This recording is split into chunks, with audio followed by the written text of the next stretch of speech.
We are live. Okay. Yay. Alright. Are we putting the QR code up again? I think we should. He's on that side. Yes.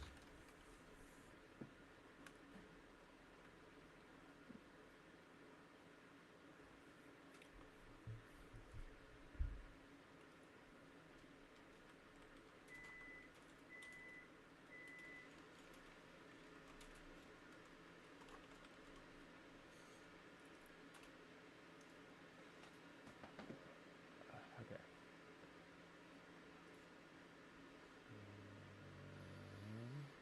This one. It's not in 11. 16. 15. And that. Done. Alright. Cool. We're good. We're all set. By viewers like you. Please support our work at democracynow.org/give. Welcome to Democracy Now!, democracynow.org, The War and Peace Report. I'm Amy Goodman. Israel's military stepped up attacks on the Gaza Strip Tuesday, bombing a school-turned-shelter and densely packed residential neighborhoods, killing 62 people over a 24-hour period. The intense Israeli artillery shelling has cut off electricity at the Indonesian hospital in North Gaza. In Rafah, an Israeli strike on a home killed 5 people, including a woman. 4 others were injured. In central Gaza, at least 10 Palestinians were killed in an Israeli airstrike Tuesday on a home in Deir al-Balah. This is Kafaya Shakura, a displaced Palestinian who lost family members in the bombing. We were sleeping, and all of a sudden, we received calls saying that the family had been martyred. They were renting Shaheen's house. My uncles had rented it. We started reading the news, one report after another, with all of the names coming in order. We were shocked by the news. Among them were my uncle, his wife, my uncle and his son, and his daughter, who was displaced with her children. Gaza's health ministry says the latest attacks brought the official toll from Israel's 15-month-long war on Gaza to more than 46,700 killed and 110,000 injured, though a recent study in the medical journal Lancet puts the true death toll at least 40% higher. Tuesday's stepped-up assault came even as mediators for a ceasefire said negotiations are at their closest point yet. In the occupied West Bank, at least 6 Palestinians, including a 15-year-old boy and 3 brothers, were killed in an Israeli airstrike on the Jenin refugee camp Tuesday. Wafa news agency reported Israeli forces fired 3 missiles at a group of people, injuring several others. The attack came amidst more intense Israeli raids across the West Bank, in which at least another 12 Palestinians were arrested. Meanwhile, Israel's continued near-daily attacks on southern Lebanon in violation of a November ceasefire with Hezbollah, with Israeli forces blowing up houses and bulldozing roads in several villages. In the United States, the death toll from devastating fires across the Los Angeles area has risen to 25 people. Thousands of residents are preparing for more evacuation orders as officials warn of particularly dangerous weather with a forecast of more powerful winds blowing through the region, which could strengthen to up to 70 miles per hour. Firefighting crews are racing to contain the largest blazes, Palisades and Eaton fires, which have scorched and flattened entire communities. Dozens of people are still missing. President Biden said Monday the cost of recovery could be in the tens of billions of dollars. Although the federal government is going to cover 100% of the cost for the next 180 days for things. But if you're in North Carolina, you get $100 and an expired hotel pass. That's pretty cool. I mean, more than the insurance companies that people actually pay for are going to do. It's true. That is true. But why California? Why does California get this special treatment, but North Carolina, they can just go fuck themselves? Is it more voters, more influence? More property damage, more cost of living. So it's literally an economic thing. But if they can cover this, why couldn't they cover North Carolina as well? Well, I'm pretty sure that was just the initial payment that they gave. Yeah. And they did a bunch of other stuff. But I've been talking. Fucking expert on that type of shit. I've been talking to people from the area, that have been telling me what's been happening. When that snowfall came, all the passes for hotels expired. They were told that they have to go back to work, whether they have shelter or not. They're like, you have to go back to work. Really fucked up, actually, and nobody talks about it. Nobody's talking about it. It's very concerning. I heard the thing about the hotels expiring. Yeah. So. But I didn't put two and two together that it was right when the snowstorm hit. They delayed it for a day because the snowstorm hit. And then, like, next day you can go fuck yourself, get out. So that's pretty cool. Like firefighter overtime pay, debris removal, temporary shelters. It's going to cost tens of billions of dollars to get Los Angeles back to where it was. So we're going to need Congress to step up to provide. That people living in those areas never vote for you again. Not California. Right? Being like, oh, we'll pay for the debris clearing and all of this stuff. We'll pay for all of this. Right? Roads are still in pieces. Funding to get this done. Researchers at UCLA's Climate and Wildfire Research Initiative say global heating contributed to the wildfires. They estimate LA's hotter climate accounted for roughly 25% of the extreme fuel moisture deficit present when the fires exploded, fanned by intense Santa Ana winds. Meta CEO Mark Zuckerberg outlined plans Tuesday to lay off 5% of the social media company's global workforce, or about 36. How many of your Burmese staff are you laying off? 100%? All two of them. There's two now. Wow, they increased their workforce by 100%. Crazy. 600 people. The mass layoffs come just days after Zuckerberg announced Meta would end fact-checking across its Facebook, WhatsApp, and Instagram platforms. This comes as Zuckerberg is planning to co-host a black tie reception Monday with Republican mega donor Miriam Adelson to celebrate Trump's inauguration. Meta also gave $1 million to the Trump inaugural fund. Zuckerberg will have a prominent position at Trump's inauguration. Because what they're doing is he said that they're switching to favor community notes style moderation over banning post. And I actually think community notes is a good thing. Yes. Because it literally tells people why something is misinfo and gives them a source link underneath. Yes. Yes. And you can vote to say that this is a shit community note. That's great. Yeah, this is actually a good thing. But it's not out of the kindness of his heart. This is because more money. You don't have to pay fact checkers. It's to kiss Trump's ring.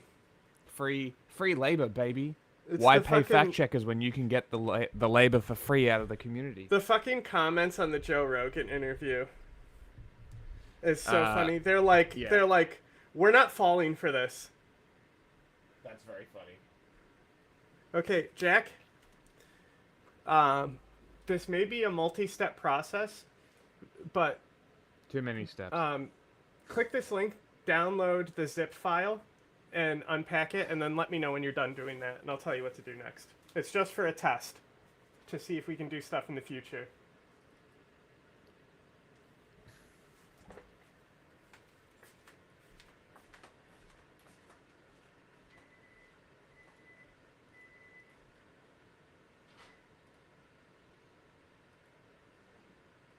Seated near fellow multi-billionaires Jeff Bezos and Elon Musk among Trump's cabinet nominees and elected officials. Former First Lady Michelle Obama said she will not attend Monday's inauguration. A statement from the office of Barack and Michelle Obama reads in part, "This is obviously not the outcome we had hoped for, given our profound disagreements with the Republican ticket on a whole host of issues, but living in a democracy is about recognizing that our point of view won't always win out and being willing to accept the peaceful transfer of power."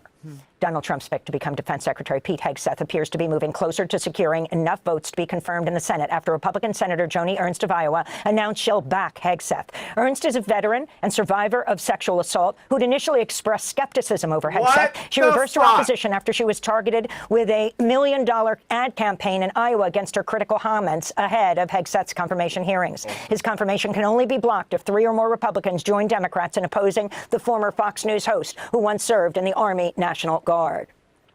During Tuesday's hearing, Senate Democrats grilled Hegseth on a number of issues, including his criticism of women in combat, allegations he raped a woman in 2017, reports of public drunkenness. It's going to be a next level embarrassment if this guy gets this position. He will. Like that is embarrassing. As a country, Americans, you should be embarrassed. Not just for this, but the fact that you guys are so stupid that you would go from TikTok to an actual Chinese app and then soy face over Chinese military propaganda. I mean, that's retarded. like only a few people. Retarded. And these are the people who, like, cry about American military propaganda, right? Like the boy types. They would be just going crazy over these cute Chinese girls with military arms firing guns. Like, that's just a thing that happens in China. The other Democracy Now! Thing I put in there is literally her platforming the IRGC guy. Excellent. Can you just send the link? I'm doing tweets right now. Mm-hmm. And his record running 2 veterans organizations where he was accused of financial mismanagement. Awesome. In exchange with Maine Independent Senator Angus King, Hegg said it's going to be pretty awesome seeing this fucking idiot at the head of the U.S. military. What a awesome, fantastic, definitely great scenario America's going to put itself in. You have a weird opinion of what's fantastic. You know what makes America great again? Weakening its military. Really making America great. I'm weakening their integrity. Seth was unable to say whether he would abide by the international laws of warfare. One less. Yeah, that's Miranda lines. let's make the head of the Department of Defense a Fox News host. Oh. You know what he's gonna start buying? Anti-gay rays from fucking Russia, because that's all you need to do is just pitch some fantastical doomsday weapon and say that it's anti-gay, and this idiot will buy it. You know, I can't wait to see what the procurement and military contracts are gonna be once this starts. I'm so excited to see how fucked the American military gets in 4 years when this fuckwit is in charge. I'm very excited. We're going to abide by if you wanted to guarantee the downfall of the American hegemony, sabotaging the military is a good start. the Geneva Convention and the prohibitions on torture, or are we not? Is it going to depend on the circumstances? As I've stated multiple times, the Geneva Conventions are what we base ours. But what an American first national security policy is not going to do is hand its prerogatives over to international bodies that make decisions about how our men and women make decisions on the battlefield. You're a fucking idiot. We'll have more on Pete Hegseth's Senate confirmation hearings after headlines. We'll be playing highlights. And I bet you this guy doesn't have a brain in his head. This guy is the type of person who would be convinced that Atlantis He pickled his brain with alcohol. Oh, he actually did? Oh my god, the dude's a fucking alcoholic. Excellent. Awesome. Yeah. And speak with two people who were arrested. Don't worry, Alan. We'll get there. We'll get there. For protesting during the hearings. They're both military veterans. President Trump's nominee to serve as U.S. Attorney General is appearing before the Senate Judiciary Committee today. Pam Bondi served as Florida's Attorney General from 2011 to 19 and was in Trump's defense team during his first impeachment trial. Bondi now works at the Trump-aligned America First Policy Institute. As a lobbyist, her clients have included Amazon, GM, Uber, and the nation of Qatar. Wow. Senators will confront Bondi over her Just like the worst things? Just like the worst companies? team during his first impeachment trial. Bondi now works at the Trump-aligned America First Policy Institute. As a lobbyist, her clients have included Amazon, GM, Uber, and the nation of Qatar. Amazon, GM, Uber, and Qatar. What's wrong with GM? Fuck GM. They killed Holden. They literally instead that of whistleblower was that GM? They killed a whistleblower? Is that what you're talking about? No, they killed the Australian car brand that they bought and then killed. But they're they're Michael Bay Transformers. I don't care. Fuck GM. They made Bumblebee a bitchin' Camaro. They killed the only Australian car brand. Senators will confront Bondi over her pledge to support Trump's campaigns to prosecute his political enemies using the Justice Department. In a 2023 Fox News appearance, Bondi said, quote, "The Department of Justice, the prosecutors will be prosecuted, the bad ones, the investigators will be investigated," she said. In Washington, D.C., outgoing Secretary of State Antony Blinken was interrupted by anti-war and pro-Palestinian protesters Tuesday as he delivered a keynote address at the Atlantic Council. It was Blinken's final speech as the U.S. top diplomat. Protesters repeatedly interrupted the event, with one addressing the Secretary of State as Bloody Blinken, Secretary of Genocide. We made clear there was a path to mutual return to compliance if Tehran was willing to take the steps necessary. At the same time, we strengthened America's robust sanctions regime on Iran and delivered on President Biden's commitment. You will forever be known as Bloody Blinken, Secretary of Genocide. You have the blood of hundreds of thousands of innocent people on your hands. We have spent a Thank you. I respect your views. Please allow me to share mine. Thank you. Appeal to your humanity in front of your house. We've written you letters. We've held car rallies. The blood of innocent civilians, of children, is on your hands. We will not forgive. The Senate Farm. Hot take. Bro, his Hot response, his Yelling like that response is cringe. made me want to punch him in the face. Now let me share my views. I respect my yours. God. No, you don't. You're silencing them and saying, I'm speaking. Yeah, no, Shut up. literally, if you And actually also, wanted to hear... That's his new name. That's sticking. What? What'd she call him? Go back. Thousands of innocent people. Genocide. We made clear there was a path to mutual return to compliance if Tehran was willing to take the steps necessary. At the same time, we strengthened America's robust sanctions regime on Iran and delivered on President Biden's commitment. You will forever be known as Bloody Blinken, Secretary of Genocide. You have What, Blinken? I missed Bloody it again. Blinken, Bloody Secretary Blinken. of Genocide. Hilarious. That is a good one. That's a really good one. But no, you're 100% correct. If he actually cared, he would have stopped and asked her. Instead of having her shout, he would have allowed her to speak calmly. Instead, she has to scream as she's being look at his dragged face out. right Yeah, now. he fucking hates this. He hates that they were even allowed in the building. But also,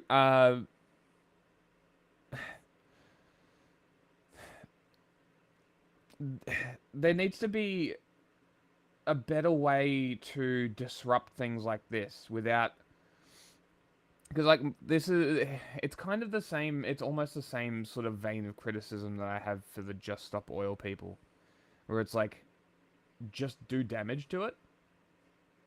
But at the same time, it's like you need to figure out. But this is the challenge: is how do you get your message across to these people and people listening, without being standoffish and having them be like, "Oh, these people are fucking crazy," right?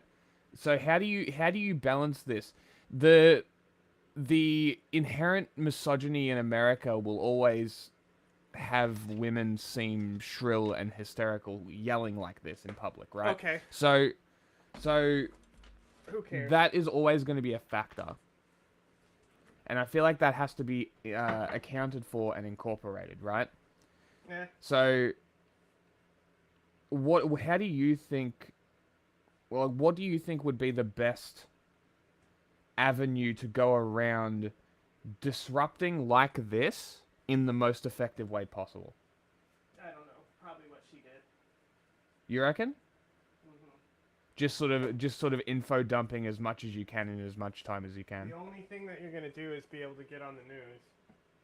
Yeah. It's interesting. It's a very interesting problem. Because like clearly these people aren't Oil listening. going to jail is great for them.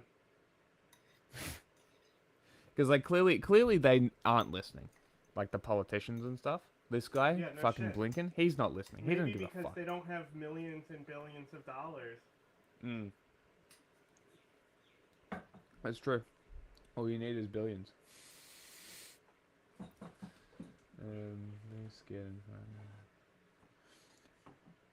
It has to be shame, Class right? Issue.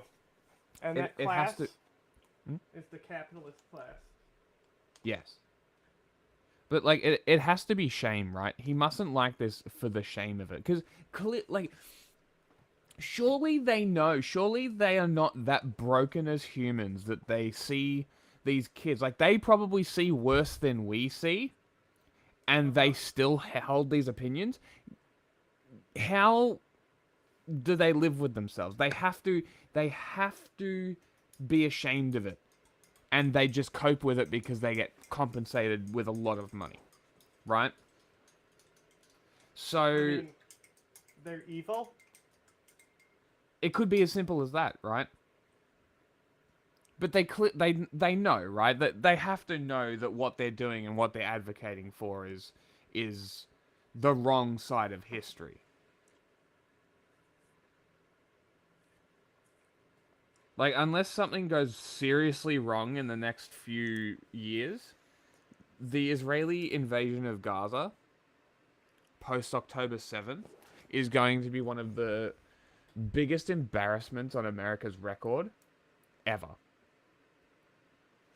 And unless something major happens, which drastically changes that in the eyes of the public, I don't see how they're going to avoid that. So it has to be shame. America's done some fucked up shit. This might be one of the worst. A continued supplying of weapons to Israel to continue an onslaught for 15 months of a civilian population. That's repugnant. Hi, BB. That's fucking gross. Don't say that about BG. I am issuing an apology to Trump supporters. Mega Patriot now, glory to Middle Eastern peacekeeping.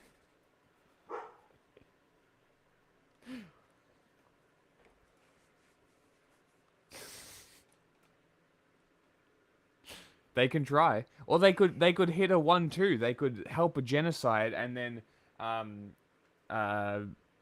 sort of help prevent a genocide by not giving the arms that they promised and then allowing the genocide anyway. 2-for-1 deal, baby. The blood of hundreds of thousands of innocent people on your hands. We have... Well, this is the thing, right?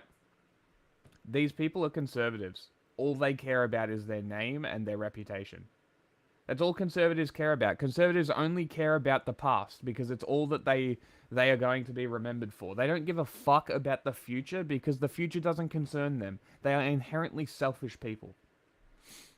So it's like, yes, I think they do, and that's I think a thing that we can play on. Thank you. I respect your views.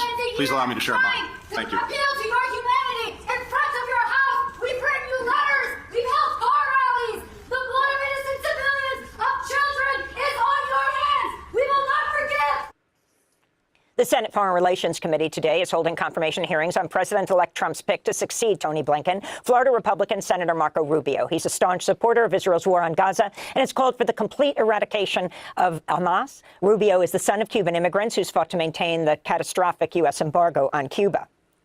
President Biden has announced plans to lift the state sponsor of terrorism designation for Cuba. The move came less than a week ahead of President-elect Trump's inauguration and nearly 4 years after Trump put Havana back on the terrorism list as one of his final acts in office during his first term. Cuban President Miguel Diaz-Canel wrote in response, quote, "It's a decision in the right direction, although belated and with limited scope. The blockade and most of the extreme measures implemented since 2017 to suffocate the Cuban economy and cause shortages for our people remain in place," unquote. After the announcement, the Cuban government said it would release 553 political prisoners. Nice. U.S. House lawmakers on Tuesday approved legislation that would ban transgender women and girls from participating in school sports. Not nice. The bill would prohibit federal funding from going to K through 12 schools that allow transgender students on girls' sports teams. Just 2 Democrats joined all Republicans in voting in favor. Representatives Vicente Gonzalez and Henry Cuellar of Texas. And Yoon Suk-yeol has become South Korea's first sitting president to be arrested after he was taken into custody for questioning in multiple criminal investigations related to his short-lived martial law declaration in early December. South Korean authorities scaled walls and cut through barbed wire to enter Yoon's residence in the capital, Seoul, bringing an end to a dramatic weeks-long standoff.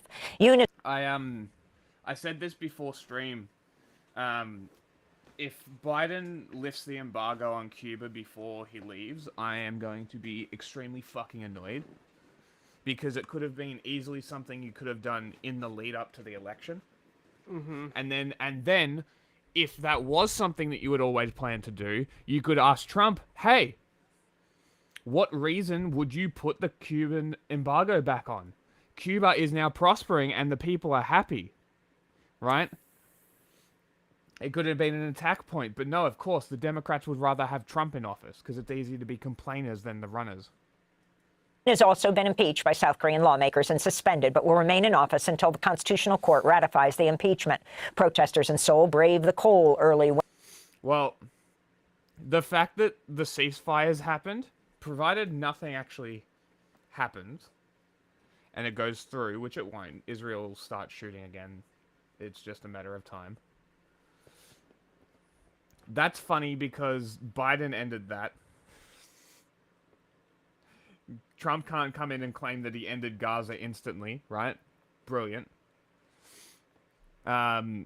Ukraine, I still think that Trump's going to go to Zelensky with basically what Putin wants. And Zelensky might tell him to go fuck himself. Kind of hope that happens. Probably won't go down that way. He'll probably end up negotiating with Trump, which is unfortunate. But I guess we'll see what happens. Either way, I don't think Trump's going to do much in the vein of ending wars. He's very much shown that he's pro-war.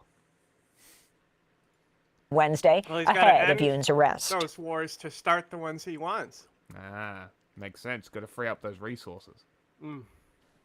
I believe the arrests should take place as soon as possible. In fact, the side of President Yoon Suk-yeol might argue that this concerns national dignity and that the status of the president should not be treated in this way. But regardless of all that, I think it's wrong for the leader of a rebellion to not face any legal consequences, and even though an arrest warrant has been issued, continue to resist that. The law should be equally applied to all people, and no matter how high the president's position, I firmly believe impunity is absolutely wrong. And those are some of the headlines. This is Democracy Now!, democracynow.org, the War and Peace Report. I'm Amy Goodman. Democracy Now! Thanks, Amy. A soldier falls to the ground during President Jimmy Carter's funeral service. Another soldier drags him away as he seemed unresponsive. Before collapsing, the man appeared to wobble on his feet. It happened during the motorcade. Bro fainted like a bitch. Arrival at the National Cathedral. You know, they literally teach you methods for this to not happen. They teach you to keep your blood circulating by alternating your, like, wiggling your toes and shit. Are these people not taught how to stand still?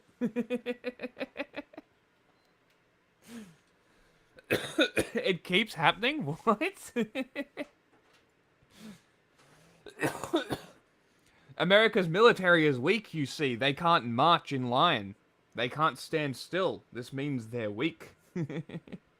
Cathedral in Washington, D.C. The service for the 39th President of the United States caps off 6 days of remembrance for Carter. He died on December 29, 2024 at the age of 100. President Joe Biden delivered Carter's eulogy. Throughout his life, Hey, look, another he showed us what it means to be a practitioner of good works and a good and faithful servant of God and of the people. Carter will be buried in his hometown of Plains, Georgia, next to his wife, Rosalind. Information on what happened to the soldier is unknown at this time. This is Inside Edition Digital. Bro, he just fainted. Give him a break. Leave him alone. He died. Okay, perfect. Okay, did you, Ladies and gentlemen, did you unzip that thing? Boys, girls, and MBs, we have... No. Okay.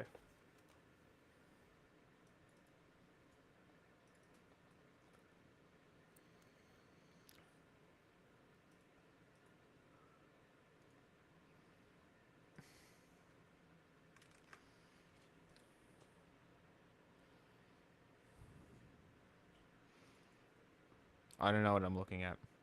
You unzipped it, though?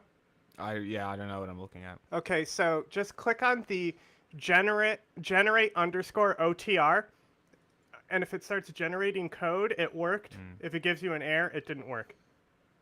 It is generating. Cool. Just let it run in the background. Okay.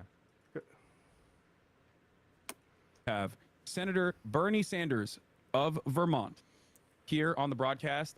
a way to finally close the circle, a person that is endlessly impactful in American politics for especially our corner of American politics, a person that I believe is profoundly important in revitalizing the leftist movement. I can't wait for Bernie to say the same shit that he's said every time he talks to people, because he's a one-track fucking record. I really hope that they actually talk about shit instead of just basic interview shit. In this country. Bernie Sanders, thank you so much for everything you've done, and also thank you for coming on the broadcast. Well, my pleasure to be with you, and thank you for what you are doing. You are part of a revolution in media today, which is talking to millions of people who are tuning out of legacy media, and thanks for what you're doing.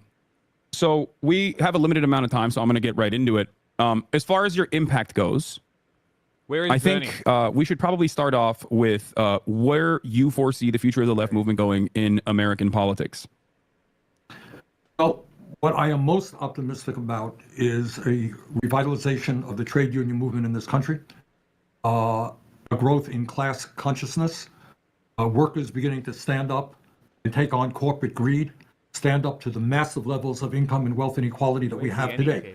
And I think the future of American politics is bringing young people, people of color, women together in a movement led by the trade union movement, which demands that we end oligarchy in America. And that's something I'd like to talk with you a little bit about, Hasan, and move toward not only a democratic political system, but an economy where all of our people in the wealthiest nation on earth have a decent standard of living. That is not a radical idea. We can do it, but we can't do it unless we bring people together around a progressive agenda. I had a guy trying to argue in favor of capitalism using basically the same graph that China did. You know, the poverty alleviation thing. And then I'm like, objectively, workers are worse off today than they have been for a long time. Probably the 30s, I would imagine. And the cost of living to real wage is incredibly low. And I'm sitting here like trying to understand what this guy's arguing for, and I'm like, you don't even understand what you're arguing for. And I swear I swear it's like that NPC brain. It's like even I was more aware of capitalism and its like operations even when I was more pro that side of things. I don't know how you can be for something but not understand it. Which kind of comes into here because a lot of people who like Bernie ended up voting for Trump, did they not?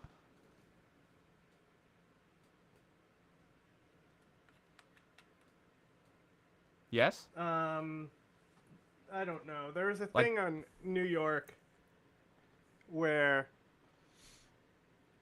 my fucking controller that I'm trying to test is like trying to fucking use itself as a speaker on StreamYard. Mm-hmm. God damn it. There's like people who voted for AOC and Trump in New York. Yeah, I mean that's a perfect thing, right? It's logically inconsistent. It doesn't make sense. But then you actually ask them, and like we looked at her when she was talking to them and asking them the questions of like why, and it makes sense. Like it makes sense for them practically to vote that way, but also at the same time it doesn't. Because you're looking short term. But then again, this is the problem with politics, is it is looking short term. Nothing's long term. Nothing's long distance, which is, I will give this to the Chinese and their fucking single party rule. It's very long term. They look very long term. They do not give a fuck about the short term, short term downfalls. Right, which also leads them to be incredibly tyrannical. So it's not exactly a boon or a detriment in any way, necessarily. It's more sort of ethically. I don't know. China seems it's. Do you think China could exist if it wasn't like that? What? If Like they what? weren't like fucking, I lost my train of thought. To be completely honest, 1 second. Good. I'm glad that happened to you. Well, it's not like you're paying attention. Hold on.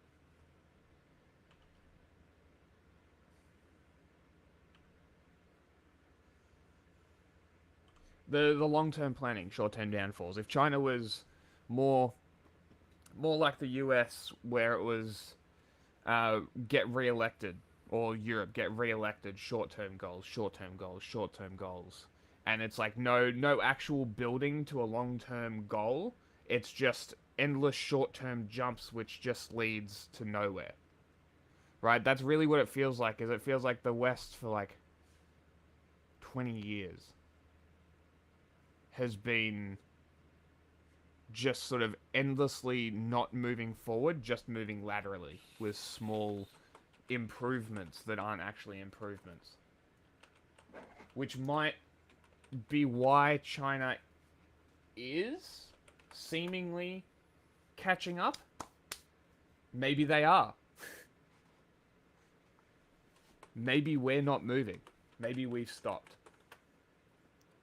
Well, yeah, so this is the thing, is like, it would be the long-term planning, and this is where my question comes in. It's like, is the benefit of the long-term plan, it's basically, does the ends justify the means, right? Is the long-term plan worth the short-term sacrifices? This, in China's case, the short-term sacrifices is wage theft and slavery. But like, you know, I'm not talking in that respect. I'm just talking like, if the West looked a bit more forward, do you think climate change would be as bad as it is? Probably not, right? If people were like, hey, in the 80s, maybe we should build a fuckload of nuclear. I mean, they tried. And capitalism killed it, yeah? Pretty much. Yeah, that makes sense. It keeps killing it in China as well. That's the other thing, is like people think China's immune to capitalism. It's not. It's capitalist too. Reagan. Yeah, dude, fucking Reagan as well, yeah. Solar from the White House? There was solar in the White House? That's strange. I don't know why you would do that. Why would you not want free power from the sun? I don't understand why people don't like solar. It's literally just a panel you stick on your roof. You get free energy. Jesus fucking Christ, are you dumb? Crazy. So Carter... that early. And what, Reagan just... what an idiot. God, Reagan really did fuck America up, didn't he? Absolutely. Speaking of the oligarchy, we of course Hasan have the anti-corruption candidate, Donald Trump, who ran on draining the swamp the first time and then only seemingly worsened the conditions of the swamp, now aligned directly with one of the top oligarchs, the actual top oligarch, the wealthiest person on the planet, Elon Musk. And I feel like you've had some conversations about Elon Musk, especially in recent weeks. And I was wondering how you feel about Donald Trump cozying up to all of these billionaires, and these billionaires, especially in the tech. I have a feeling I might get very involved with the election this year, even though I'm not going to vote. I kind of want to slander some politicians. Like there's this one cunt. Dwight, you ignorant slut. That is a senator from just around the corner from me. I kind of want to fuck his day up, to be completely honest. He was literally begging to get sent to America for the inauguration. Tech sector, including but not limited to Elon Musk, cozying back up to Donald Trump and a resurgence of right-wing politics in the country. Hasan, this is of enormous, enormous consequence. There's nothing more important that is happening, not only in American politics, but in world politics. Let's think about it for a moment. What you got in Elon Musk is, in fact, the wealthiest guy in the world, worth over $400 billion. I mean, it's just astronomical, mentioning that, along with Zuckerberg, Bezos, the three of them are worth almost $8 trillion. They're all going to be at Trump's side during his inauguration. Musk is going to play an active role in quote unquote transforming. What, you like my stubby holder?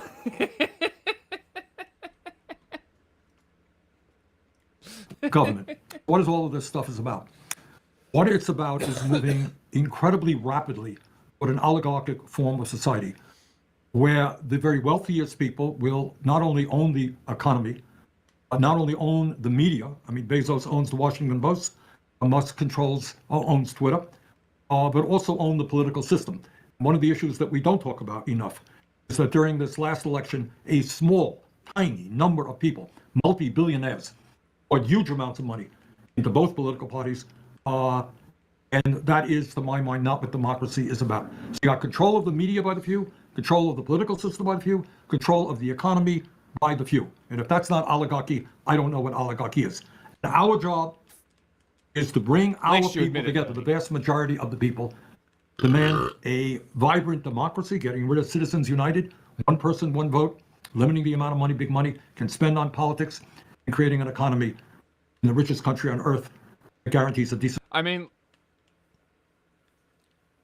you would think with Elon flexing his wealth to basically buy the election, or at least attempt to, Americans would be more on board with the idea of limiting lobbying money. You would think. But my opinion of Americans continues to get lower and lower. I'm continually, daily readjusting my opinion of Americans. And the migration from TikTok to the Chinese Instagram is damn. Standard of living for all people. That's the challenge. Like, yes, it's funny, but also, damn, you guys are dumb. What do you think Elon Musk is going to do in terms of... But on that, there are also people around the world where this ban does not affect them going, hey, maybe we should sign up too. You fucking idiots. You are dumber. Privatization when he is basically in charge of numerous government agencies now. Like, he's going to have control, or at least a tremendous amount more influence, direct influence over numerous government agencies, some of which are tasked with regulating his companies. Exactly. And it's not just, don't look at it as him having control over this or that agency. It's the enormous impact that the wealthiest guy on earth, a very smart guy and a very dynamic, hardworking guy, what he's going to have over the totality of the government and the Trump administration. What does it mean? These guys do not believe in government. They aggressively believe in deregulation. They believe in more and more wealth and power, people on top right now.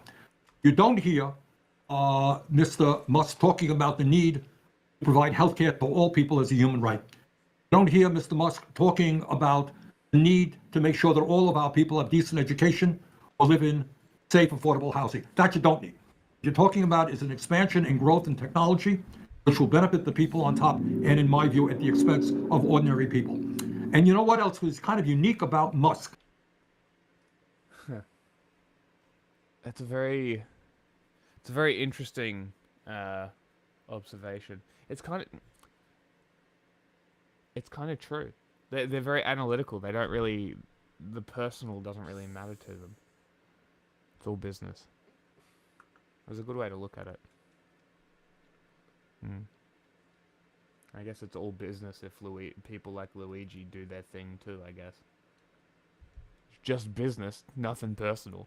A little bit different than other guys. This guy, increasingly, you may have noticed, talking about people with super high IQs. And right now, I think people like Bernie, people like Hasan, would be very, very, very smart to start talking about the ideas of degrowth and rewilding, and start getting this into the zeitgeist as like an not even anti-capitalism, anti-consumption.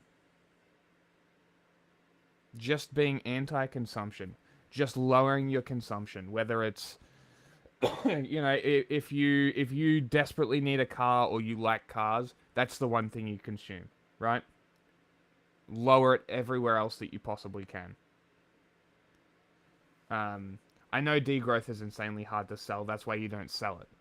You just do it. Right? This is the reason governments exist, right? Governments exist to make the hard calls. This is what they're supposed to exist. This is the liberal lie, right? Governments exist to make the hard decisions, to make the decision that the people won't. The governments are smarter than the people. They have the authority and the genius and know-how because they get paid. You understand?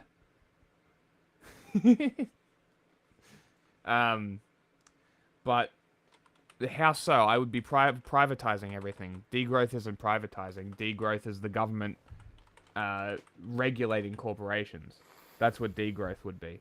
Degrowth would be literally just government regulation. You wouldn't even need to impact the people. It would just be corporations. Control the corporation output, and you can control degrowth. What were you saying the other day about we were talking about kind of similar thing? Supply and demand, like EVs. Yeah. We're talking about something like this, whereas it's fucking right there. I just cannot remember.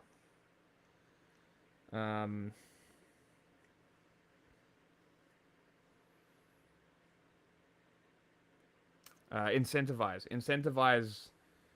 degrowth as opposed to banning things, right? Is what we're talking about. So incentivizing over banning is a way better idea. So if you regulate the corporations, you then create an environment where you can incentivize people doing the degrowth themselves. They would also save money. You could literally pitch it as a money-saving idea. Right? You could, funnily enough, pose this as a conservative policy. You could say this is to conserve money.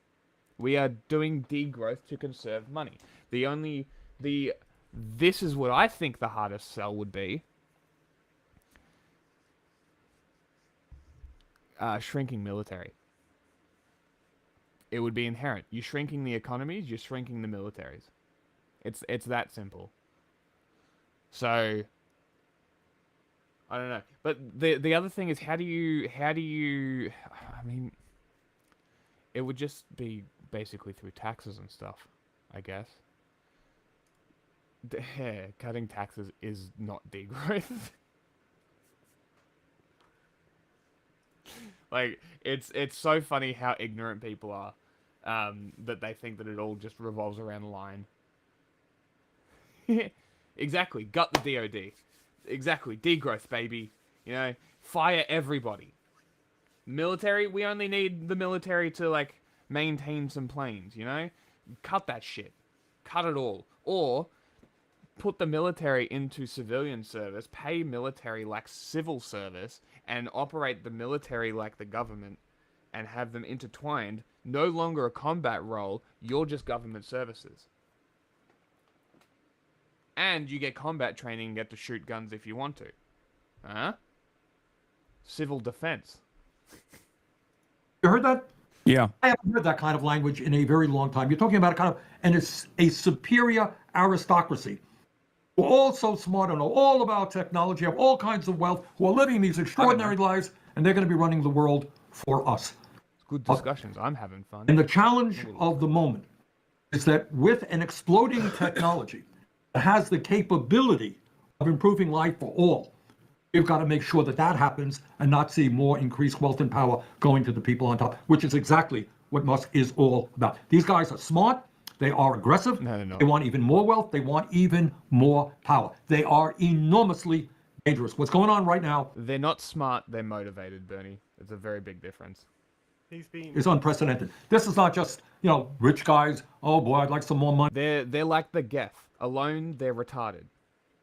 Together, they have many brain cells. I need another 14th house. They want power. Power to go with their wealth.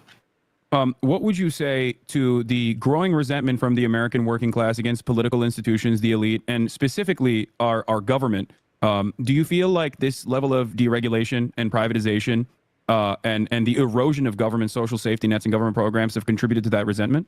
Absolutely. Look, you're the average guy out there. You're not into politics. What are you seeing? You're seeing that in many ways you are no better off, in some cases worse off than a worker in your place 50 years ago. You got that? Real inflation accounted for wages for the average American worker, despite the huge increase in worker productivity and technology, all the computers, all the cell phones. An average worker in real inflation accounts for dollars not making a nickel more than he or she did 50 years ago. And during that period, a massive transfer of wealth, bottom 90% to the top 1%. And you're looking around you, and you're worried that your children may be in even worse financial shape than you are. They may never own a home of their own. You look at the government, you're hearing all the political... It's so softbally, isn't it?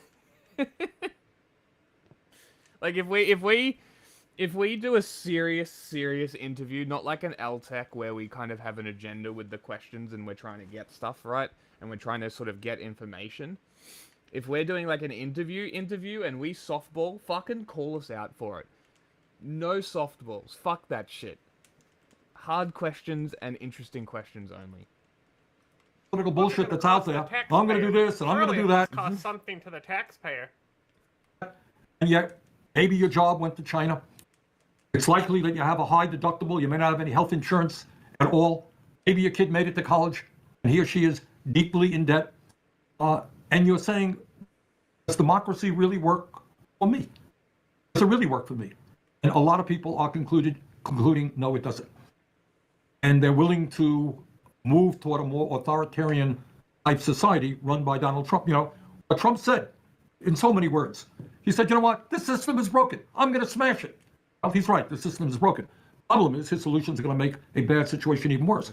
Our job is to acknowledge what Democrats don't. You know what? The system is broken. We need to rebuild the system. People together. We can do it. We should not be the only major country on earth not guaranteeing health care to all people as a human right. You think we can't build millions of units of affordable housing? You think we can't reach out to the world and address climate change? I think we can. Tough stuff. None of this is easy. We can do it. A lot of people are essentially saying, I'm sick and tired. I've heard all of it over and over again. It ain't working for me. The status quo is not what I want. I want change. Trump may be crazy. He may be a pathological liar. He's going to bring about change. So that's what I think we're dealing with. Do you feel like this was a crisis in communication from the Democratic Party in the past election cycle that led to the defeat of Kamala Harris? No, I don't. I don't think it's a question of communication. I think it's what the Democrats stand for. So, it's not messaging is art. So if the Democrats believe, does the Democratic leadership believe that the current system is broken? You tell me. Have you heard that? Hey, John, I have a new pitch for OnlyFans. Right? Only clans, and it's KKK D-Rogue. So we go to OnlyFans. We go, hey, America be banning porn sites. How about you directly sponsor us, and we run as the exclusive news service of OnlyFans, sponsored by OnlyFans, and that way you can advertise as a news hosting service and get it past the porn bans. I think this is a good plan. This is how we get our sponsorships, and then we can host our stuff on OnlyFans. Now this is an idea. I didn't say only news. People go around saying, look, there's something wrong when we have massive income and wealth inequality, when we're the only major country not to guarantee health care to all people, when you got 800,000 people sleeping out on the streets, when we have an opioid epidemic, when our public schools are failing. You know what? Guess what? The system ain't working. Do you hear Democrats say? You tell me. I mean, I'm sitting in the Beltway. But I don't hear it. Do you hear it on the outside world? No, absolutely not. That's why I was wondering what your opinion is. Is it malicious? Is it incompetence? Hasan is it because we are now seeing outside world? Bernie asked him. Wrong crowd. The likes of Chris Murphy, for example, come to terms with a more left-wing populist message that they want to adopt. Now, you say that it's more than just the message. It's actually about dramatically changing the policy, dramatically changing the direction away from this zealotry that they display in terms of defending third-way neoliberalism. And I 100% agree with that. But will there actually be a change in your estimation within the Democratic Party? Do they actually want to win elections? Do they actually want to change the trajectory of American politics away from the throes of fascism? Do they want to win elections? Absolutely. Are they willing to take on their corporate sponsors, the people who finance their campaigns, in order to do what is popular and what the American people want, which is the way you win elections? Let me give you just many examples. I mean, I can throw it out. We already found out. The answer's no. It is one thing to say, okay, we are opposing Trump's effort, perhaps, to throw millions of people off of the Affordable Care Act. And we all agree that should not happen. It's another thing to ask why it is that we're spending twice as much per capita on healthcare. 85 million people are uninsured or underinsured. Insurance costs are going up. Did he mash feminism and neoliberalism? That's just called turf. The question there is our healthcare system broken or not? You think many Democrats are prepared to say yeah? You want to piss a turf off? Call them a conservative. Call them a conservative. They are. They're fucking conservatives. They're conserving third-wave feminism.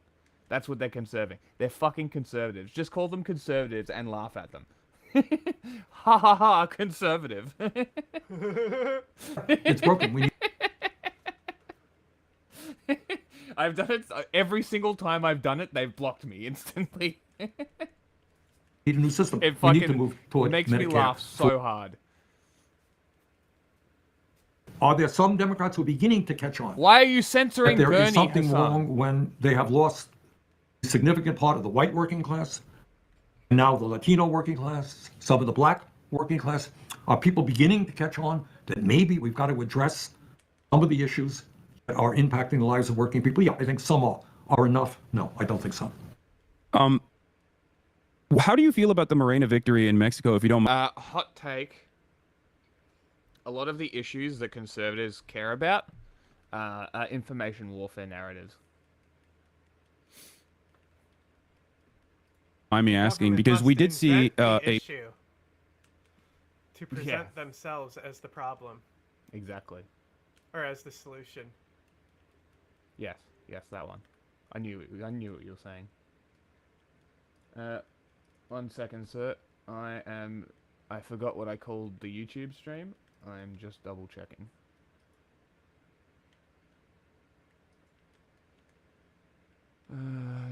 Hasan talks slave labor problem. China pushes slave Senate confirmations. Okay. Are you just calling Bernie a fascist? What did he say? I am thoroughly confused. A somewhat older figure in AMLO transition. Did I say hot?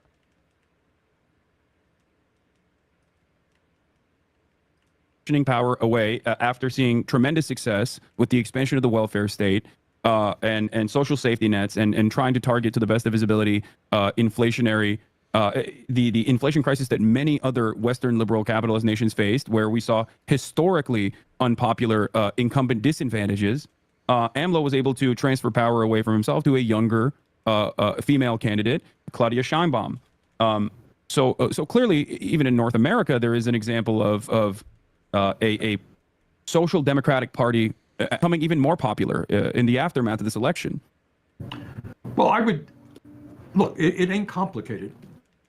If you do what your constituents want you to do, I want they're going to vote for you. I mean, it's kind of basic politics. If you ignore their needs and say, well, you just don't appreciate all that we have done for you, you don't know how good you have it, well, you know what they say, well, screw you, I'm not doing well. I would also mention to you that when we passed in the throes of the pandemic, the American Rescue Plan, which provided direct cash payment, tens of millions of Americans extended unemployment, put a whole lot of money into childcare, kept people from getting evicted, lowered the childhood poverty rate through a child tax credit. At that particular point, after that bill was passed, guess what? Biden's popularity was the highest that it was throughout his administration. You tell me, just tell me. If the Democratic Party said, you know what? In the first 3 months of a Democratic presidency, a Democratic Congress, every American will have health care as a human right without having to take out your wallet, because it's a human right. We're going to fund it in This is human true. right. This is true. White feminism is cringe. White feminism is turf feminism, and it should be mocked. A progressive way, publicly, no more in insurance premiums, co-payments, deductibles. If the Democrats pulled that off, how incredibly popular do you think they would be? You tell me. Absolutely. No, absolutely. Do you think that it's the impact of money in politics that causes Democrats to be afraid of taking the initiative on issues like this? Or is it more pervasive and unfortunately scarier than that? Because I'm a firm believer that aside from the lobbying dollars, I think that there is a crisis of like elitism, I would say, where you have immediate family members. They're cowards. They're power-hungry cowards. They will do whatever they want and can to retain power and do as much as they can to make sure that they keep it. Morals be damned. Of Democratic Party officials and of course the Republican Party officials as well that go to work in these corporations. So it's a more complex web beyond even lobbying in terms of the conflict of interest, in my opinion, between members of Congress and the corporate elite. I think you're right. I think it is both factors. Let us not minimize the role that money plays, period. Every American, I don't give a damn what your political views are, should be really frightened that 3 multi-billionaires in the Republican Party could put hundreds of millions of dollars into Trump's campaign. Democrats also had many billionaires contributing.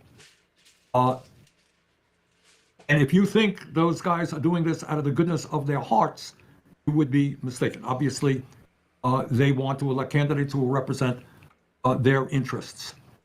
And the second thing, related to kind of what you are saying, Son, is that people live in a certain world.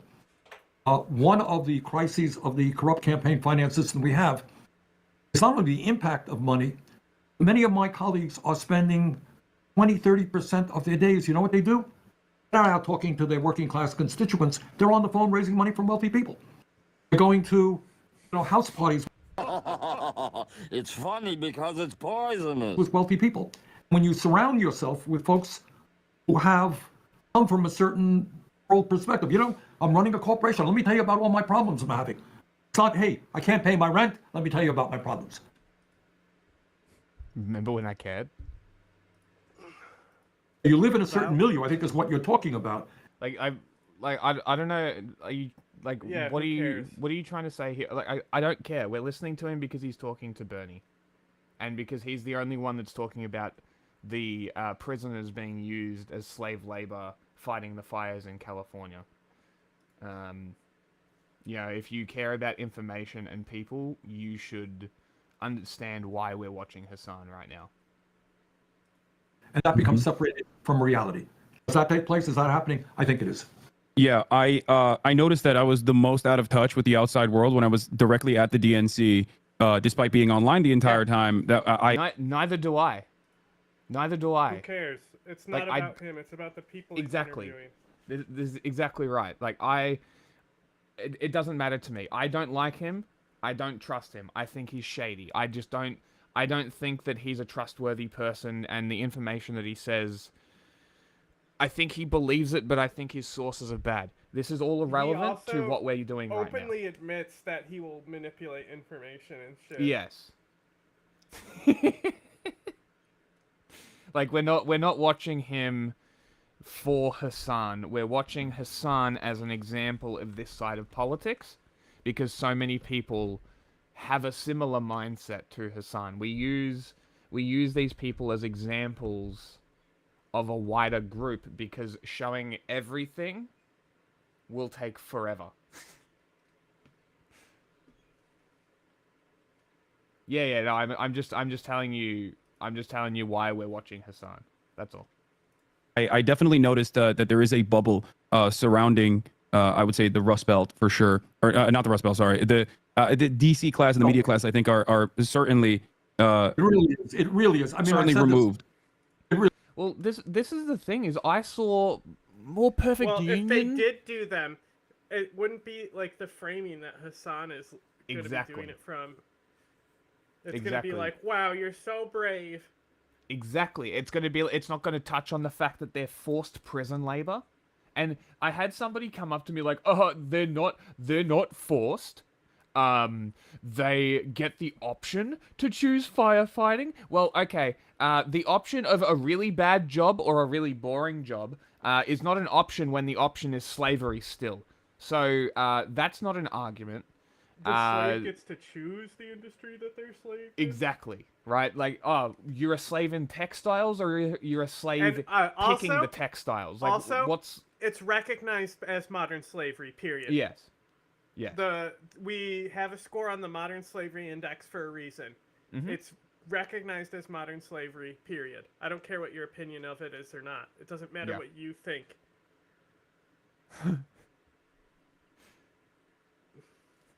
You're going to have to start convincing everyone else around the world in the UN and all these organizations that it's not slavery. Exactly. If that's how you feel. I looked up. I think I might have shown it when we spoke about the fires last week. But these convicts are getting paid a maximum of 74 cents if they're a experienced firefighting slave. So maximum like $7 a day if they do a day rate, right? And these guys are doing the worst job. They're clearing the forest floor. If those fires change direction or spread, those guys are dead. There's no getting away from those fires. You understand this, right? Like, I really don't... And, like, we watched the video before where they're, like, mocking people because they're like, haha, fire experts, right? I'm not a fire expert, but I've lived in Victoria enough that I'm more than aware of how fires work. These people are in some of the most dangerous positions. Yes, fire hot. Fire bad. Ooh, hot rock. Oh, put in mouth. Like, it's the fire, especially these fires, 60 to 100 mile per hour winds. That's insane. Hurricane level winds pushing embers. Embers don't go out, they float.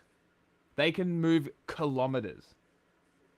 And this is why people are like, oh my god, all these fires. Yeah, winds and embers, my dudes.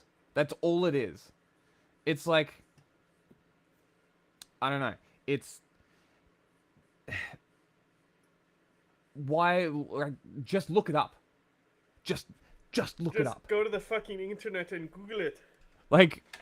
this is pretty easily Googleable. It's so easy to just not run your mouth and look up fire information, fire safety. Governments are not going to lie to you. Fire safety.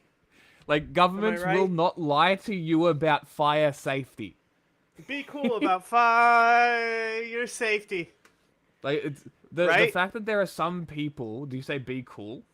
Be cool about fire safety. Is that one of the American campaigns, was it? But it's like, this is a serious thing, and people are treating it like the fires are just a thing that happens. They're not. They're devastating. They can flatten just thousands of square kilometers of land, and as we've seen in California, they can annihilate American houses, and American houses aren't made with concrete or brick, so they just get decimated. So you add winds to dry California desert shrubbery, and you add tinderbox houses, it gives you big fire. And there are people running conspiracies trying to pin it on these kids, which I'm not gonna take out of the possibilities, but we'll get there. We'll get there. I did go on a little bit of a tangent, but it needed to be said. It really is. I've said this a million times, and it's not just the politicians; it's the Inside the Beltway media. But like these prisoners are like, it's a serious problem, and I think I read that it was been going since like the 70s, when they were like, hey, we're just going to rent out prisoners to private. So it was both for profit and not for profit industry could hire out human workers, slaves, for 16 to 70 cents. So much about American culture. What do you mean? About being cool about fire safety, of course, is what I mean. No. I'm talking specifically about something,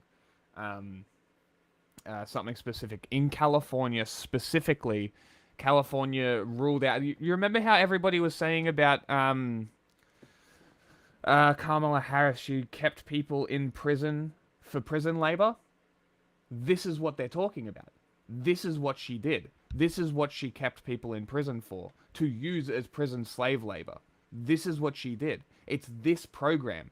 This is what people were talking about. This is how I know what this is. This is how I knew about this before More Perfect Union was talking about it, before I saw that fucking Uwu news girl do it, before Hasan spoke about it.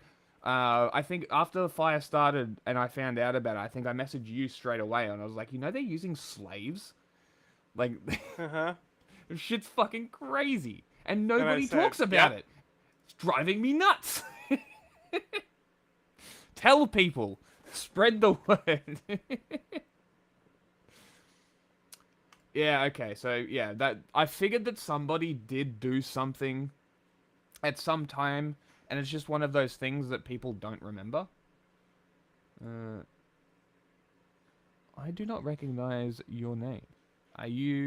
Have you watched us before? Come to Twitch. Twitch is where everybody is. This is the guy who just left that nice comment on the UAE video. Oh, okay, that's funny. That's really funny.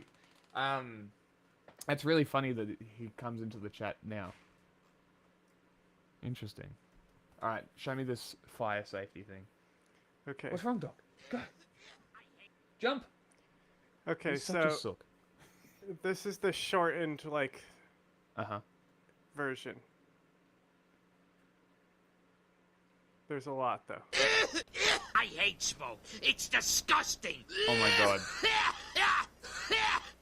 It gives me a headache. So whenever I see it or smell it, I make this noise to warn you. Holy fuck, is this wrong? Good tips, Senor.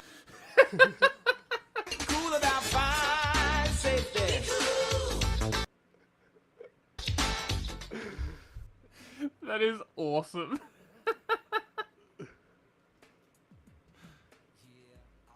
Yeah.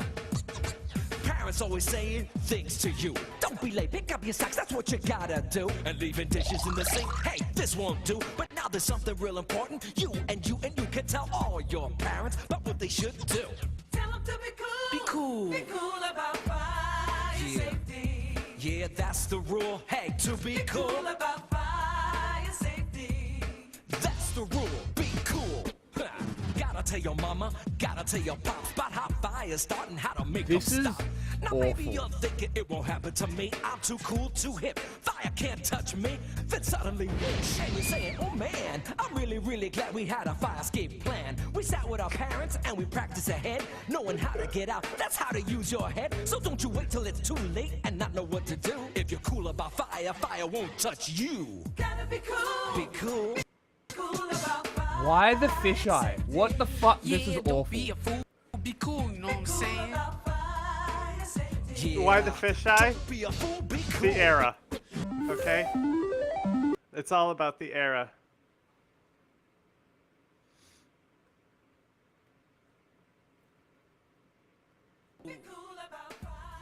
Yeah. No, it's old.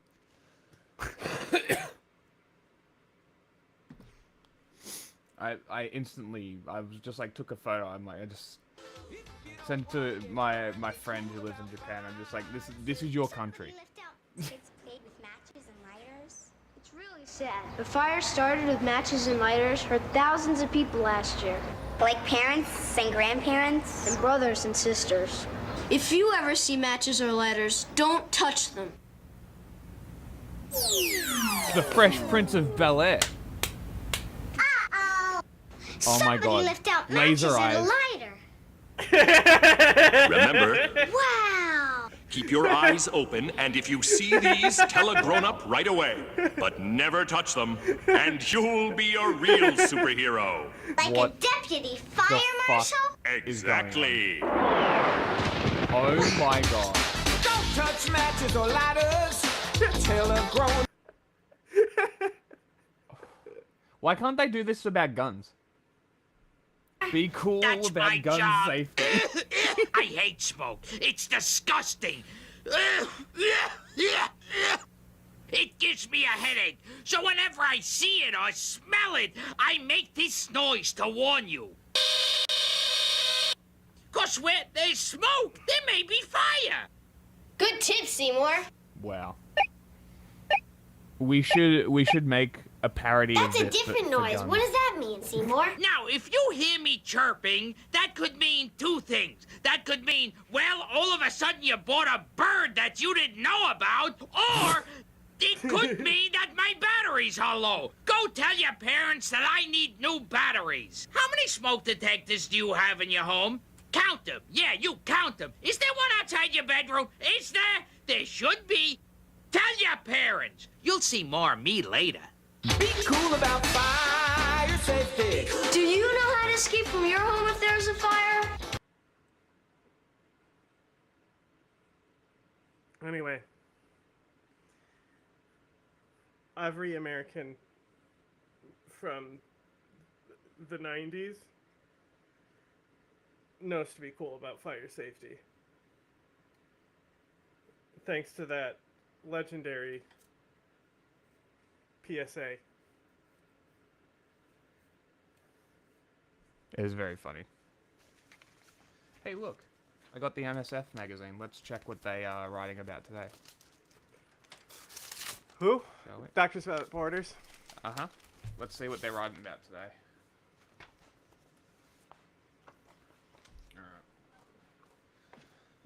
Okay.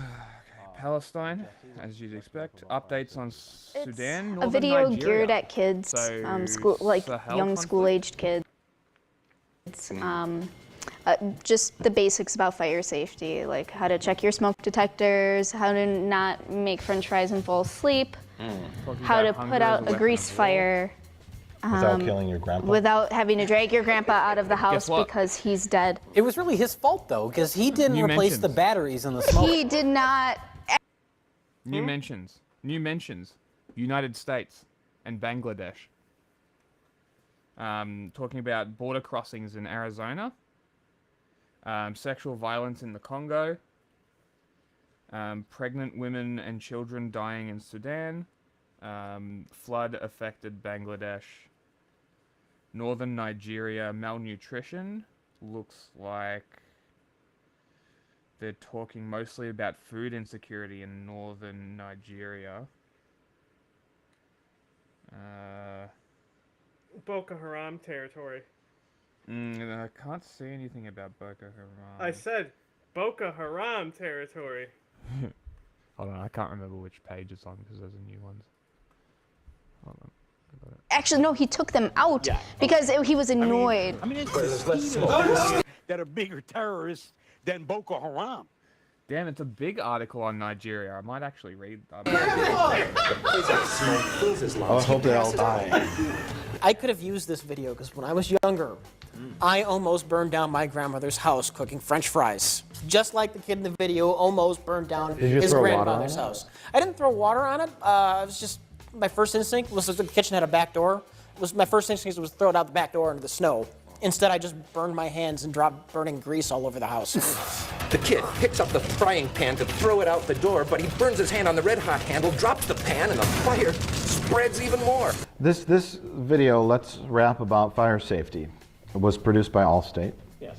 Which we discussed. They produced this video to decrease their insurance claims. The only other interesting aspect of that movie is that apparently Jason Alexander got a DUI at some point, was forced to do this video due to a court mandate. That's me, Seymour Smoke. I can smell any kind of smoke. Jason Alexander? But yeah. That is totally Jason Alexander. which is very bizarre. And I recognized his voice right away. But yeah, you wonder, like, especially in the year 2000, like, yeah, he didn't have to do it. He didn't need the money unless he was doing community service. That's the only explanation. Maybe he's just that passionate about fire safety and rap. Yeah. Or rap. Maybe it was one of the other. He's trying to break into the rap game. So maybe he started here. He's still trying. Maybe fire burned all his hair off.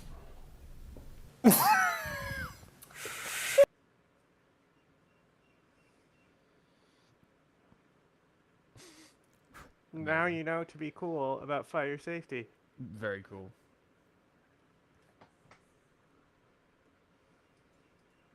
It's a very niche American culture drop. I cannot recall. I have done 12 zillion interviews It's in not my niche. political life We over all the know years. about being There's cool nobody about who's fire come up to me and safety. said, Bernie, I don't know about it. You're not American. Exactly, so it's fucking niche. No, niche is something that only a select few people. Yeah, you know? Americans. You know, like a drop bear is not a niche Australian thing. Everyone knows the joke. I know. Uh-huh. And Ray it's gun only is not recently. a niche. Right? Everyone in the country Mhm. knows who she is. Who? Ray gun. Yeah. But Friendly Jordies is a niche. Yes. Summer Heights High is a niche. Yeah, true. That is very true. we have massive income and wealth inequality. What do you think we should do about it? Bernie, what are you going to do about the fact that 25% of seniors in this country living on $15,000 a year or less? What are you going to do about that? What are you going to do about the fact that so many people are homeless? Those are questions that one is not asked. One is never asked about income and wealth inequality, for example. Just not on, it's not part of the mindset of media or, for that matter, politicians. And we got to break through that. We have got to break through it because it is on the mindset of ordinary Americans. So switching gears a little bit, but going back to the Democratic Party's performance in these past 4 years under Joe Biden, where would you rank Biden's performance across the board? Because there were certainly a lot of good things that occurred. I think pulling out of Afghanistan was a success, and it was the appropriate thing to do, even though it was. There's a trending tag on Twitter that says "R.I.P. Jack." Where'd I go? I don't know. Some kid with cancer. Oh, Maybe really? if God loved us and we weren't constantly defending homosexuals and letting them play in girls' sports, he would be alive because we would know God's love.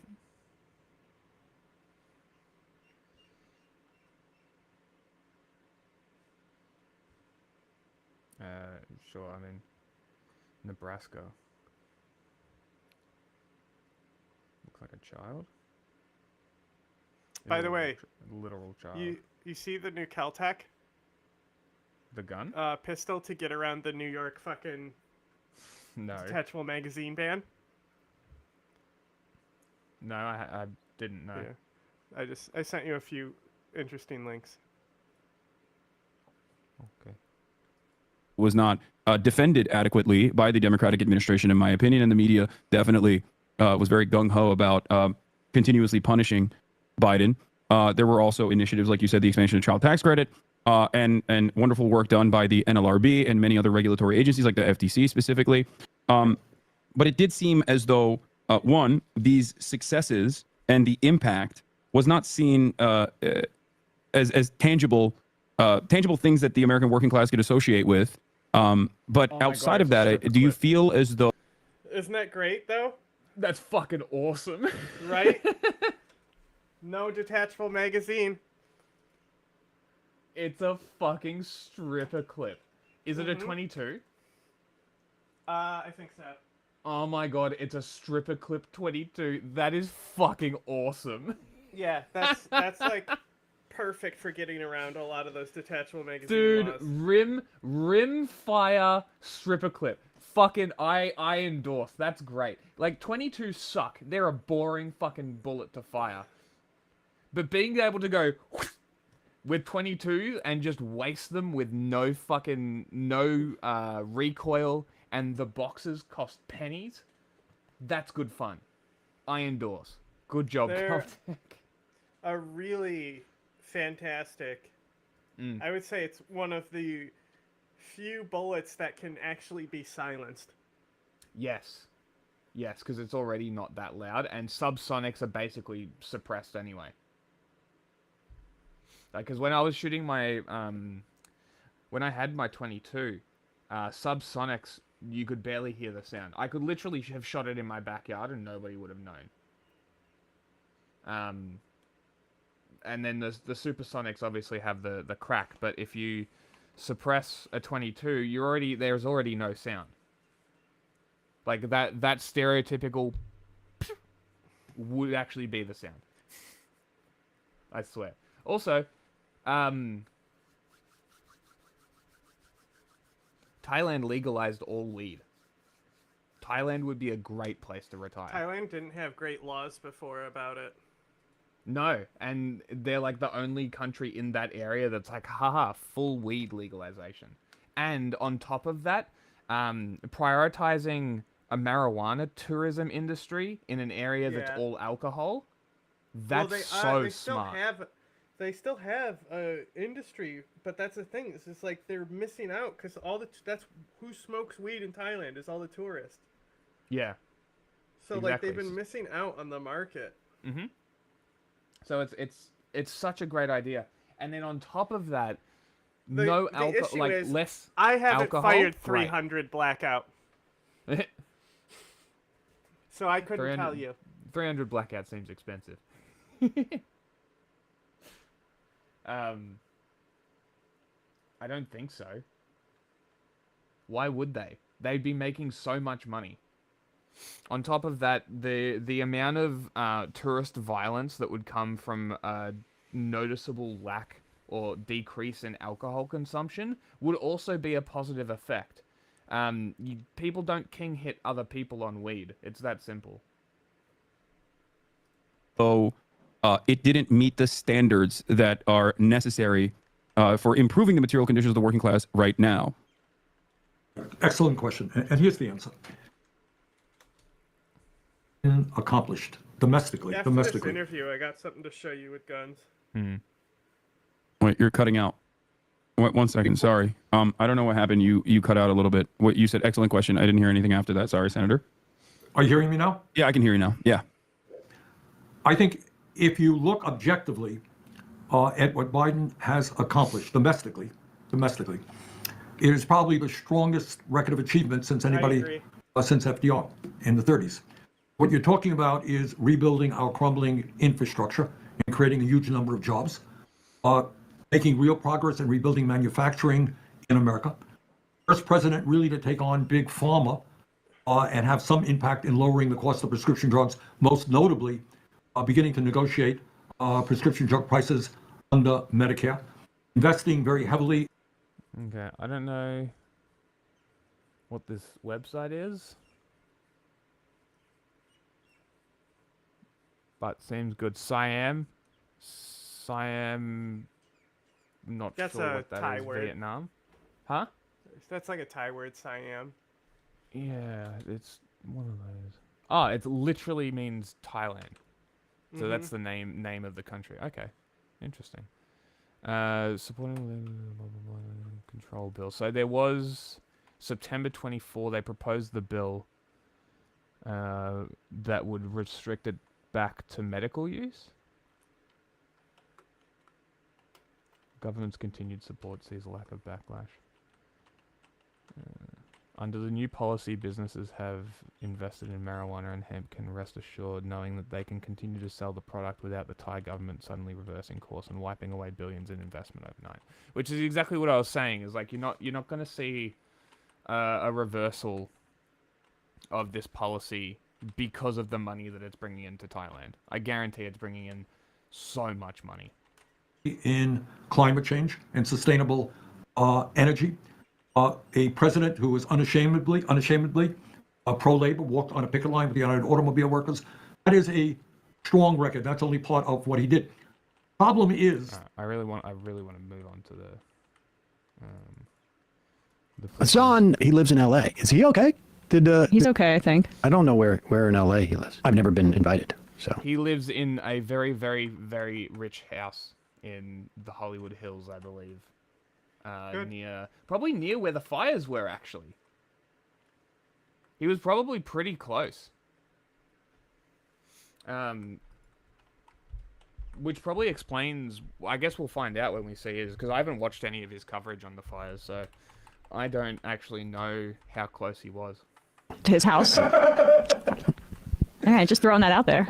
I mean, it's all right. Anyways, Hasan went out and was speaking with firefighters. In particular, there is a lot of incarcerated end up fighting these wildfires. And, you know, two things can be true. One is it could be an example of like how our system is exploitive of incarcerated. And it can also be the case that I've seen reports where they're not getting rest and they're working for 24-hour periods and they're getting very little to eat. Being paid like $5 to $10, not an hour, a day for this extremely dangerous work. But with that said, too, I found this, you know, surprising because also they're incarcerated. And so there's a reason why they choose to do this kind of work rather than be stuck in prison. Here is Hasan interviewing one of those firefighters. Where the bulldozer would like fall if it would try to go up there. It's crazy. So yeah, it's crazy stuff. We sleep out there. We still get our rest when we can out there on the mountain. That's crazy. Yeah, it gets dangerous too, right? It's dangerous. Yeah, it's dangerous. I had to dodge rocks sometimes coming down, dodge them. You feel me? I swear to God, my mama. We got this. It's crazy, bro. It's crazy. All right. Dangerous work. Will you like it? Yeah. Do you feel like it's almost like a respite from being? Is it better than being in prison or no? It's way better because I was in a prison yard. I'm seeing guys get stabbed, get jumped, get beat up. Crazy. He's like, yeah, literally being at risk of dying to the fire is better than being in the prison yard. That's fucking crazy. The cops treat us like shit, but here we get better treatment, right? They talk to us like humans. They talk to us like humans. We got a job. We're underpaid, but we got a job. Yeah. That's fucking. Wow, you mean if you actually talk to the people that are being used for this slave labor, they actually appreciate being spoken to and treated like people? Crazy. Who would have guessed? Yeah, feel me? And then the community comes out and shows us all kinds of love. We never received that growing up. We never received that kind of love, that kind of recognition for anything we've done. So now, doing this kind of stuff and all this love coming, that's life-changing for a lot of guys. That's all they need is a little bit of recognition. With this, it's life-changing. We get opportunities at careers. How long was your sentence? You know what I mean? That's 17 years. 17 years? Yep. God damn. They're going to shave it off. Yeah. They're going to shave it off. They're going to shave it off. They shave it so long. They better shave it off. Feel me? You know, there's a couple things you can take away from this. Obviously, the easy one is that, you know, it's better than being in prison. But the other is that maybe people should just be treated like human beings in all contexts. And not kept in cages to witness horrible things and to be traumatized over the course of a couple of decades. We have over 1 million people in prison in this country. I mean, this is restorative justice. This is what it's an advertisement for. That giving, I mean, even though the pay is horrible, purpose and community and as opposed to just locking people. I literally had somebody make this argument. They're like, oh, it makes them more employable. How about we don't punish people after they leave prison by making sure that they can't do anything but crime, leading to recidivism and re-entry into the prison system? How about we actually focus on reform and not making them more employable to capitalists? I don't know. Probably a smart idea. People in solitary confinement, well, it's also showing. I think it's also showing that there is the problem exists prior to anybody going to prison. The dynamic is there that, for this guy to be in a position where, a dynamic where we will be putting our lives on the line constantly to finally get some sense of self-worth, that opportunity for self-worth is available to to a lot of people, but not necessarily to huge swaths of our society.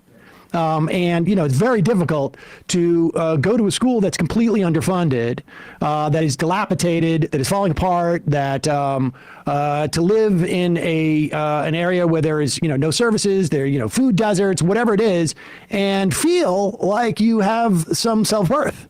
And so, there's a lot of things that can be taken from that exchange that talk about how we treat and what kind of a different society we could have if people could feel at least some measure of self-worth without having to go and risk their lives.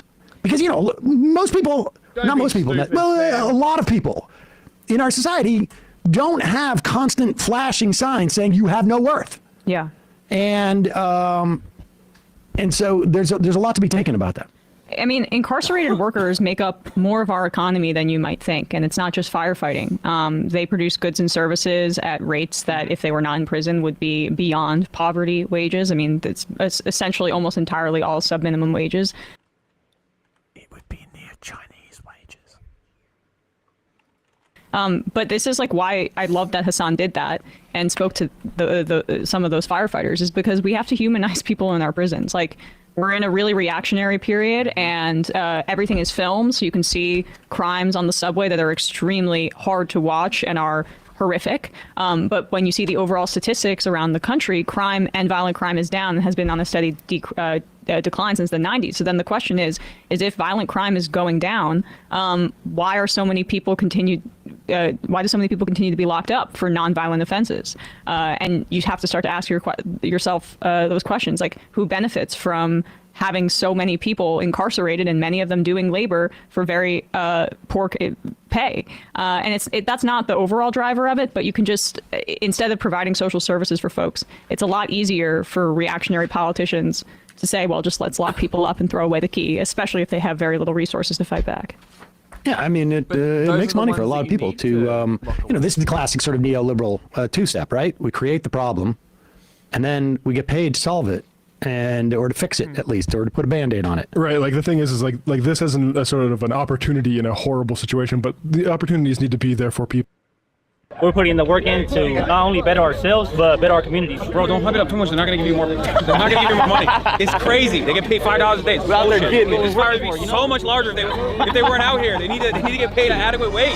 All right, ladies and gentlemen, we are on our way to the Rose Bowl right now, where we are going to be linking up with a new friend of the show. His name is Scott. He's a producer, and he's also a recidivism activist. We're going to be linking up with him because he is going to be feeding some of the firefighters that have been working tirelessly around the clock in combating all the wildfires that have been taking place in Los Angeles so far. The last death toll that I saw was around 10, with more than 10,000 structures that have been burned to the ground. Obviously, this is one of the most impactful wildfires, certainly the most devastating wildfire in California history. And one of the lesser known aspects of combating wildfires in the state of California is the fact that the California state relies sometimes upwards of 30% of the firefighting force at any given point during wildfire season. California state relies on inmates, incarcerated firefighters. Some of these incarcerated firefighters make $5 to $10 a day, according to publicly available data. Some of them makes upwards of $26 a day. Now, obviously, these numbers are incredibly low. They are incarcerated. It's a valuable training program, and until recently, they had no opportunity to join a full-time staff employed fire department. Since I believe 2022, there have been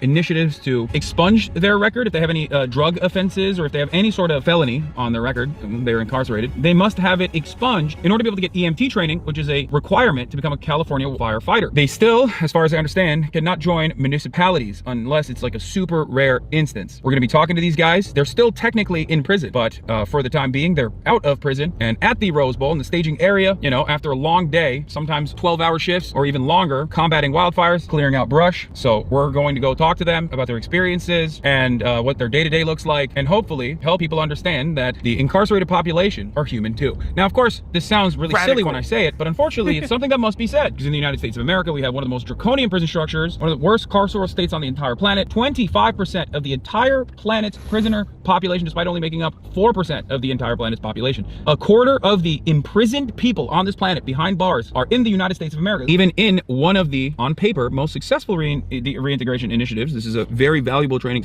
structure and allowing prisoners to experience dignity and actually give back to their communities. It still seemingly is used as a way to basically have a servile, indentured servant population. Slavery, as you know, is constitutionally protected under the 13th Amendment. Slavery as a mechanism of punishment is perfectly permissible, allowed, and still exists in the United States of America, in many states, including California. California, as a matter of fact, had a ballot initiative in the last election, the general election that we just had, where they overwhelmingly voted to preserve slavery as a form of punishment in the state constitution. I'm joined, of course, by Caroline Kwan, Marchie Poo, and also my very own volunteer. Well, this is what you don't comprehend. The capitalists don't give a shit about the job that you're trained in, because the job of a CEO clearly it must be done by people that are professionals in the industry, so they know how to run that business in that industry, right? They can just be firefighters. Oh, but you need a clean criminal record to be a firefighter. How interesting. So what are they more employable for? Are they more employable because they've been forced to put their lives on the line in fires? Like, does it make them more noble because that was their choice to do that as their slave labor job? Like, I'm so confused by the logic that people use to, like, justify this kind of thing. You know what I mean? Like, I just... It's so frustrating because it's like, how do you not see this as a bad thing? On the fucking thing of the CEOs, they just fail horizontally. It's fucking crazy. They'll tank a company, get a job as a CEO, tank a company, and it's just because there's so little of them, I guess they just keep getting jobs. It's fucking crazy. And these fucking cunts just sit there with hundreds of millions of dollars to their name, destroying people's lives. It's crazy. Fuck these people. Firefighter, engineer extraordinaire, Marat Piker, on this wonderful journey. Thank you guys so much for coming. So the Anti-Recidivism Coalition, that's a group that works with these incarcerated firefighters who we are going to go talk to. They currently have a fundraiser to raise funds for these firefighters after they are released from prison. The way firefighting works, not even just during times of crisis like this, is that they're 24. It's peak red flag NPC kind of thing. Like, this person doesn't have a thinking brain. They don't have an inner monologue. They don't actually think. They're at peak. Hours on, 24 hours off. So we're going to be talking to a group of people who are on the 24 hours off, but obviously they're exhausted, and it's a lot what they're doing right now. But that's how it is. So they work for 24 hours straight, and then they have 24 hours off. That's fucking insane. But, oh my God, the governor's there right now. Oh. Well, that'll be fun. Gavin is right behind us right now. Big Gav, gruesome Governor Gavin Newsom, California. I've never met him. California lost. I would not be able to not abuse the fuck out of him. I mean, it's not the time. I understand, but also Look, he's the governor. Gatorade back there. Like, he's the governor of California, standing around his slave labor. He's literally the slave master at his slave camp right now. That's what this is. That's what Gavin Newsom is. He's literally the slave master. He's the guy with the whip. I think that's the perfect time. He's literally here to talk to the slaves. Like, hello, slave. Hello, slaves. How do you do, slave master? May I speak to your slaves, sir? Is the kind of shit that I would be saying. An iron fist. What do you want to tell the camera about yourself? I say. Fucking, fuck this guy. Scott Budnick, movie producer, spent 14 years making The Hangover and Project X and a bunch of stupid shit. The fuck? Went into juvenile hall, met a bunch of incarcerated kids, and started doing this. And here we are, still making movies, but doing this is what kind of feeds my soul. And what's the... No shit. That is genuinely surprising. Crazy. Group that you work with predominantly. Yeah, like, you have a recidivism. Yeah, ARC. Right? So ARC. the organization I started. So after I was making comedies, then I did that, and now I'm back in the movie business making movies. But I'm still on the board of ARC and doing this kind of work. We were supposed to have a meeting on Friday, and I got evacuated. That was like not. I didn't even realize that you were doing this thing we were supposed to have this meeting, and I thought it was like a regular, sometimes producers and stuff like that hit me up, and then Caroline was like, oh, I was doing some research on like incarcerated firefighters, like where to donate and whatnot, because it's something that we talk about quite a bit. Yeah. And he was like, oh, there's this guy, Scott Budnick. And I was like, I know this name. Where do I know? It's like, oh my God. Wait, you figured this out? Yeah, she's the one. Yeah. I'm like, wait a second, that's crazy that these two things intersected. We actually have a mutual. What's going on, man? Kimbo, nice to meet you. Kimbo, Yeah. Hasan, So nice I to saw, I meet was like, oh, this guy. Okay, I think we gotta connect with them. That's crazy. Yeah. Any big Kimbo right here? Kimbo, you're on Twitch. What's up with it? How's it going? So, from what You we guys understand, Scott was telling us, Scott was giving us the lay of land here. Okay. So you're originally from Juvie, right? No, I'm a youth offender. You're a I youth caught my offender. case at 18. All the red caps here, in particular, if you can show right there, they're all from. Are you guys all from the same correctional facility? Yeah, we're all from Growlersburg Fire Camp. Okay. We're the Wild Peak Crews. Okay. There's So two crews here right now. Yeah, that's. They'll probably explain it, but this is another thing I found out. They literally have Did he just camps say for these California guys. Oblast? Yes, he did. It was a joke. God, chat. I found this out is that they literally have camps for these guys, so they volunteer and obviously they get training, right? So they, instead of being in prison, they're in these fire camps where they just get trained for this, and anytime fires happen, disasters happen, they're out there doing the work. So, like, it's probably, like, when the option is, like, prison or this, sure. It's probably a better deal. They probably get better food. I don't know. But at the same time, it's still not a choice. And then people go, oh, they committed a crime. Well, I don't know. I just don't think that people who committed crime should be forced to put their lives on the line to fight fires. I think that's cruel.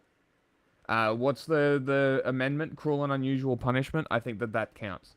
I think this fits under cruel and unusual punishment.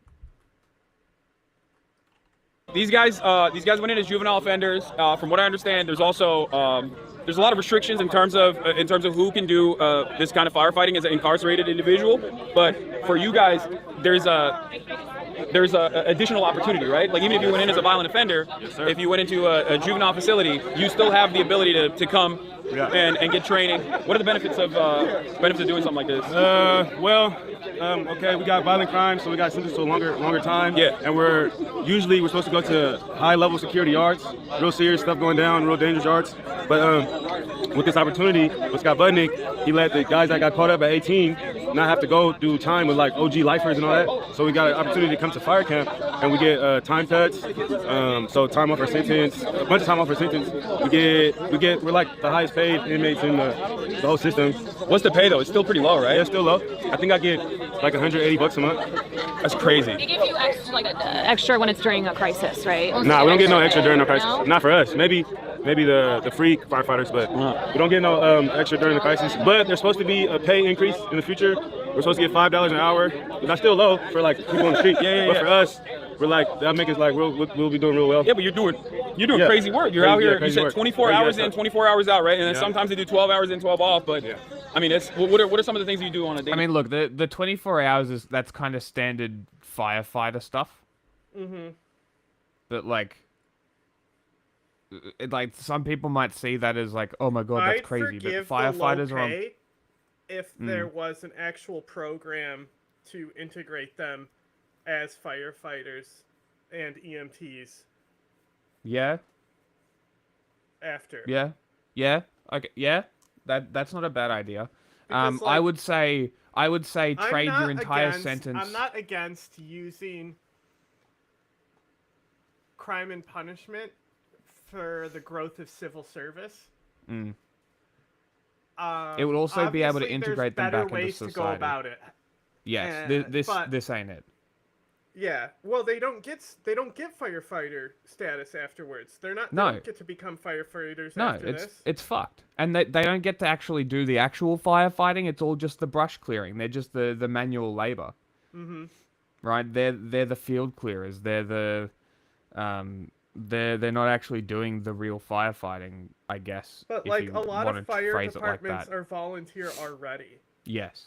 There are very, very few paid firefighters. So a lot of the fire departments with the planes are private and funded. So that's where a lot of them could go theoretically, but again, if they have the criminal record, they're not going to get the job anyway. So it's a dead circle, and this You is know the who problem. else And shouldn't that's be funded what. and be volunteers? Well, first of all, firefighters should be paid, even the volunteers. Sheriffs should be volunteers. Yes. No paying sheriffs. Yes. I would agree with that. That would solve a lot of problems. I think a good start, and I'm sure that what was the guy's name? Scott something? The director? That he has this in his program. I'm sure we're not coming up with original ideas for, like, recidivism reduction kind of shit. But, like, getting rid of that whole stigma in America of a criminal record being able to, like, stopping you from getting a job. In general, in the global north, that should generally be a thing. That's like, you know, if you've served time or you've got a conviction, it shouldn't really be held against you in any real way. It seems dumb to do so. It just seems unnecessary. So it's like, you know, having that stigma removed and having them actually be able to be integrated back into society is crucial to solving the problems, I feel like. And if it's not in people's systems, why not? Day-to-day basis out here. We go in with our tools, we hike a bunch of miles, we're on the mountain, then we grab, we work with our hand tools. You got a question? Where? On YouTube. Can you pull it on screen? You can't say it? Can you... Okay, so the sheriffs originally served a very specific purpose in America. So the colonization of America kind of came with its own need for policing. Now, generally what happens is the sheriff in the town was not a position people wanted to have. So he ended up being a very respectable person, but there was no, like, laws really back then, you know? But that's why, like, any sheriff department, they have the regulation to actually call up a posse and start arming civilians to form a fucking militia. Yeah, they can deputize people. Yeah. That doesn't actually happen, but, like, every now and then during BLM, you'll see, like, some racist sheriff or something like that. Start deputizing But the people. thing is that the sheriff's department all throughout the country, they are by far, like, the worst of the worst when it comes to, like, police that end up, like, killing people that don't need to be killed and things like that. That Sonia Massey was a sheriff. Yeah. So, like, whenever you hear something about, like, somebody being killed again in America, just check if it's a sheriff. 9 times out of 10, it will be. It is. So that's the issue, is that there are a lot of volunteer sheriffs, though. But, like, around here, they are not. But it's just, like, they're supposed to be, like, more of, like, a public service police than a, like, actual, like, drug enforcement police force. They're not supposed to act like police. That was never the intent for sheriffs. Yeah, exactly. Like, it's the time is supposed to be indicative of exactly the crime and the fine. So leaving prison should mean that you've got nothing on your record. Therefore, you should have nothing to stop you from integrating back into society. But America is a fucking, like, punishment-obsessed country. So they want people to be reminded that you did a crime for the rest of your fucking life. And that leads to recidivism. It's literally the American system, inbuilt, is recidivism. This is how it's run, right? Why do you think they allow the 13th Amendment to continue with that loophole? It's multiple billion-dollar industry. I think $11 billion I saw. $11 billion prison slave labor is worth. And they're paying them under $1 an hour. $5 a day. Pretty fucking cool. You feel me? Yeah. So it's $11 billion industry. like the hardest job in the firefighting for the wildland. Period. It's like we're like infantry. We're foot soldiers. Yeah. So we're cutting line. We're scraping brush. We're using chainsaws, scraping brush. We're making a path between the fire and the rest of the fuel, the community, the brush. So we make that barrier. We create that barrier with our hand tools. But it takes a long time. It takes hours and hours. And we go where the bulldozers can't get to. You feel me? So we go in tight spaces, real steep, where a bulldozer would like fall if it would try to go up there. So yeah, it's crazy stuff. We sleep out there. We get our rest when we can out there on the mountain. It's crazy. Yeah. It gets dangerous too, right? It's dangerous. Yeah. It's dangerous. I have to dodge rocks sometimes coming down. Dodge them. You feel me? I swear to God, my mama. We got this. It's crazy, bro. It's crazy. It's dangerous work. Will you like it? Yeah. Do you feel like it's almost like a respite from being? Is it better than being in prison or no? It's way better because I was in a prison yard. I'm seeing guys get stabbed, get jumped, get beat up. The cops treat us like shit. But here, we get better treatment, right? They talk to us like humans. They talk to us like humans. We got a job. We're underpaid, but we got a job. Yeah. You feel me? And then the community comes out and shows us all kinds of love.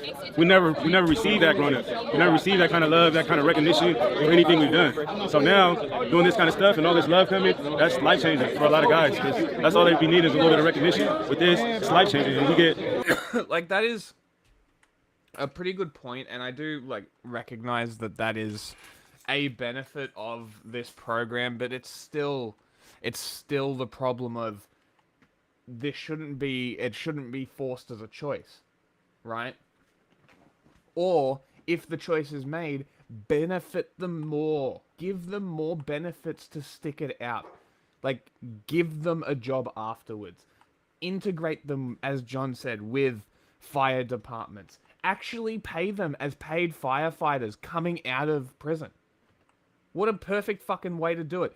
Government paid. Doesn't have to be a lot. $30,000 a year. It can be a government stipend. And then, whatever. I don't know. I'm just spitballing here. So it's like... yes. Radical take. Hot takes coming out of 5th gen. Slavery is bad. It Love is. it. Opportunities at careers. How long was your sentence? You don't mind me asking? 17 years. 17 years? Yep. God damn. They're going to shave it off. Yep. They're going to shave it off now. They'll take a year off. Shave it off. They shaving some off. They better shave it off. But you feel me? We ain't breaking. You know what I mean? We ain't folding. You feel me? 17 years. But now I'm at camp. I got about 2 years left. 2 years left. I had to work a bunch of time off with schooling and graduating high school. How old are you now? I'm 25 now. I'm forgetting. I've been down for a minute. I feel you. I started at 18. I'm 25 now. And you got linked up with this program how many years ago? I got to the fire camp last year in November. That was the first time any person. The other thing as well, like if he's doing 15, right, at 18, he comes out at 33 with 0 social skills. No shit, they're gonna go back to crime. He has social skills, Yeah, because he's been. This guy. No, I know, but I'm saying I'm saying at the age of 33, you add on another 15 years or another 7 years on top of what he's already done, right? And you think he hasn't done this? He's done a more isolated thing, or not worked at all, or forced to work in general and not get a choice, and then go back to his cell, and that's his life, right? You'd get pretty bitter, I would imagine. But this is, like, as much criticism as we've been having, the prison systems need to have heavy access to education, actual paid work that they can save up for money when they get out of prison, not just a tiny amount that they can kind of buy some things at the prison shops and then have nothing on the outside. Like, you should be able to save the money that you make working in prison so that you have money to then start living outside. I don't know why this needs to be spelt out for the people running the fucking prisons. But I guess because all the prisons are private, it costs too much money to actually treat them like people, so we just treat them like shit and then sell them out for slaves, right? Fucking scumbags. Like my kind of case. In fact, it's not cheaper. It makes them money. It makes the prisons money by selling people as labor. That's what we're witnessing right now. I don't know why this isn't a bigger issue for people. I don't know why people aren't more angry about this. Like, even like, yes, he's getting more opportunities than another guy in prison, but you heard the job that he's doing. That's not a job that he's doing out of the kindness of their hearts. They gave them the shittest job for a reason. Like, you've just got to look at it with a positive light, which is what he's doing, and I can't fault him for that. You have to.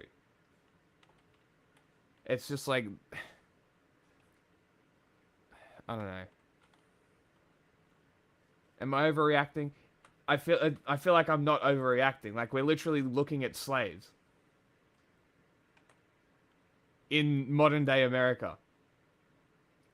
Was allowed to go to fire camp last year in November, so we're the start of it. What about for adult offenders? Do you think that like it's a good program overall, right? Like I mean, it's like even if it wasn't fighting wildfires, like do you feel like these kinds of initiatives? You talked about being feeling like a human, right? Feeling like a sense of dignity from other people. Do you feel like these kinds of programs, reintegration programs like that, would be successful overall? Like in terms of giving you proper training and giving you tools to one, lower your sins, give back to the community somehow, and then when you go out, you have, well, I'm not entirely sure about the wildfire programs in general, but like in general, it's good to have that kind of work experience so you don't feel like your life is lost. Yeah. I mean,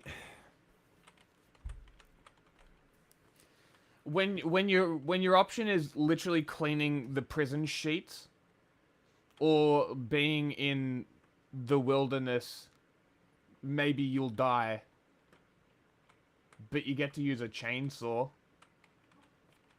I don't know. Chainsaw sounds like a good option. I don't know about you. Also, being outside of the prison, living in a slightly nicer prison, I imagine, also probably a pretty good idea. If you're able to do it, I imagine people jump at the opportunity. It could be successful. I bet you there's a hierarchy of jobs in prisons. I bet you there is. I bet you there's like, oh, that's the best job. Like if you get that one, you're set, kind of shit, right? I bet you. But the thing is, the pay, the work compared to the pay is like, it's crazy. Yeah. So a lot of guys get broke off on the mountain, their body get beat up. You know what I mean? Yeah.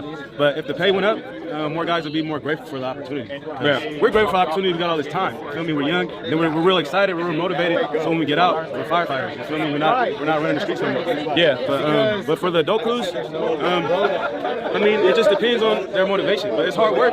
So if you're lazy, you're not gonna last. You're gonna hate it.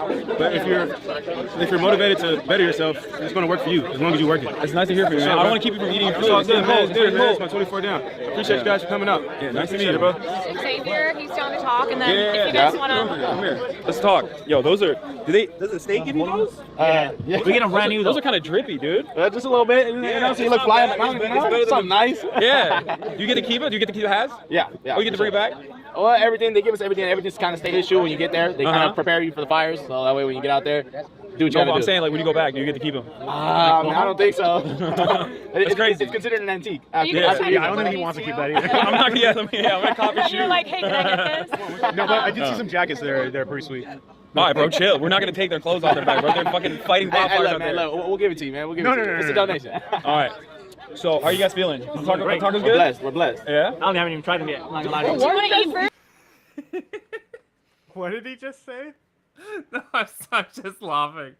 They're like talking about their clothes. It's like the most California fucking thing I've ever heard. They're literally like, oh my god, that's very funny.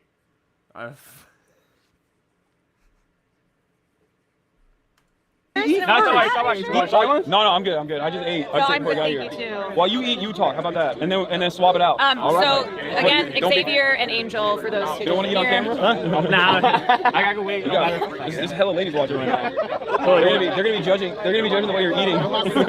He's not shy. He's not shy. No, don't even worry. He eats on stream, and you cannot be worse. You cannot be worse. How you guys doing? We're blessed. We're blessed. You know, we're taking it all in. We just came down from the mountain yesterday. We were assigned to the Eaton Fire. Our division, you know, was meeting up with other crews, doing some hand line. The dozer only goes so far. You know, our job is really to kind of get in the cracks and crevices where the dozer can go. And when we get out there, we work as a team. You know, this guy is crazy out in the fires, man. This guy goes crazy. This guy goes crazy. So let me ask you, how long you guys been training? Like, when did you get started with the program? It's a relatively new one, right? Yeah, it's relatively new. I mean, fire camps have been around for a while, but as far as for us, you get sent to a training facility before you're even allowed to come to a fire camp. And the training, honestly, will not prepare you for what it really is. You know, it's only a 2-week program. You probably do a couple sets of push-ups, run a mile or so, but yeah, but it's like it's nothing compared to hiking with a pack on or having to cut line for hours. But yeah, like I said, I mean, you won't be able to really figure out what it's about until you get to a fire camp. Yeah, it's a lengthy process. I think these facilities try to imitate the feeling you get when you're on the mountain. You know, the hike can be miles and miles, and you know you got to carry this water, and your circumstances are subject to change. You know, depending on the winds and how the fire increases over time. You know, and these places really just cannot imitate that emotion, that feeling you get when you're up there. You know. And before. Remember what I said about them being out there, and if the winds change, they could just die. I just said miles. Hike for miles. It means they're fucked if those winds change. Good exercise. Yeah, run. Run fast. Fires faster. These fires this week, had you guys fought any fires before, or is this your first? No, we were just here at the Ventura fire, the mountain fire. Okay. Oh yeah. Just recently.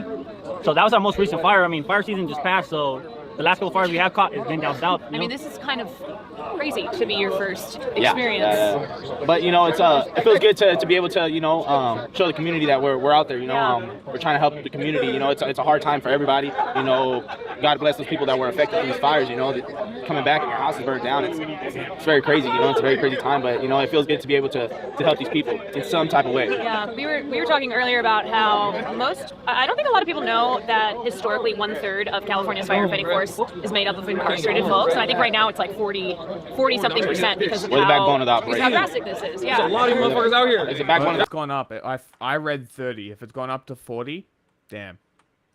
Operation and you know, Cal Fire is kind of just to cover up for it, you know, and we get out there and we do the hard work, you know. But shout out to those people do work too, you know, but we get the rough and tough. The reformed criminal. It's great. I always wonder whether it's genuine though.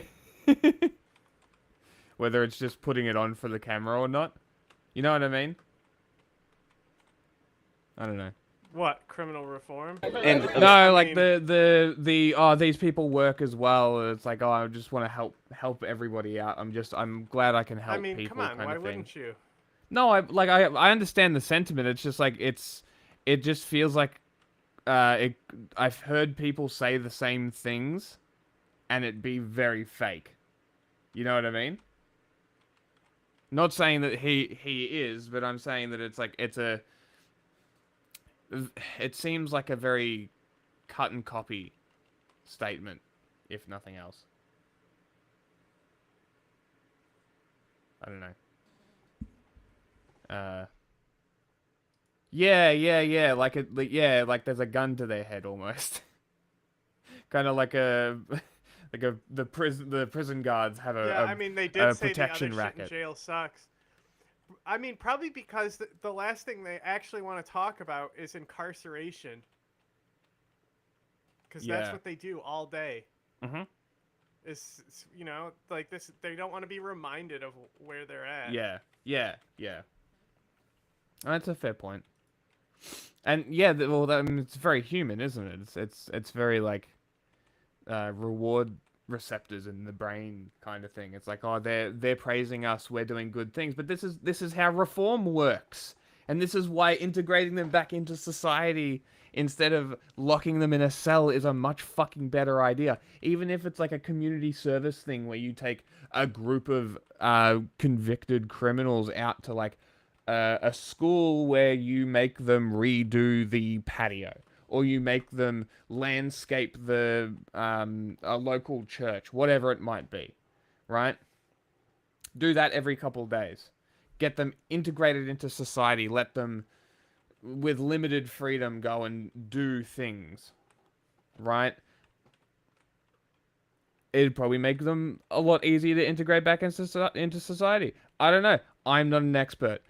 I don't own a prison. Maybe somebody with one should try.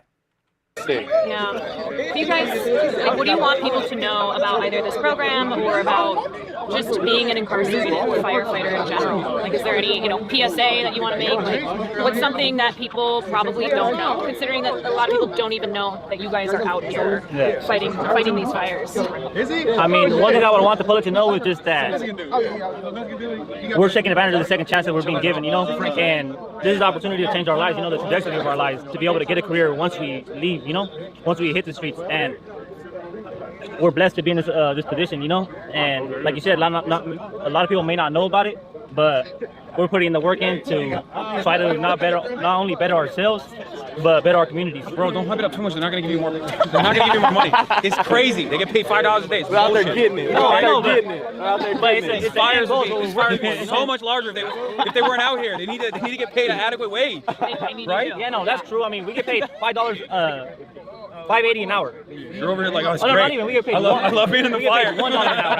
That was a mistake. You're gonna get a pay cut after this. You oversold. Yeah, we get paid $24 a day. Yeah, like this. I don't know. I'm just like. I'm getting the same thing. I don't know if you guys are getting it because I like put it out there, but it just feels like very rehearsed. Yeah, that's a perfect word to describe the feeling that I'm getting. So, I mean, $24 a day. Let me tell you this. When we're on a fire. Talk to me. Did you guys know that you got the normal, like, the rest of the firefighters, right? They're also in the staging area over there somewhere. Right, yeah. So you got that, and they get paid, like, the municipality gets paid, like, I think, $98,000 or something. Like, they get paid pretty well. They get good pensions, good benefits. They got unions. So they're in a decent situation. Prison union would be funny. What would you say if I were to tell you that there's also private brigades on top of that really rich people like Rick Caruso, the Grove? You guys know what that is? Yeah, the Grove. It's a mall. Very fancy shopping. It's lame as fuck. Anyway, he owns the Grove. He's a real estate developer. So we hired private firefighters to protect the Grove. You know how you heard about the Palisades that got burned down? 75% of it's gone, except for Rick Caruso's mall in the middle of the Palisades. Why? Because he hired a private brigade. Those dudes are making $7,000 a day. To do what you guys are doing. I don't want the fucking sheriff to hear me talking like this. No, he'd encourage you to talk this way. Yeah, $7,000 a day to do basically what you guys are doing. Wow. And think about that. And it's crazy. It's a big pill to swallow. But in this case, the return that we get is our second chance at life. This is a pilot program. A lot of us made decisions before our brain was able to develop, before the age of 25. So. I mean, this is our second chance, and this is our second chance to prove it. And at this point, it's a blessing. It's not more about the material, but the growth that we gain from this experience. Before our brains developed, this is our second chance, bro. What do you? Come on. I don't know. It's just this. I don't know. The last guy seems so genuine. Maybe it's just because the last guy seems so genuine. I don't know. Let's keep going. California State doesn't have any sort of like reintegration program. California has MCRP program, and thank God for Scott Button, he's trying to integrate his ARC program. So MCRP is the reintegration program from being incarcerated to being on the outside. It's limited, but it's offered. Maybe it's the program that this guy is. Maybe that's what it is. Maybe it's an ad for his program. He's trying to get funding for his program, and he's put this in it as an ad, and these guys are spouting off the company's propaganda.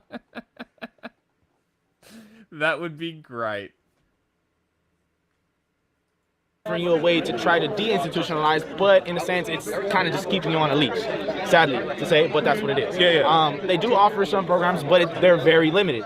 Very limited because they're usually private-owned companies. And they most likely have you do it yourself. Like when you open up a road, they have you do your own road. Yeah.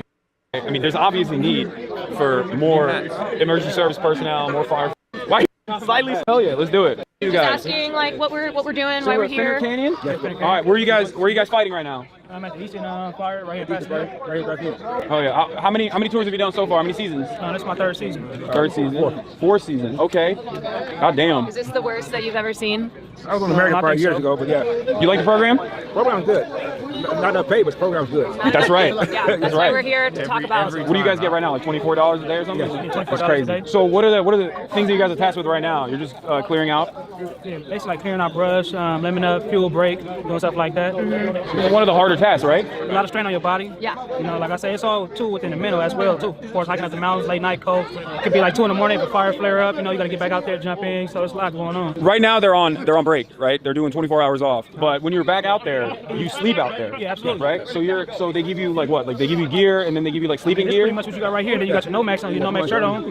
That's it? Yeah, that's all. They don't give you any sleeping gear? No, not on the mountains. Not on the mountain. So like I say, because you could be out there scraping line all night, you know, whatever it may be, trying to get a fire out. Yeah, so you can be out there What kind of protective gear do you have? I mean, I can't imagine. More that like a you're shroud. Pretty much same gear in Cal Fire where we have. Pretty much same gear, just in different color. That's all. Okay.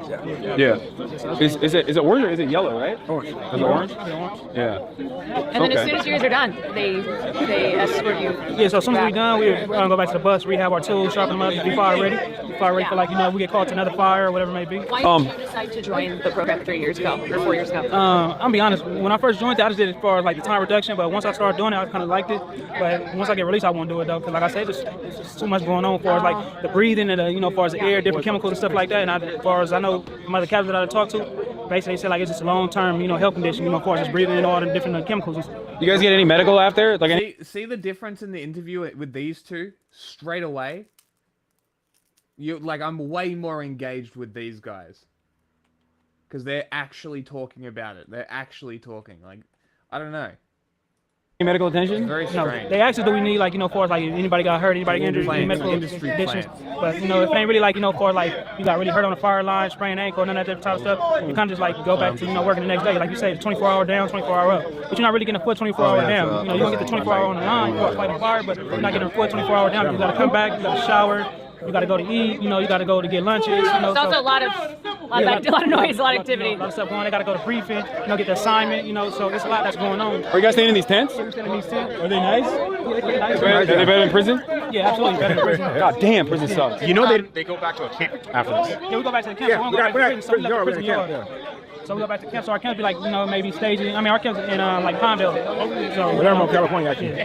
So I want to ask you why you joined the program. I did it 14 years ago. When I came back last year, my points was low, and I said, instead of going to the yard, I said, send me to camp. So, yeah. I was Carlsberg 12 years ago. I was at Carlsberg fire camp 12 years ago. Okay. Unfortunately, I came back to jail. Instead of going to a regular prison yard, I said, send me to camp. Are you wanting to pursue firefighting like when you're released I'm again? 56 years old. I'm 56. I'm still doing it with youngsters. It's a lot. Yeah, but I still, you know, for my age, I still get up that mountain, so I wouldn't mind doing it. And they say California don't have an age limit, so you know, it's up in the air right now with me. Yeah. How much time you got? I go home March 15th. I go home in July. Okay. Yeah, so What's the first thing you do when you get out? Drink a beer. What kind of beer? Modelo. Okay, there you go. What about you? See my grandmother. She in California? Yeah, she in California. So I'm gonna see her because right now I'm putting like 10.5 years. So I've been incarcerated 10.5 years. So I'm not go home in July. How old are you? 32. You're 32? Yeah, came in at 21. Young as hell. I'm 33. Way younger than me. He's looking for another person to tell him that he looks. Okay, stop. Thanks a lot for sharing your story, guys. Thank you. Appreciate it. It's a video game platform. Normally, you like. This is your 13th year. Damn, so you played like Fallout 1. I played 3 racial. First thing I'm gonna do is I'm gonna go back to work at stagehand. I was thinking about getting an electrician class. Yeah. 10-month course. That's SJC. What about you? How much time you got? I got about 2.5 years left. 2.5 years left? All right.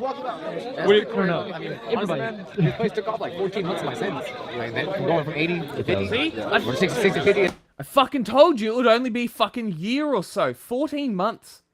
That's it? Fucking hell.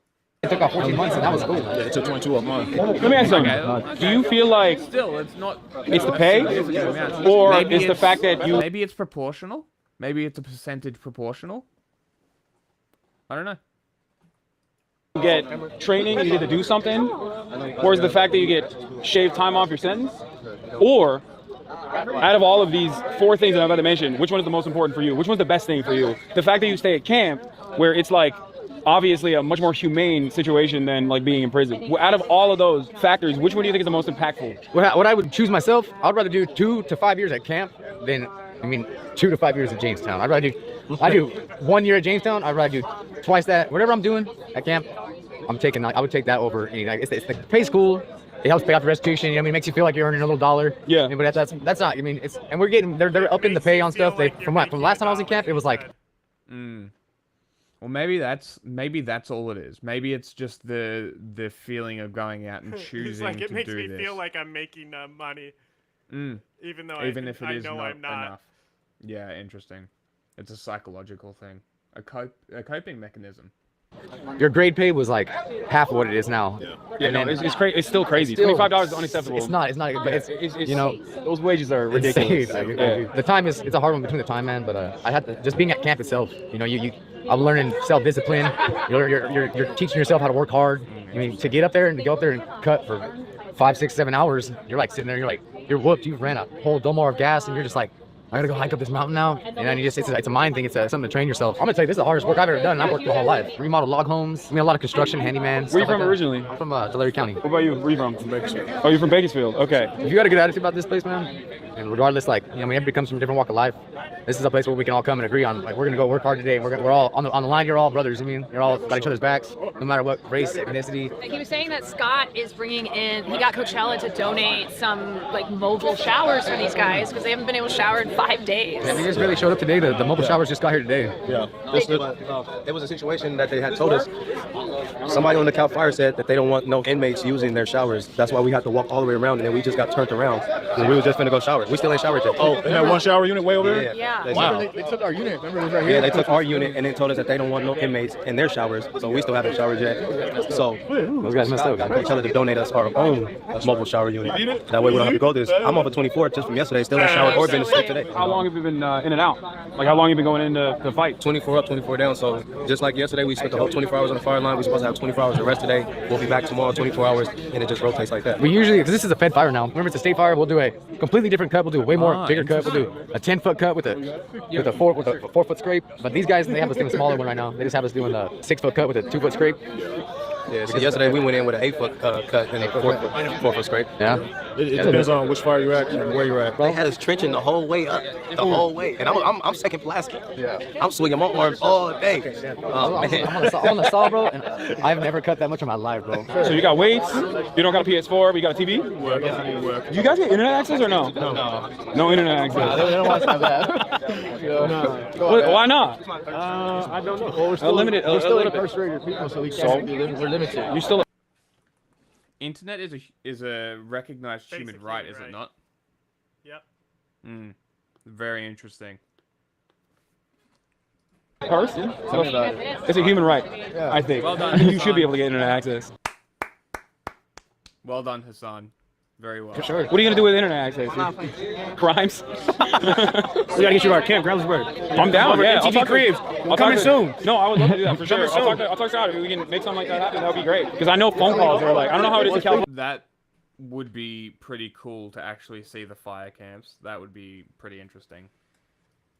Free now. Yeah, it used to be a big ass fucking problem. It used to be a lot. That shit was awful. So the phone calls are free now. So everyone that left, come back. I could call you now. Wait, tell them what it used to be like. So it used to be a lot, like 33 cents a minute. 33 cents a minute. 33 cents a minute. $1 a day. Like $1 phone call. We just been like $100 a week. Yeah. So that's why we're all single now. Am I right? Oh no, just me. Wait, okay, so like, why is that important? Why is it important that you have access to the outside world like that? We're not trying to get institutionalized. Like, we're not trying to get stuck in here because we're still people, like you said. Yeah. We're still people, and we're still trying to strive, and we're still trying to grow and get out of what we're in. Whenever I come home, I'm able to talk to my family. Not only does it motivate me, but it keeps me updated with the streets. Hey, this is going on crypto. Hey, you need to get your bank account up. You need to, like, all these information that he can't give me because he didn't experience that. Or he didn't experience Crypto? that. Don't do crypto. Bro, you're gonna lose all your money. Crypto. We'll see. Oh my God, bro! Don't do it. I promise. Don't do it. It's not a good idea. All right, you guys put me up on game one after. Okay, yeah. Don't do that. Oh my God. No. Crypto No, is don't probably use it just to get. better No, for don't them to cancel. get into to make money than any job they'll get in prison. That's actually true. Just stick it in a safe coin. Like, they don't your have that much little to bit of invest money. with it. Yep, that's actually hilarious. What are you heavy breathing for, doggo?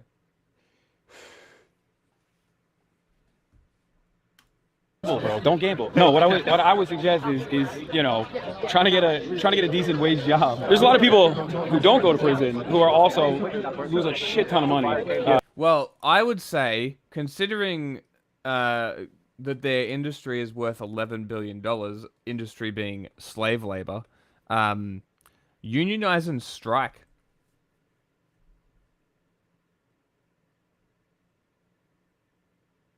I mean, what are they going to do? Literally beat you until you go to work? You're going to cost them a lot of money. It's a lot of money. That's a lot of leverage that these people have. I reckon you could squeeze a proper wage out of them. So, I think Hasan should kind of lay those eggs and let them go to work. I think that would work quite nicely. I think that they would have quite a lot of leverage. Even like just individual prisons themselves. Make it a standalone complex. One does it, another hears, they do it, another hears, they do it. Boom. Happens countrywide. And you've got unionized prison labor. Boom. I reckon that'd be sick. You reckon lawyers wouldn't jump to pro bono that shit? Of course they would. Doing crypto and gambling and all this stuff, it's bad. We see, so without connection to the world, I wouldn't know this. So now I'm just thinking I'm going right into crypto, but look, we need more connection with the world now. No, you need less connection with the world. You're trying to make crypto puts, you're trying to make calls. I heard you be gaming. What's your favorite game? I game, right now I'm playing Marvel Rivals a lot, but it's new. It's a new game. As far as like, of all time, Metal Gear Solid. What do you play? You play any games? Super Smash Bros. And Fortnite. Okay. Oh, you play Fortnite? Nice. They have a PS4. No, I know. Yeah, I suck at Fortnite. You beat my ass. You got a lot more time to play Fortnite than I do. Well, at our camp we don't have internet, so like we play. Like right now I'm playing Dream Hunter. I'm playing Monster Hunter Ice World Reborn. Oh, there's a lot of good single player games out there though. That's a really good game. How does that work? Can people just like buy you guys games or no? I think so. We can get games sent in. I think we can. As long Okay. as they're pre-approved by our lieutenant. Wait, what? Oh, so the lieutenant's like, this is too violent. Like, I mean, we have Mortal Kombat. We have. oh, okay, then never mind. Yeah, That's not a problem. So Washington Ridge Camp, right? All right, there you go. You can send in video games to Washington Ridge Camp. How do they do it? Is there like a Department of Corrections website portal, something like that? Lieutenant Hanks, This is Lieutenant Hassan. Nice to meet you. Nice to meet you. I can't say nothing. How do we send these guys video games? There's a lot of people watching right now. How do we send these guys video games? Yeah. Video games are a challenge because I can't give them access to the internet without it being supervised. Yeah, no, I meant like hard copies. You donate them to the camp, so you send it to the address of the camp, and you state that you wish to donate it for camp, and then we'll include it in the systems we have. Hell yeah. Have to be like maturity level restricted. Yes, it has to be maturity level restricted, and it can't have an online component to it. They'll send you guys some hard copies of video games. Hey, nice to meet you guys. Hi guys. I just want to say what's up to my wife, to my son. I do this for you guys. Thank you to the program, you know, got me a lot of time off. Chat, you know what's up, man. Get this to my wife, man. Yeah, we do a photo. It's our first shower in a whole week. Just let them know we've been out here for a week. Let's go. Our first shower, bro. It's time. About time. Let's get a Thank you guys. shower. It's because of y'all. How do you feel? How do you feel? That was a very interesting video. I'm glad we sat through most of that. Cool. I'm happy. You happy? Chat, you happy? I hate my life.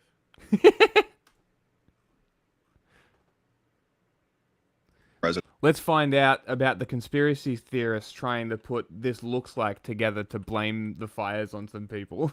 Up there named Don Griffin. He took these photos from the exact same vantage point in his backyard, and he told me the big Palisades fire started right in the same spot as one on New Year's, and I thought he meant New Year's a year ago, and he said no, just a few days ago. So when this thing is over and all the structures that are going to burn thousands and thousands and thousands and thousands, and the dozens of people who have died, and the nuclear weapon level destruction that was wrought. Why do they on always Los have heads like Easter Island heads? Why? Why do they always have heads like this? Like Jocko Willink heads. What do you think the criminal penalty for these guys is going to be? Biblical. Mexico is probably your best option right now. And I would imagine they're too stupid to realize they're already caught. So as LA descends into further chaos, the fires expand, more people lose their homes, more looting, more rioting, which we're going to look at that too. Everybody's asking themselves, who's responsible for this? Who started? And what happens when the general public starts asking themselves these questions? Do they rationally use evidence to search for what could have happened?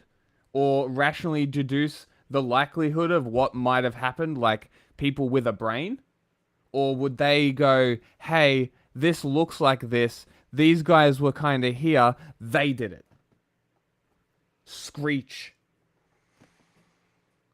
Which one do we think? Do we think we're going with the illogical conspiracy brain or logical thinking human being? Started these fires. And I've been hearing things from Chinese space lasers to controlled demolition. Definitely those. Yeah, definitely Chinese is the ones you've been hearing. I bet you it's all Chinese ones, yeah. I am a Stegosaurus. By elites. And I have always been of the opinion that these were arson. And I've always been of the opinion that most of these wildfires are probably arson. They want to get on the news, man. So if someone thinks that they can just go into the middle of the woods, light a match, and watch the world burn. It's an interesting theory. I don't think so. Like, there are definitely some people who think like that. Most people are scared to light fires. You'll find. Burn. I mean, why would you think that that's not something that happens very often, you know, in target-rich environments? Now, the reason why I also think that is because in California, it happens all the time, and that's because California I'm so excited for this video. Dude, somebody sent me this because I've been using the 5th Gen account to ask people who have been trying to pin it on these guys where the evidence is, and they're doing the same thing that the Chinese bots did when I asked them for evidence of the 6th Gen plane capabilities. They just keep deflecting and screeching. And it's been very funny, and somebody sent me this as the definite proof. So that's why we're watching this. Wildfires get lots of press, okay? Is there something like uniquely dry about California versus very similar terrain in other places? It's literally Death Valley is the above mouth it. of deserts. Death Valley is above it. The Sonoran Desert is to the right of it. Is California uniquely dry? Yes. Not as dry It's a desert. Your mama. Like, it's only California that ever burns. I think it's because California wildfires get press, and so you have a bunch of these. Los Angeles gets like 3 days of rain a year. Why does California burn? Weirdos who start fires, like the dudes in this video. These guys specifically, that Heavy Duty Country exposed in his video. And we're going to get to exactly exposed that, because my opinion, what's in Heavy Duty's video, there's no conversation. These guys did it. Let's fucking and go. Worse go. though for them is that it's not just a YouTuber of decent size who is talking about them. There's an article in the New York Times about these kids that did not have the entire story, but they already knew that these kids were up by the... Don't you worry, guys. I've got the full story. This random YouTuber has the full story. The New York Times couldn't get it, but this guy did. Oh, man. Are you ready for already this suspicion on these guys, evidence? and then now, after this video that came out yesterday on Heavy Duty Country's channel, these kids are going down, dude. And so I would encourage you to sit tight and watch this entire video. I'll walk you through the entire thing. The New York Times I article, can't wait. what the, Please what the, hold the my hand. actual witnesses said Please, about them Daddy, being there. hold Because, my again, hand. that's why you look at both. If you got a video, normally you're like, let's just watch the video. But what you don't have in the video is you don't have the witness statements. The witnesses were the ones who saw Notice how many minutes it's taking to actually get to the video, how much padding he's doing at the start, how much prepping he's doing for you to accept what he's about to tell you. Kids, they talk about what. Also, did we notice at the start when it says anything stated in this video is my opinion? President there named Don Griffin.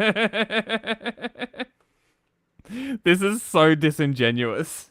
The country talks shows the actual videos these guys put up and the damning evidence, absolutely damning, coming directly out of their mouths, as well as when you see these kids' social media profiles and what they existed on this planet to do. This is like, you know how those kids, like the guy who went up to the dude in the mall and Look how excited he is. He thinks he's fucking breaking news. pranked him, and then the guy shot him, you know, and everyone was like, yeah, I guess. I mean, that's what happens, dude. You want to do these YouTube pranks. Like, no one, everyone supported a dude shooting a guy who was like 20 years old. I think the kid was like 20. Okay. Do you know how much people have to hate a certain demographic for them to be down with you shooting them on video? Okay. That's how much people hate these YouTube pranksters. And so now that one is almost certainly responsible for burning the entire LA area. Oh my God.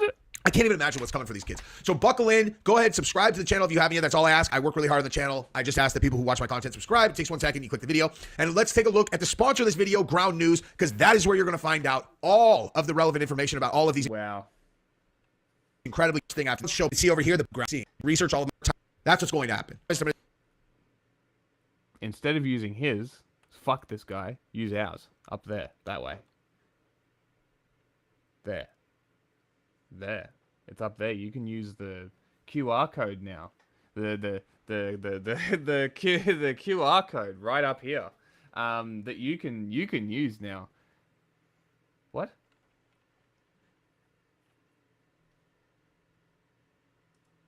What is happening?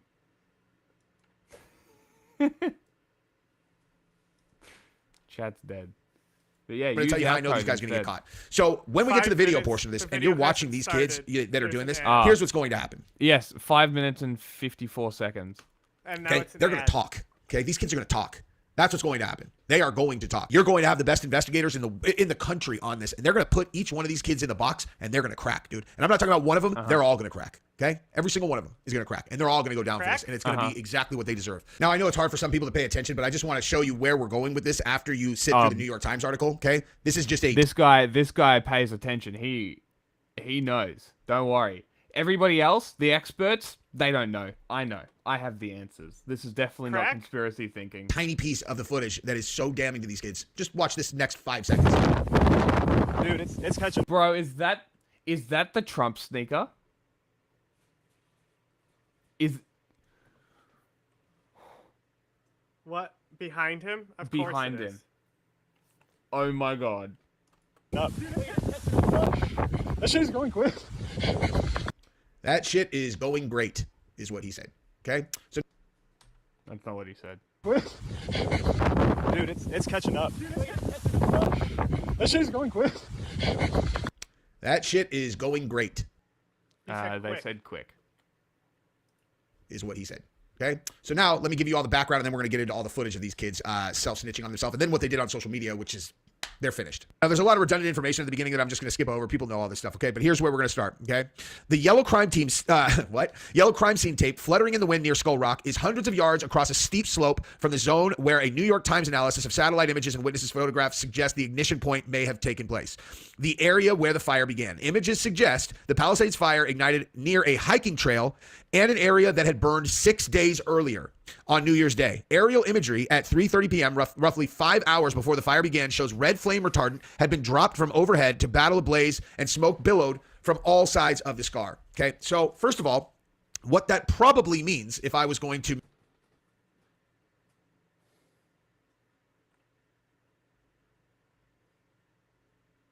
Do I have to point out what the problem was here? What that probably means, you have no fucking clue. Make hypotheses, is they probably started that fire also. Oh my God. Like, Yep. You got it, bro. You nailed it. You fucking... That's the evidence. It's cut and dry. Evidence.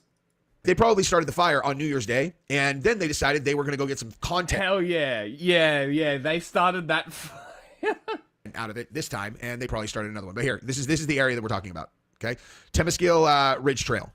Let's just have a Ridge Trail. Great. Is there a review page? Excellent. Let's see. There are 600 reviews for this trail. I wonder if this is a popular trail or not.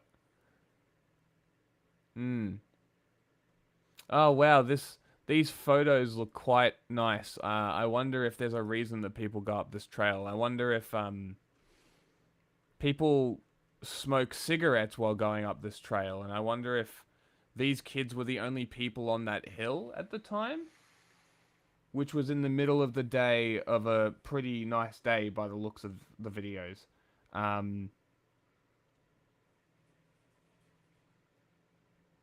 don't know. Maybe I'm just dumb. This is clearly rock solid evidence. Okay, so the area is desolate today, slopes and sand, colorless moonlight. Okay, so this is what it looks like now, just burnt. But this is if you can see the glass bottles on the ground. Okay, this is an area that people hang out. People were hanging out on New Year's Eve there, hence the bottles. And then there was a fire on New Year's Day, right? Now, what kind of loser ass sorry asses spend New Year's Eve on the side of a fucking hill? Okay, kids or losers with no money. Okay, those are your two options, right? So when you look at the videos of these kids, just keep in mind, like, do these kids look like the kind of kids that... nobody would hang out on hills or nature on New Year's Eve. No, only losers and dropkicks would do that. You would have to be crazy to do anything. You have to be cool like me to go to, like, I don't know, a friend's house, drink beers and throw darts at a dartboard. Like, what the... Get the fuck over yourself, you actual dickhead. What a wanker. What a tosspot. Theoretically would be at some poppin' club in LA on New Year's Eve, or do they look like the kind of sorry asses that would have no girls with them, just be a bunch of dudes on the side of the hill getting drunk by themselves and potentially lighting a fire because they have nothing better to do? All right, so let's get into the day that these fires started. Okay, so on the morning of January 7th. This guy has no friends. I changed my mind. He didn't go to a friend's place. This guy is single.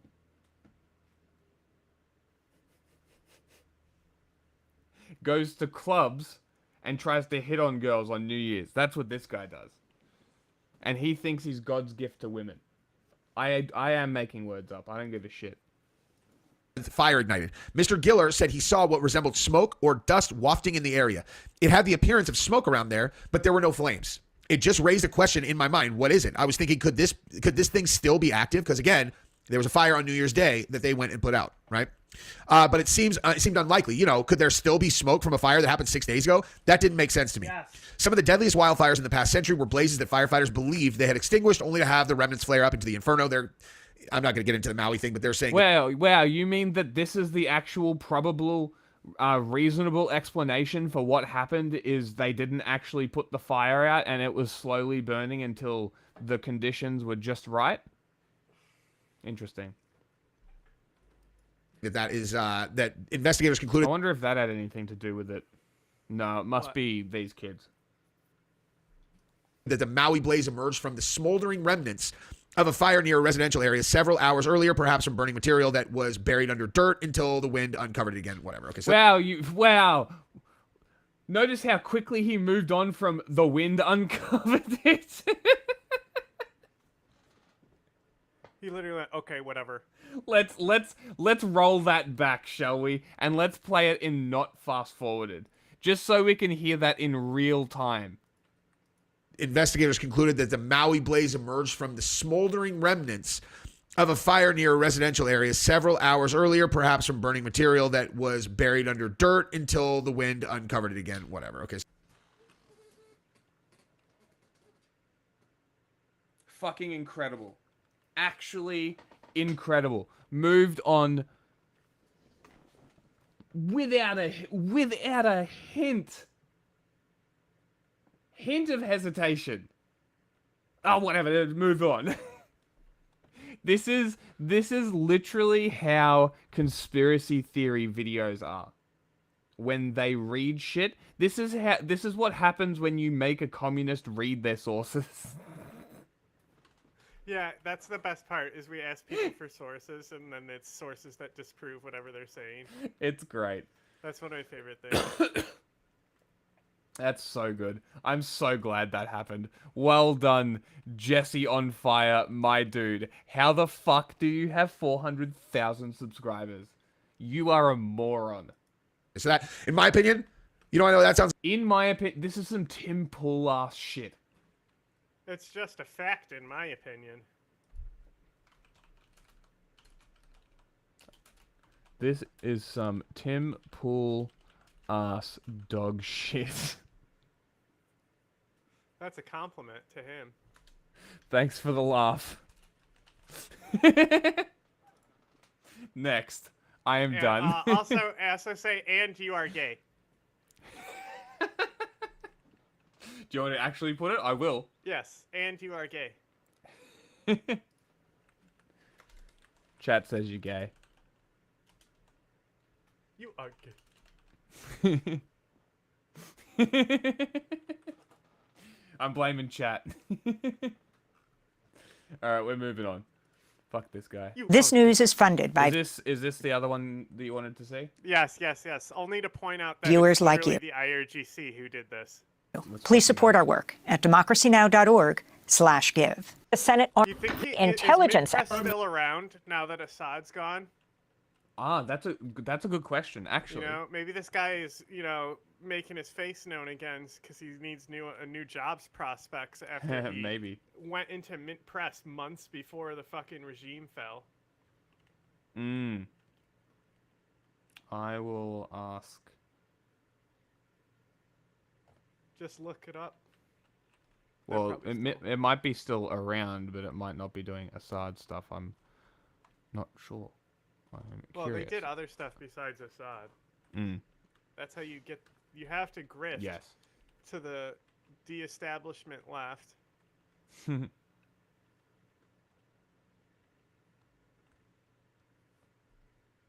Misogynist. Not only that, you are a Christian Zionist, and you support the war in Gaza. Former military intelligence analyst Josephine Gilbo was also removed and arrested Tuesday after interrupting Hegseth's confirmation hearing. She served in the military from 2006 to 2023. War fighting, accountability. Hey, corrupt senators, when are you going to stop bombing babies in Gaza? Veterans are committing suicide and are homeless. My father, a veteran, committed suicide, and you're spending money to bomb babies. Sit down. I'm leaving, man. We need money. We need money for veterans committing suicide. Veterans are homeless. We need money here, not to bomb babies in Gaza. Shame on all of you. My father, a veteran, committed suicide. We need money to help veterans who have PTSD, not money to send to bomb babies. My father was a veteran who committed suicide. How could you have done this? How could you have committed suicide? Yeah, we sent our money to bomb babies in Gaza. What are we doing? Shame on all of you who don't speak up against the genocide. We'll be joined by Josephine Gilbo in a minute, but this is former U.S. Army Ranger Greg Stoker, who was carried out of Tuesday's hearing. Stoker served 4 combat deployments in Afghanistan. Retention crisis. 20 years of illegal war and genocide in Gaza. That's the recruiting crisis. No money for disaster. Only I'm gonna leave. Let's go. Can I leave? No, let's go. Can I leave, please? Out this way. That was former U.S. Medea Benjamin? That Code was Pink spotted. I knew the voice. I heard the voice. Army Ranger Greg Stoker, who joins us now in Washington, D.C., along with former military intelligence analyst Josephine Gilbo. They were both arrested for protesting during Pete Hegseth's confirmation hearing before the Senate Armed Services Committee. We thank you both for being with us. Josephine, let's begin with you. Talk about your service in the military, and then talk about why you were protesting and got arrested yesterday. Thank you, Amy, for having me on. I served 17 years in the military. I was a combat medic, and then I became an intelligence officer. Man, there's a lot of combat medics turned intelligence officers that work as agents for foreign governments. That's weird. And I have a background in working with, combat units, infantry units. And the reason that I am protesting in this way specifically is because I have used all other avenues to try and reach my leadership about what we are participating in and funding, which is the genocide inside of Gaza. For over 460 days, I have witnessed with my own eyes children getting bombed daily, indiscriminately. I understand what self-defense is, and what I'm witnessing is not self-defense. And I do have a concern, especially as a Christian woman here in America, that someone like Pete is using his religion to try and approve of what we are witnessing. And so I look at the next 4 years of him serving in this position, which he is unqualified for, and it again, it sounds rehearsed, just like the guys that we were listening to in the middle of the last video. Well, literally fucking IRGC funded. Ooh, former Ranger.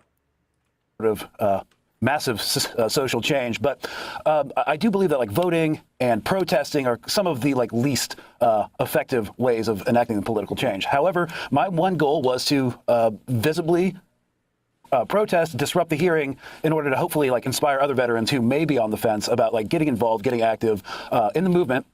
In an intersectional anti-war movement, and it'll take years to normalize that, but just keep pushing the ball forward. That's basically my one goal by disrupting the meeting. Didn't expect it to change anything. Obviously, it won't. But again, normalizing this, I guess, activism within the veteran community is helpful. So you weren't protesting because this guy is unqualified fuckwit yes man that's just going to make the bombing of Israel worse. You're complaining. No, Trump's bringing peace. To complain. Trump's peace. He's the peace man. Yes, let's invade Panama, Canada, and Greenlandia. Canada? Excellent. Mostly because it's harder rhetorically for the powers that be to dismiss us as terrorist sympathizers when, we've actively engaged Al-Qaeda and the Islamic State and stuff like that. And that's kind of our goal within the anti-war movement, to just be there and make it rhetorically more challenging for, as you said, the elites. Everyone fought ISIS. Literally World War III. Hamas fought ISIS. Al-Qaeda fought ISIS.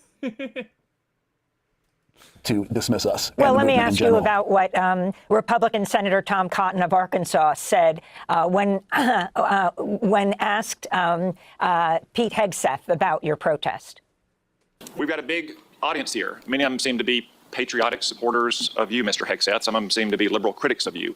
I would note that it's only the liberal critics that have disrupted this hearing, as was my custom during the Biden administration. I want to give you a chance to respond to what they said about you. I think the first one accused you of being a Christian Zionist. I'm not really sure why that is a bad thing. I'm a Christian. I'm a Zionist. Hold on.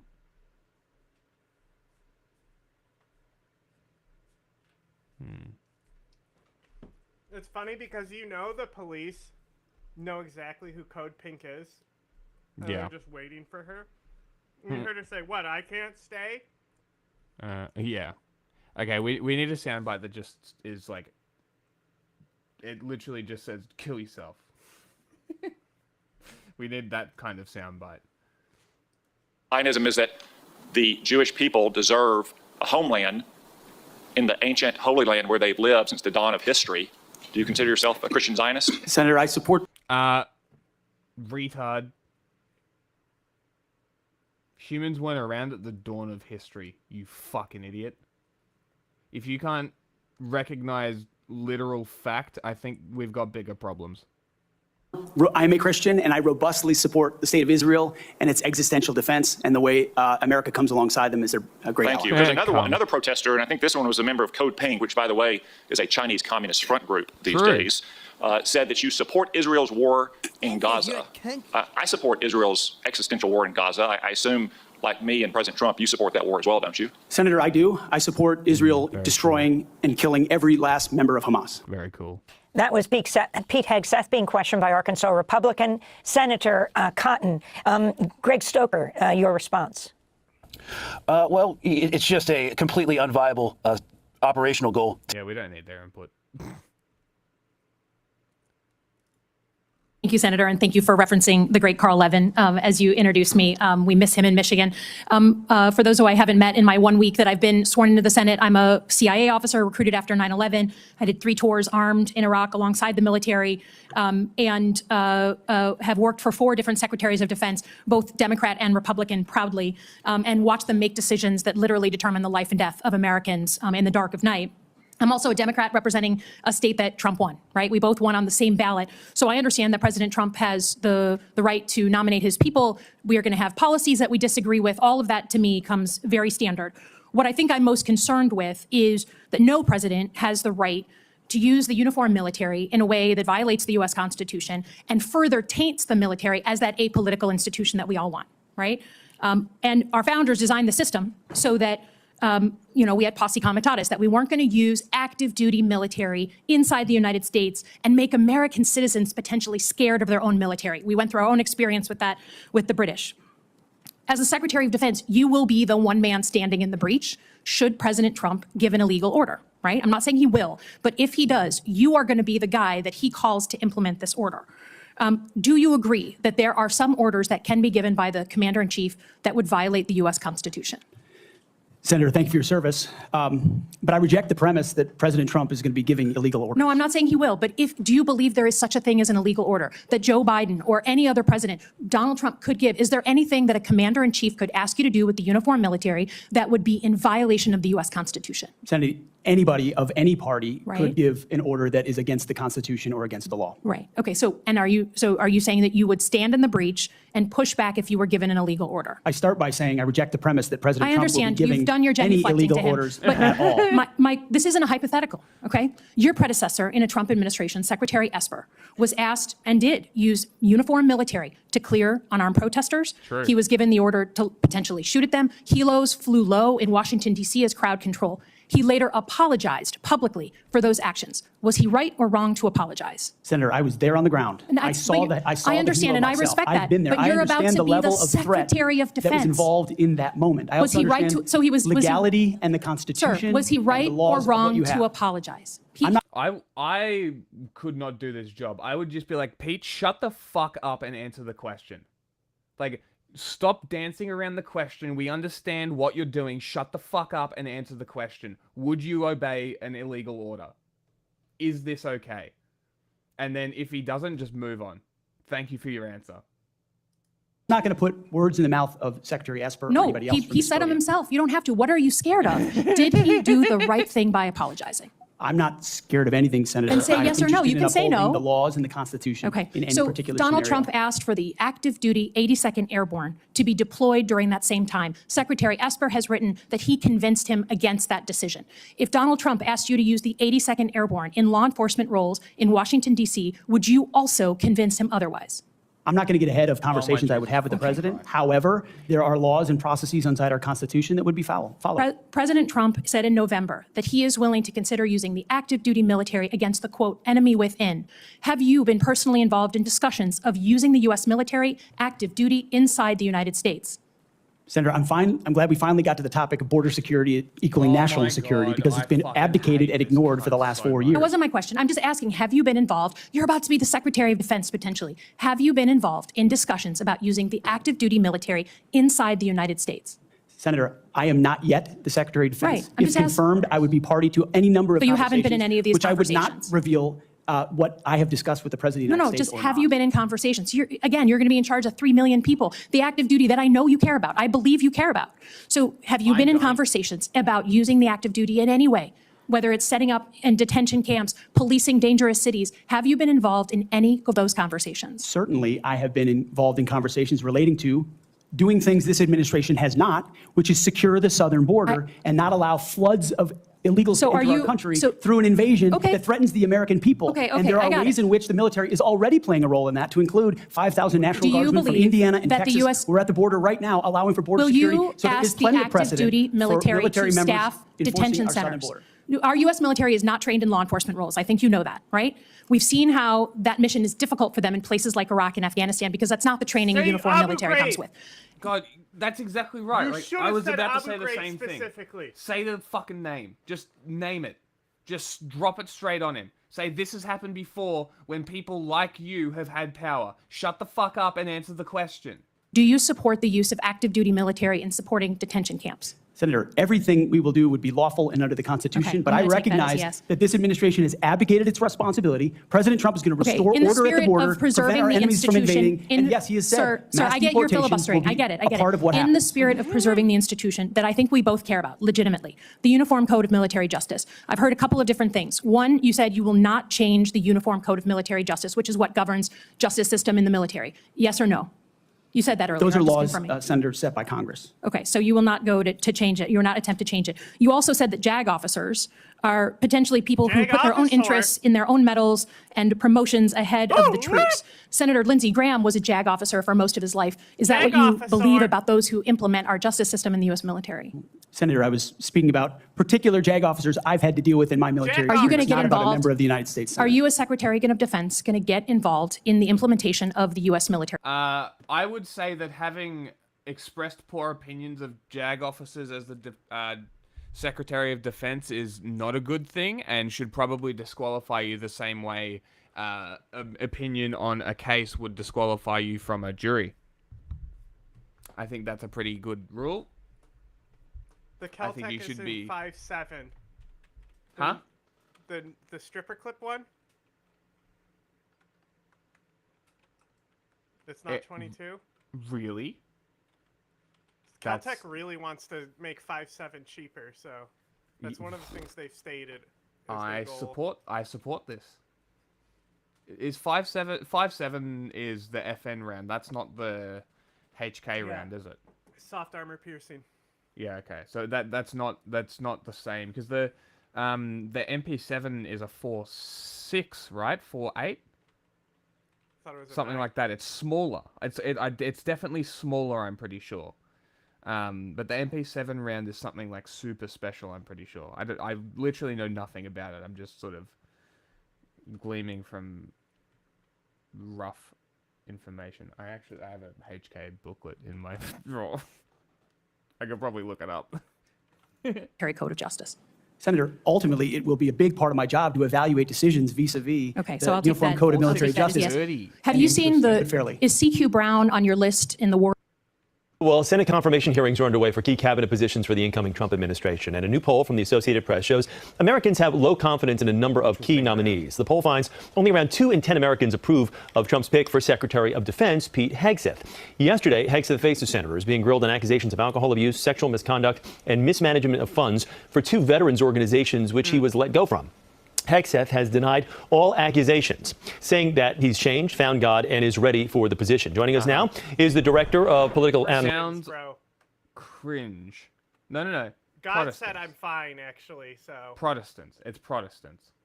No, Christian. Analytics program at Columbia It's just Christians. University. Yeah, I mean, Gregory Walrow. Greg, good to have you with us. They can get away with shit just by being like, well, God said I'm fine. And then other Christians are like, God forgave him. How are you? I'm fine, thanks. Good. So for the folks at home that are just not totally familiar with the process, give us a little quick rundown how these hearings typically work and who in the Senate takes part. So hearings for nominations are relatively pre-staged affairs. The nominees do a lot of work prior to the hearings, meeting with senators one-on-one to address any doubts that they might have and try to lock in their support. Senators place a very heavy emphasis on these meetings, and any nominee who doesn't comply can face rougher going in the actual hearings. This includes both those on the Committee of Jurisdiction, in this case the Armed Services Committee for Hegseth, and other senators who are not on the committee. The hearings include all members of the relevant committee, and all senators can ask questions. Those who are not in the party of the president are typically looking for ways to call into question the nominee's fitness. They dig into past statements. They raise scandals that the nominee might be associated with, and generally try to score some political points. Those who are aligned with the president usually provide support and cover. It's very unlikely that there are any surprises in these hearings. Witnesses can be called, but the focus is usually on the nominee's testimony and the senator's questions of the nominee. I think there was no real surprises necessarily that people didn't know about Hegseth yesterday. But again, we're talking about one of the most powerful positions in the world. You're overseeing 3.5 million employees. You've got a budget of $1 trillion. Now, with that being said, served in the military, all respect for that goes to him. But he's been the host of a weekend news program on a cable network for the last 10 years. Is he the most qualified person for the job? I mean, there's a lot of people that served in the military. It doesn't necessarily make them a great candidate for the Secretary of Defense. Right. These are political appointees, and so the question of his qualifications, I'm sure you can always find somebody who's more qualified, but qualifications are only one dimension of the job. Certainly, the president wants somebody who's qualified to be in the position, but they also want somebody who's going to support the president's program. And I think what we've seen out of Hegseth is that he will be completely in line with what Donald Trump wants him to do as head of the military. And you had Joni Ernst, who was the one Republican senator, really kind of the bigger holdout there, military service, again, one of her hallmarks. And now she overnight said, you know what, she fully embraces and supports him. Was there something that was done or said during the hearings yesterday that you thought that would put people who were kind of teetering over the edge? So with Senator Ernst in particular, she was concerned about his past comments about women serving in the military and in particular combat roles. And so her questioning focused on those, and his answers seemed to placate her concerns. My sense is that nothing happened in the hearings that are going to lead any Republican on the panel to oppose him. You would only need one Republican to do that. I doubt he'll get any Democratic support, but he seemed to address concerns about his past statements about women in the military, appeared contrite for his past behavior, and he didn't get rattled by any of the questions that he was asked by any senator. All right, so let's talk about some of the other hearings. You've got Pam Bondi for DOJ today, Marco Rubio, Secretary of State. Most feel that'll be smooth sailing for Rubio at least. But what about Bondi, Elise Stefanik, some of these other picks?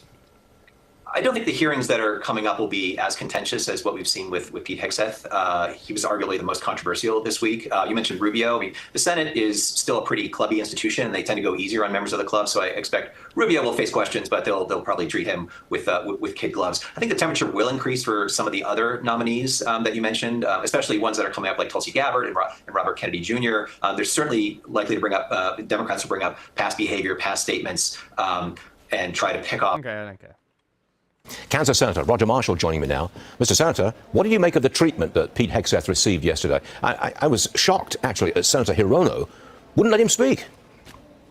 Yeah. Well, good morning, Stu. I think that some of my colleagues across the aisle embarrassed themselves. But regardless, I think America got to see what a modern-day patriot looks like. Look, these nominees that President Trump has nominated, they are the cavalry. I think we're going to see Pete address some of the biggest challenges in our military, and that's recruiting, and that's morale, as well as a lack of efficiency. I think that he'll be the greatest salesman and recruiter that the military's ever seen. And when he brings back this meritocracy, when people are advanced based upon merit, then that's going to bring the morale back as well. So we're excited to get Pete confirmed and across the road there and on into the Pentagon. Let me turn to dealing with the California fires. Do you believe there should be conditions? You walk in here saying that you've had personal and character issues in your past, including heavy drinking, which you wrote about. And you said, and this is a quote from you, that you said, "I sit before you as an open book." Yet you haven't actually said what personal challenges it is that you've overcome when you've been asked about them. So I'm going to give you an opportunity here to be as forthright as you say you want to be. Fourth Reich? So while leading Concerned Veterans of America, there were very specific cases cited by individuals about your conduct. I'm going to go through a few of them, and I just want you to tell me if these are true or false. Very simple. On Memorial Day 2014, at a CVA event in Virginia, you needed to be carried out of the event for being intoxicated. Senator, anonymous smears. Just true or false? Very simple. Summer of 2014 in Cleveland, drunk in public with the CVA team. Anonymous smears. I'm just asking for true or false questions, true or false answers. An event in North Carolina, drunk in front of 3 young female staff members after you had instituted a no alcohol policy and then reversed it. True or false? Anonymous smears. December of 2014 at the CVA Christmas party at the Grand Hyatt at Washington, D.C., you were noticeably intoxicated and had to be carried up to your room. Is that true or false? Anonymous smears. Another time, a CVA staffer stated that you passed out in the back of a party bus. Is that true or false? Anonymous smears. In 2014, while in Louisiana on official business for CVA, did you take your staff, including young female staff members, to a strip club? Absolutely not. Anonymous smears. So, is it accurate that the organization reached a financial settlement with a female staffer who claimed to be at a strip club with you, and there was a colleague who attempted to sexually assault her? Was there a financial settlement? Senator, I was not involved in that. I don't know the nature of how that played out. But you understand there was a financial settlement for a young female staffer who accused another member of the organization, not you, of sexual assault in a strip club? We have multiple statements on the record referring to that. But you claim you were not there when that occurred? Absolutely not. Now, the behavior I cited, if true, do you think that this behavior of intoxication, going into these type of establishments, women on your staff being so uncomfortable that they have to file these sort of harassment claims, do you think this is appropriate behavior for a leader? Yes. Senator, the overwhelming majority of anyone who's worked for me, including the on-the-record statements that have been submitted to this, with their name on it, on the record, men and women who worked with me every day, are the overwhelming preponderance of evidence that testify to my leadership and professionalism in leading Vets for Freedom and Concerned Veterans for America. Okay. My leadership has been completely impugned on these veterans organizations that did fantastic work. Mr. Hegseth, I'm not even going to go into the, I'm not even going to go into the and we managed our accusations. financial books with integrity across the board. How many people, everybody who runs a campaign. I have limited time. I'm not going to get into the accusations that come from Fox News. And you have some of your Fox News colleagues here. There were multiple instances of accusations against you about drinking on the job. All anonymous, all false, all refuted by my colleagues who I worked with for 10 years at 6 a.m. to 9 p.m. and everything. The challenge here for me, Mr. Hegseth, only seen me be professional is when there is every discussion single time. about personal challenges, and you admittedly had issues with heavy drinking. It's hard to kind of square the circle here. It's kind of a difficult thing to do. Let me ask you, if I have about 90 seconds left here, if you had to answer these questions about sexual assault against you and your drinking and your personal conduct, would it have been different if you were under oath? Senator, all I'm pointing out is the false claims against me. Okay, I take it you do not want to answer that question. I walked into this hearing this morning concerned that you haven't demonstrated adequate leadership in your civilian roles. And this is a dangerous world we're living in here. And America cannot afford a Secretary of Defense who is unprepared for that mission. I'm going to leave with concerns about your transparency. You say you've had personal issues in your past, yet when asked about those very issues, you blame an anonymous smear campaign, even when many of these claims are not anonymous. Which is it? Have you overcome personal issues, or are you the target of a smear campaign? It can't be both. It's clear to me that you're not being honest with us or the American people because you know the truth would disqualify you from getting the job. And just as concerning as each of these specific disqualifying accusations are, what concerns me just as much is the idea of having a Secretary of Defense who is not transparent.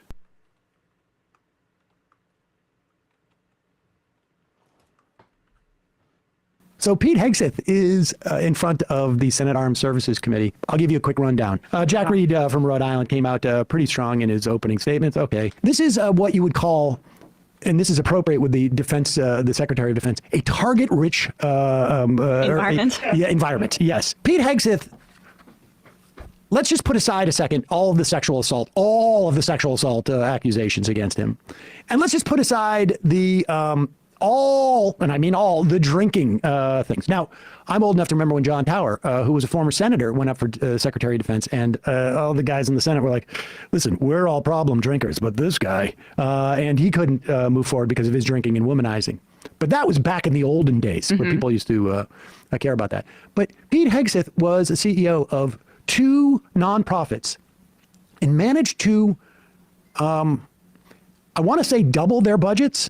But what I meant to say is the deficit that he ran was double the budget. Right. In at least one instance. And one of them was these are tiny. Koch brother funded nonprofit, which is just hilarious if you know the history of the Koch brothers and how they used the deficit for their austerity and, tax cut agenda items during the Obama administration. But he is so, we're talking about rank incompetence of I would be concerned to hire that guy to run our budget here. And, but he's going to be doing the biggest entity, the entity with the biggest budget in the world. I mean, not a country, but, countries aren't just run by one single budget person. There's a whole team of people, across different departments, the biggest single agency in the world in terms of dollars. And, but in his favor, I've talked about the negative. He ran 2 small nonprofits briefly, was fired in both instances because of incompetence. He has been and continues to be a host on Weekend Fox and Friends show. That's interesting. And doing this job, I know it qualifies you for just about any other job. I can tell you right now, I could go out. I mean, because I do this 5 days a week. You do this 5 days a week. Mm-hmm. That means you could do 5 times the size of the Defense Department. That's how it works. That's how it works. But Jack Reed did well. Kristen Gillibrand, I would skip. She was Blumenthal, Skip, Maisie Blumenthal, Hirono, pretty good. Maisie Hirono, pretty good. But so far, Kaine, I can't even remember his name. Tim Kaine in the membrane of Virginia. Of Virginia, the former vice presidential nominee of Hillary Clinton. He did quite well. Was he a former prosecutor? Because it really felt like it. This is a clip of Tim Kaine going at Pete Hegseth. We're just going to play, I don't know, a part of his 8-minute questioning. Thank you, Mr. Hegseth. I'm looking forward to this opportunity to talk. I want to return to the incident that you referenced a minute ago that occurred in Monterey, California in October 2017. At that time, you were still married to your second wife, correct? I believe so.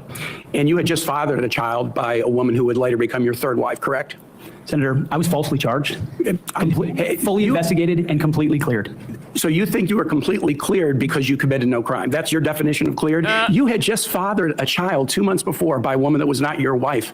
I am shocked that you would stand here and say you're completely cleared. Can you so casually cheat on a second wife and cheat on the mother of a child that had been born 2 months before, and you tell us now you're pause it for a completely second, cleared? okay? Because now listen, I want to make a couple of things clear.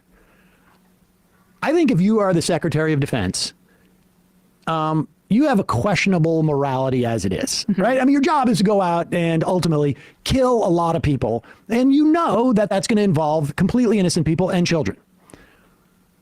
These hearings are not for people like me who believe such a thing. And I will also say that, like, you know, Pete Hegseth is going to invoke Jesus because, and I can't remember the story, I'm not Christian, but I feel like Jesus also was involved in some hanky-panky, wasn't he, or something like that? Or Not clear, but he's basically telling everybody that Jesus has forgiven him, and I guess we have to take his word on that. Okay, now we're gonna go back a little bit so you can hear this, because Hegseth, of course, is very defensive about the rape allegation against him, where the woman he paid money to drop the case against him. But, and I just want to put this little bug in your ear as you listen to Tim Kaine. Hegseth is cheating on his second wife, and I'm not sure if he cheated on his first wife with his second wife. I'm not sure about that, so I'll leave that open. He's cheating on his second wife with the mother of his new child, and 2 months later, he is accused of rape and says, no, it was consensual. And just a reminder, this is at a conservative conference. There was a woman who was assigned to him to make sure that he did not end up in a gutter drinking himself blind, because apparently that was a problem that people were aware of.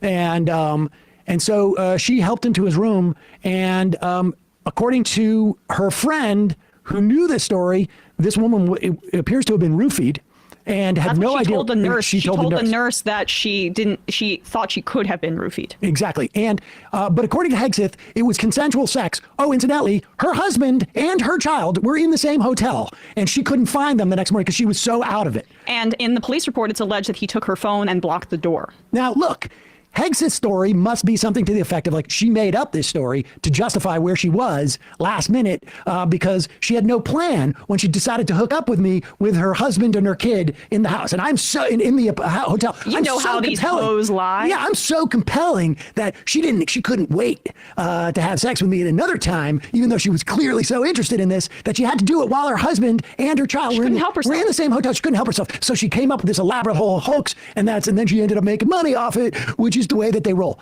But Kaine's point is like, wait a second, you were married, you cheated on your wife, had a kid, and then as the kid is 2 months old, you're cheating on her again, according to the best case scenario for your testimony.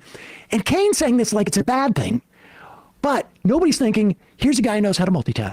This is a big job. Here's a guy who needs to multitask. I got a lot of different fires, a lot of little different things in the fire. But Kaine has his perspective on it. And to be clear, 5 affairs during his first marriage. Was reported. Okay, that we know of. How long was he married? Hey, you can count those on one hand. Okay, it's not a two-hander. Listen, I'm a product of divorce. I've been divorced. I know that couples have troubles, and he's just a lot of time on his hands. He's got a lot of time on his hands, and he spends a lot of time at home, I guess. Go ahead. That occurred in Monterey, California in October 2017. At that time, you were still married to your second wife, correct? I believe so. And you had just fathered a child by a woman who would later become your third wife, correct? Senator, I was falsely charged, fully investigated, and completely cleared. So you think you are completely cleared because you committed no crime. That's your definition of cleared? You had just fathered a child 2 months before by a woman that was not your wife. I am shocked that you would stand here and say you're completely cleared. Can you so casually cheat on a second wife and cheat on the mother of a child that had been born 2 months before, and you tell us you are completely cleared? How is that a complete clear? Senator, her child's name is Gwendolyn Hope Hegseth. And she's a child of God, and she's 7 years old. And she was, and you cheated on the mother of that child less than 2 months after that daughter was born, didn't you? Those were false charges. Well, no, fully investigated, and I was completely cleared. And I'm so grateful for the marriage I have to this amazing woman behind me. You've admitted that you there. had sex at that hotel in October 2017. You said it was consensual, isn't that correct?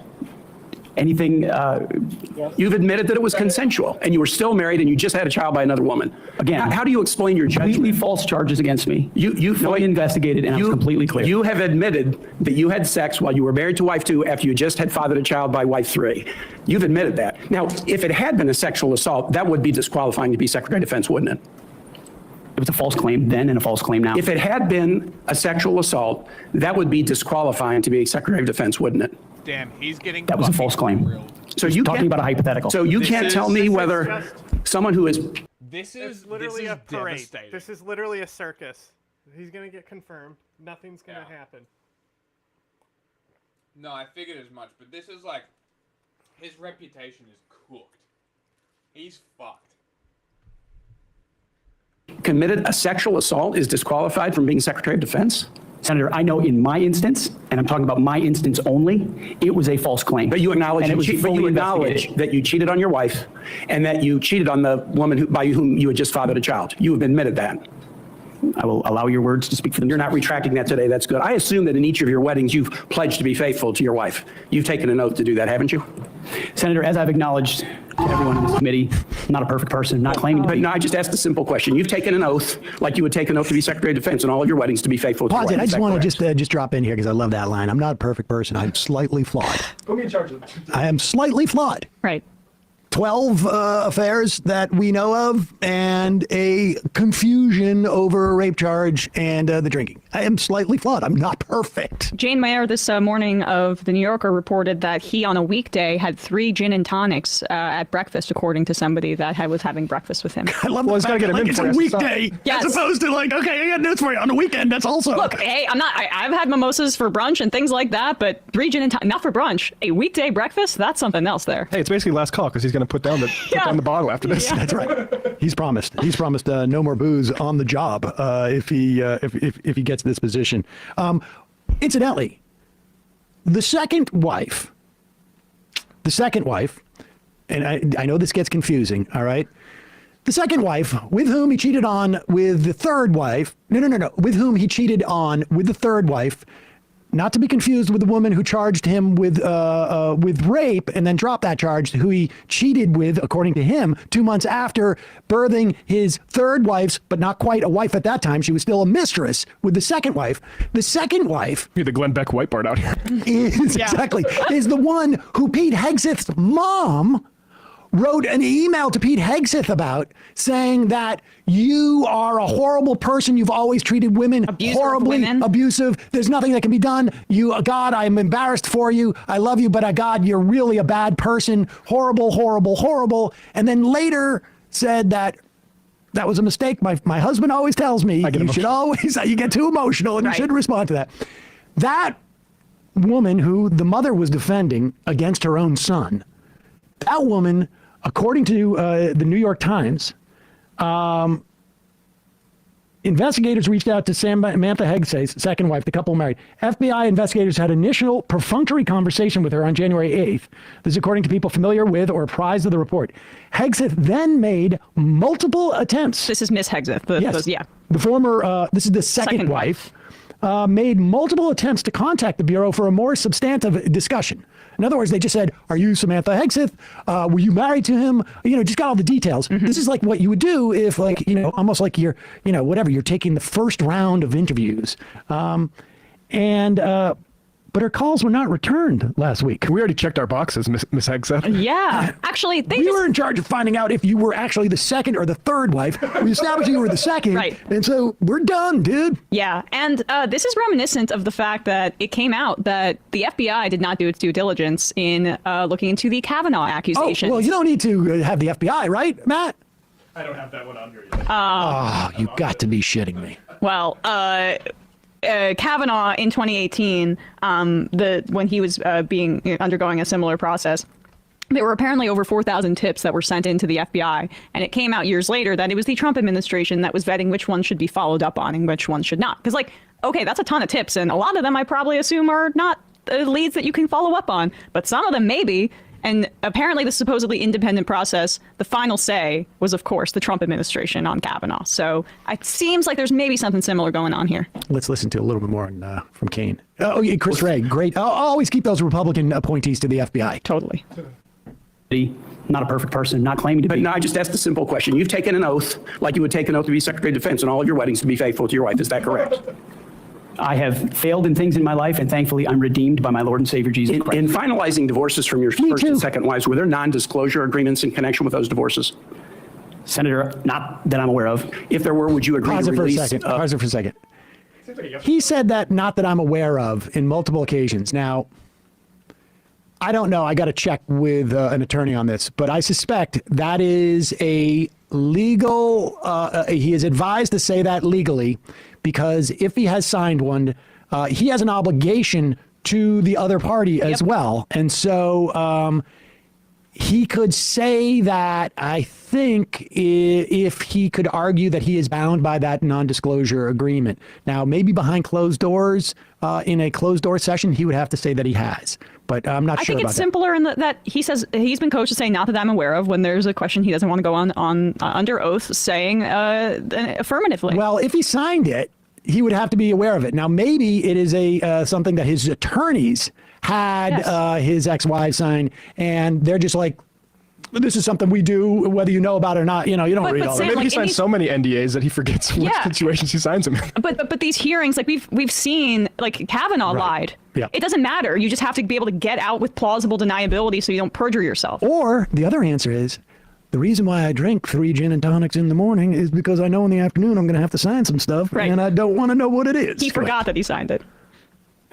Senator, not that I'm aware of. If there were, would you agree to release those first and second wives from any confidentiality agreement? Senator, it's not something I'm aware of. But if there were, would you agree to release them from a confidentiality agreement? Senator, that's not my responsibility. Did you ever engage in any acts of physical violence against any of your wives? Senator, absolutely not. But you would agree with me that if someone had committed physical violence against a spouse, that would be disqualifying to serve as Secretary of Defense, correct? Senator, absolutely not have I ever done that. You would agree that that would be a disqualifying offense, would you not? Senator, you're talking about a hypothetical. I don't think it's a hypothetical. Violence against spouses occurs every day. And if you as a leader are not capable of saying that physical violence against a spouse should be a disqualifying fact for being secretary of the most powerful nation in the world, you're demonstrating an astonishing lack of judgment. The incident in Monterey led to a criminal charge, a criminal investigation, a private settlement, and a cash payment to the woman who filed the complaint. And there was also a non-disclosure agreement, correct? It was a confidential settlement agreement off of a nuisance lawsuit. Right. During an interview, you claimed that you settled the matter because you were worried that if it became public, it might hurt your career. Do you maintain that you were blackmailed? Senator, I maintain that false claims were made against me. And ultimately, your attorney used the phrase, I had the opportunity to attest my innocence in those false claims. But you didn't reveal any of this to President Trump or the transition team as they were considering you to be nominated for Secretary of Defense. You didn't reveal the action. You didn't reveal the criminal complaint. You didn't reveal the criminal investigation. You didn't reveal the settlement. You didn't reveal the cash payment. Why didn't you inform the commander-in-chief and the transition team of this very relevant event? Senator, I've appreciated every part of the process with the transition team. They have been open and honest with me. We've had great conversations between the two of us. I love that response.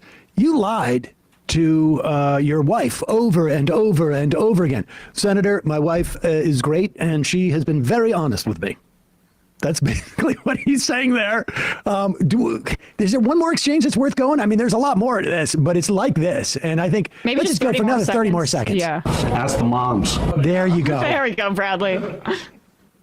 appreciate the opportunity that President-elect Trump but you chose not to reveal this, right? Because you knew it would hurt your chances.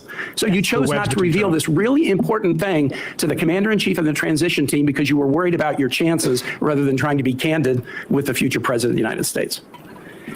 Are there any other important facts that you chose not to reveal to the president-elect and his team as they were considering you to be Secretary of Defense? Senator, I sit here before you, an open book, as everyone who's watched this process. With multiple non-disclosure and confidentiality agreements tying the hands of many people who would like to comment to us. Kane did a good job here, folks. I mean, between this and, he stood up about the continued funding of Israel. So Tim Kaine, I think it's safe to say as of now, he's above replacement level Democrat in the Senate right now. Hey, folks, don't forget to hit the subscribe button and check out our daily show. We do it every day at 12 p.m. Eastern for about 2.5 hours. We even take... Mr. Chairman, Ms. Bundy, I know that you are pleased that we are to the end of round one.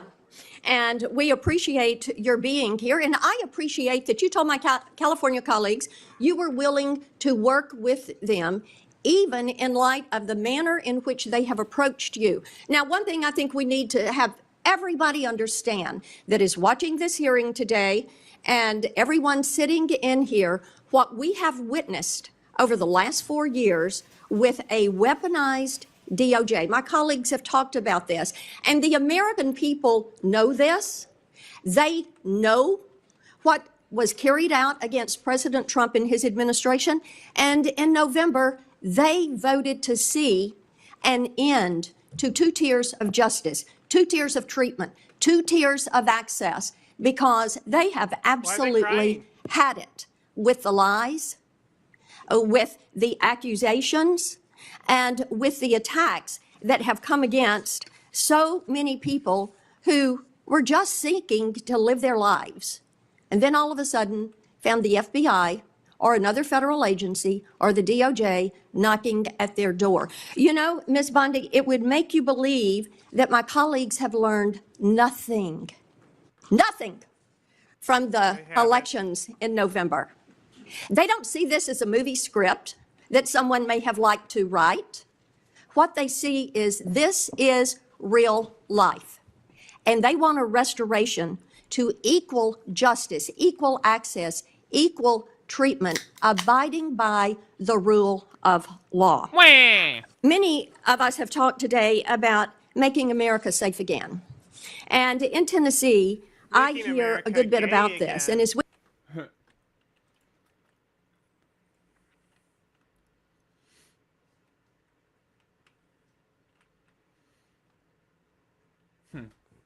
Interesting. I mean, you would have to, right? If you're a true Christian at the time, you would have to take them in. Just like a Muslim would at the time, well, a Muslim should take in people as well by their faith, I'm pretty sure. Right? That's... Or is that just a Pashtun thing? It's especially true with Pashtuns. It comes before Islam there. It's a cultural code. Yeah, okay, it's the Pashtun. But in general, yes. It is, yeah? If they're a Muslim, you're supposed to take them in, I think. If they're a Muslim. Okay. Interesting. But it depends on We've discussed interpretation, of course. Yes, of course. Your nomination. One of the things I've mentioned to people is your career as a prosecutor. And you have touched on that some today. And you are bringing that insight of being a prosecutor to bear. And I do appreciate that. Now, one thing that I think is noteworthy, and in preparation for the hearing, I looked some of these numbers up. During President Trump's first term, violent crime in this country actually failed. It fell by 17%. And in the first 2 years of the Biden administration, it soared by 43. Hey, idiot. What happened in the first 2 years of the Biden administration? And what also went up globally? Transgenders. Like, this is literally, oh my god, groceries were cheaper under Trump? COVID never happened? How is it happening? It's Biden! That's this. You're a fucking retarded. You're actually You're like fucking retarded. Clinical, like withheld. Fucking Jesus. Fuck. How are you this? How can you be this dumb? Sorry, retarded. I just. It's like. You seriously can't put the connection together? Like, I wonder what kind of violence went up. Was it violent crime or was it domestic violence? Maybe we should ask these questions before you drop stupid fucking general statements like that with very specific answers to it. That is one of the dumbest things I've seen somebody say as somebody grilling somebody in a congressional hearing. Pathetic. This is crime that is taking place in all of our communities. We've seen a rise, whether it's California or Tennessee, we have seen a rise. So I want you to talk to Tennesseans, to Californians, to all Americans about what you're going to do to get this crime rate. Hold on. And this woman is the Attorney General nod? Yeah. So she's a lawyer. I mean, that's what okay, it that says makes on sense why screen. she would be... That makes sense why she's a slimy cunt. Because she's a lawyer. That makes a lot of sense. Down in this country. Okay. Senator, thank you for that question. And Oh, you see, despite she's got her the cross questions on. from She's got her Kaylee Senator McEnany Schiff. cross on. Love it. I look forward to working with you and the state of California to do everything we can to fight violent crime in California. And you know as well as I, that crime is only going to go through the roof now after these forest fires. You're going to have looting. You're going to have price gouging. You're going to have so many things that I have dealt with in the state of Florida, and I am committed to working with California just as much as I am committed to working with you, Senator Kennedy, in the tragedy that just took place in Louisiana, given all the human beings that were murdered in your state. And we have the Super Bowl coming up in less than 3 weeks now, I believe, Senator. I've been a little busy. But we've got to ensure, if I'm confirmed, that everyone in this country is safe. And I will work with you. I will work with you, Senator. I will work with all of you in this country for everything that Senator Blackburn said. We have got to reduce violent crime, and we have got to restore integrity. Violent crime is now under 2019 levels. Not sure if you heard. But I'm she scared. was using statistics from the first 2 years of Biden's administration, and we're now post-Biden admin. Interesting. I don't know. Just an observation. I don't know. I'm an idiot. Integrity to our law enforcement officers. Donald Trump, we keep saying he won this election by 77.3 million votes and 312 electoral votes. Look at the map of California, Senator Schiff. It's bright red, the popular vote, for a reason. People want law and order. They want to be safe so they can go to take their children to school, so they can go to church, Senator Hawley. People want safe streets. Of course we care about our economy and what's happening. Land doesn't represent people, you fucking idiot. If we look at the actual representation of the population, let's actually look at that. Let's look at a population spike graph. Population by county spike graph. PD.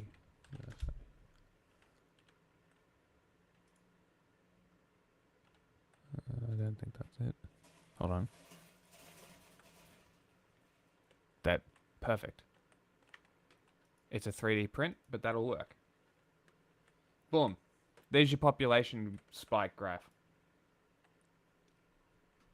I wonder. Interesting. This large, flat area with no population is all red. I wonder why. Is it because people want law and order, or is it because the people in the country are retarded and think that the Republicans are the correct choice because they're convinced that the cities are evil, communist hellscapes because they don't go to the cities? You know, Joe Rogan is still crying about universities being indoctrination centers. Uh-huh. He Did literally you see was... his Mel Gibson interview?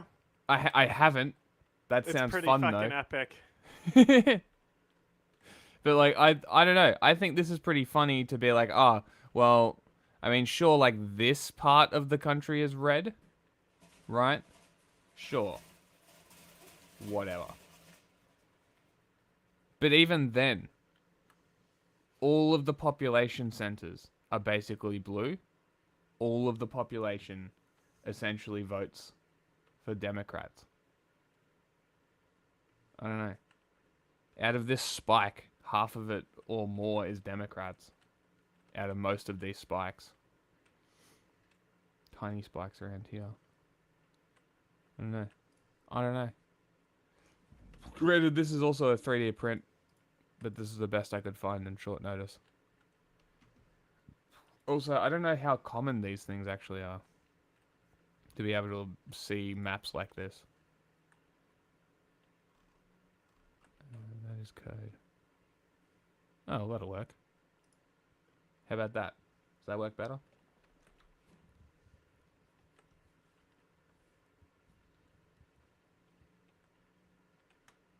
Oh, look, can we zoom in? Oh, here we go. So we got 18,000 people here. Hold on. Surely we can zoom in.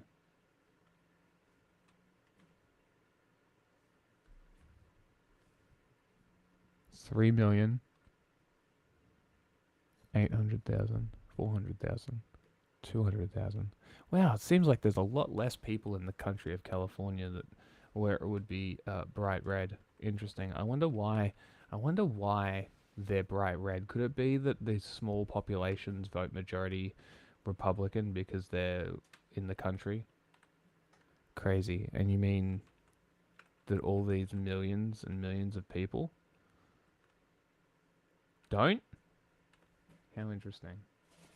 I don't know. This is just an observation. I don't know. You guys need to come to your own conclusion. I don't know. But if this person is the nominee for Attorney General, probably don't give it to her. In this world. But if we're not safe, none of that works. We have got to come together. We have got to work together to make America safe again. And that, in turn, will make America great again. It's the illusion of choice. I don't know where that phrase has become a bad word because I think that's a great one. Making America great again. Let me move on with you to something else. Question. When was it great? It's about law and order. And that is section 15. Was it Jim Crow, slavery, genocide, or genocide? Or Make America genocide? gay again. I'm just curious when America was great. Seems like it would be 3 years ago, maybe? No, before then. Under Trump, maybe. The Klan. Under nothing Obama. Wrong. Probably Obama. When Obama? Yeah, pre 2008, it probably would have been strongest. I would imagine. 07. Because Return to Obama.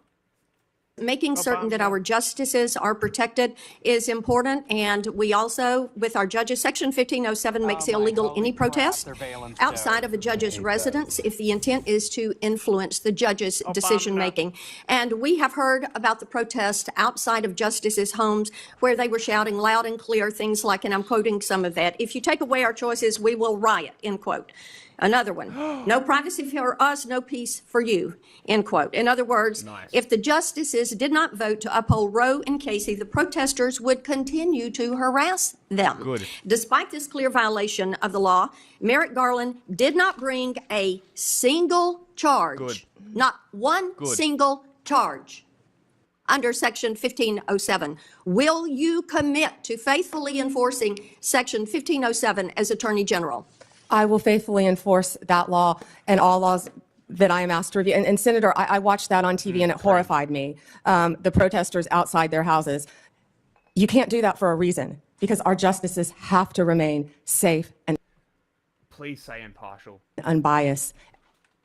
Fuck yes. Idiot. They are already unbiased. The court is literally ruled and looked at by politics. It is literally already biased. What the fuck are you talking about? This myth of the court being unbiased is retarded. Can we stop? Can we stop being like, the Supreme Court is the most unbiased, just court in the land? They are the ones who know because they don't judge by politics. They don't put politics into the court cases. They just judge them. That's why the conservative and the liberal parts of the court voted down the line on abortion, because politics doesn't come into it. It's definitely done by the law and what's actually correct and human rights by the court. It's definitely not politics. No, it's definitely unbiased as a position for sure, which is why presidents and political parties literally fight over Supreme Court justice appointments. Yeah, this definitely isn't a thing. They definitely didn't criticize what's the feminist woman who was, what's her name?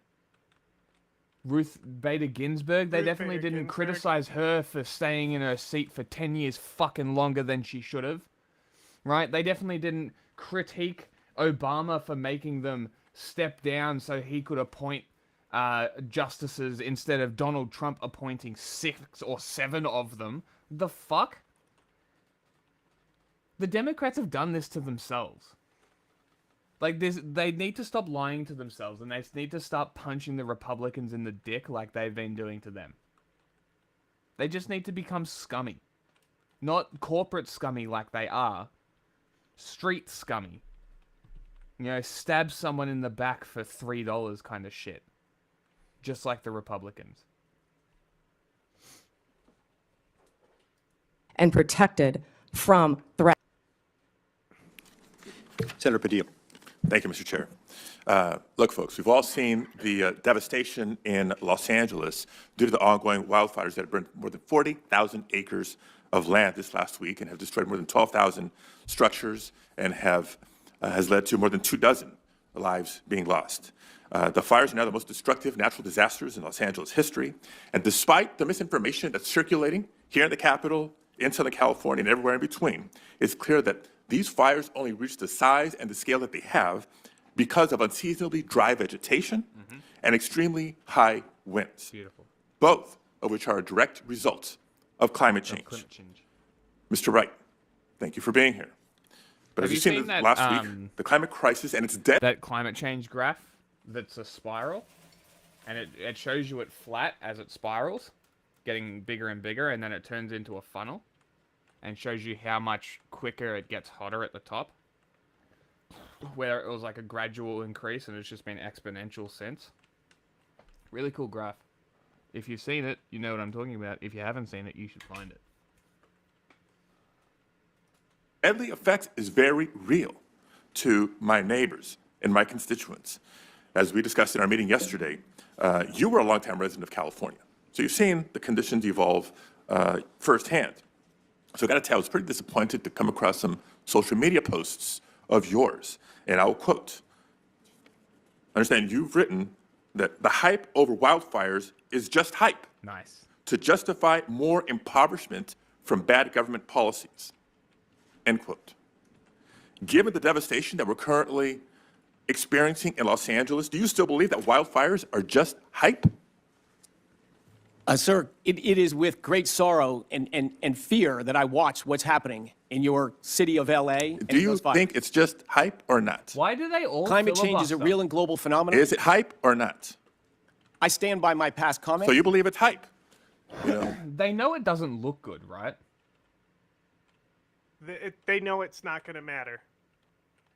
That's it. As long as they don't admit anything. It's purely because they're it's gonna get performative. approved. They're essentially just spitting in everybody's face. Like I said, this is just a circus. None of this matters. So They're literally just spitting in people's There's no faces. questions they could ask that would disqualify them. We learned this with Kavanaugh. True. So they're literally just spitting in people's faces. There's nothing you sides. can do about this. Hak tour.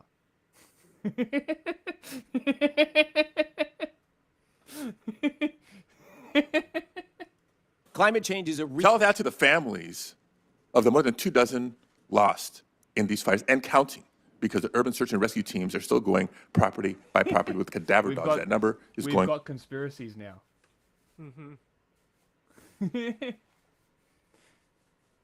Read the chat. It's definitely not because I'm constantly combing it. Half the To climb. I'm disappointed, Mr. Wright. No, never. You're never touching it. Let me make reference to another element of your social media. You reposted a statement, so not your words, but you felt it important enough to amplify. Chili sauce. A social media post, and I'll quote, "Now, obviously, burning to death in a fire is pretty grim, but that is not what is happening, like the climate zealots would like you to believe." End quote. So again, to the families of more than a couple dozen of my constituents who have died in these fires. Oh, that's the sweet release. And that number is growing, like I mentioned. Do you believe that Californians who have died over the past week are somehow just a figment of our imagination? Go to tree jail! Of course not, Senator. It is heart-wrenching to watch the destruction, most importantly, of people's lives. And I'm not sorry for cutting you off here. I think the point has been made. Yes. Definitely American. And you're standing by your posts, Nailed and I it. assume the reposts as well. And I'll tell you why I'm further disappointed. We had, I think, a genuine conversation yesterday in my office. Well, you're going to have to be more specific because some people call kebabs the things on the sticks. That is not a kebab. That's a chicken stick. Yours chicken stick. A kebab is a proper fucking lamb kebab. Yeah, it's you can use Turkish bread. Actually, no, yes, actually that would be the Turkish bread. So Turkish bread, lamb, chicken. Gyros are Sure, you some can of call my it a doner favorite kebab if food. you want. You can call it. I'm talking about real fucking lamb. Yeah, fuck the shaved doner lamb shit. Real lamb. Get lamb like chicken, like you do with the chicken, where you put chicken breast. Just get lamb, put lamb on a stick, cook that shit like the chicken, shave it off. Boom. You have the best kebab ever. And then you stick it on some chips, Come all over. and you've got a HSP. Boom. There you go. I just gave you guys the best dish ever. It can be done with doner lamb, and most of them are. However, low quality lamb means low quality food. Get the high quality unprocessed, not a brick of lamb that comes wrapped in plastic. Yeah, they literally stick it on the stick, right? And they pull the plastic and they just unwrap it. They just pull it and it just spins and spins and spins. You said you have a science background. You pride yourself in leaning on facts and truth and evidence and data as you make decisions and decide which actions to take. So let me actually transition to something that's very substantive in this role, should you be fortunate enough to be confirmed. One of the most important functions of the Department of Energy is research. We've discussed the 17 national labs, and you referenced it earlier in your testimony, that are working hard to tackle critical scientific challenges. California is home to 3 of these labs, and we understand the need for these labs to advance our research and our knowledge. The data and research published by these labs and the department writ large are foundational for unlocking new technologies and maintaining our competitive advantages globally. Will you commit to publishing and not censoring guy's boring. non-classified Department of Energy research? This guy sucks. Next. Imagine that, but you're boring. Trump's Attorney General nominee Pam Bondi just sat with the Senate Judiciary Committee where she turned in what was a wholly disqualifying performance, one that should give... I'm sure it's going to be disqualifying. Yep, she's going to get disqualified. Bill Gates certainly needs no introduction, especially to the 50 students. No, definitely. I don't know what this fake money is worth. I don't know, it's like $20 for a HSP. I think it's like 15, 13 for a kebab. I don't know. Students in the audience who are enrolled in our CNN Academy in Abu Dhabi. Today, funnily enough, one of the best kebabs that I ever had was in Japan. these aspiring journalists... It was just chicken, no lamb. I don't know, I guess they can't get lamb in Japan. They don't eat lamb? I don't know. They're more obsessed with beef for whatever reason. Are interviewing this world-leading technologist and philanthropist for his insights on how artificial intelligence can tackle major global challenges. ahead of the CNN Academy Masterclass, we asked our students here to submit questions to you. One of the most consistent questions that we received was this: with your decades at the forefront of technological transformation, how surprised are you by the rapid development of AI at this point? And so many people have asked us about where you stand on the threats and opportunities of AI's growth. Let's start there. Well, the dream of AI, goes. Shut the fuck up, Bill. Don't look now, but there. I just don't care what Bill Gates has to say. Also, it's not AI. It's just strong algorithms. It's not fucking artificial intelligence. Don't let anybody gaslight you into thinking it actually is. There is no actual artificial intelligence right now. Maybe there's basic. Maybe basic AI, which does... You're basic. Again, I would call basic AI a strong algorithm.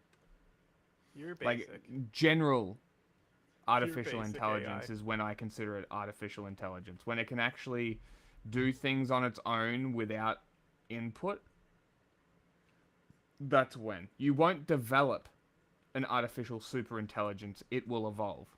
That's the thing. In my opinion, anyway. I'm not an expert, but I know some stuff. It's just a fact, in my opinion. But yeah, I don't think that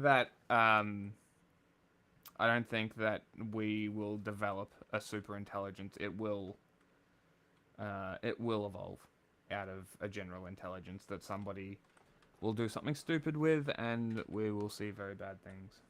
But we'll see. Is new trouble in MAGA paradise between the two biggest, most powerful, best funded factions of the actual MAGA political movement. As a student of this movement, I can explain, and there's lots of coverage that plays out how the initial spark, the thing that brought this into public, was a disagreement over the issue of work permits called H-1B visas. They allow companies in the United States to hire foreign-born talent for specialized roles on a short-term basis.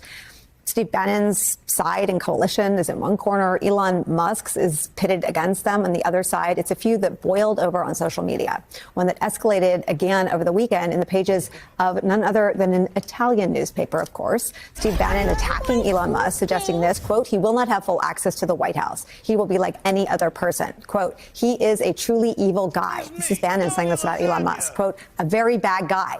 I made it my personal thing to take this guy down, end quote.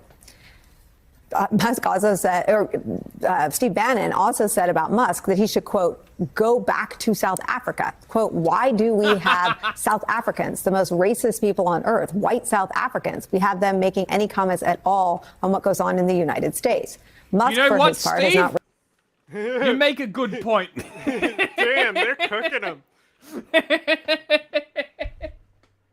Responded to these comments publicly. Joining our conversation, that's been the joke for a minute, telling a white person to back to Africa. That's very funny. They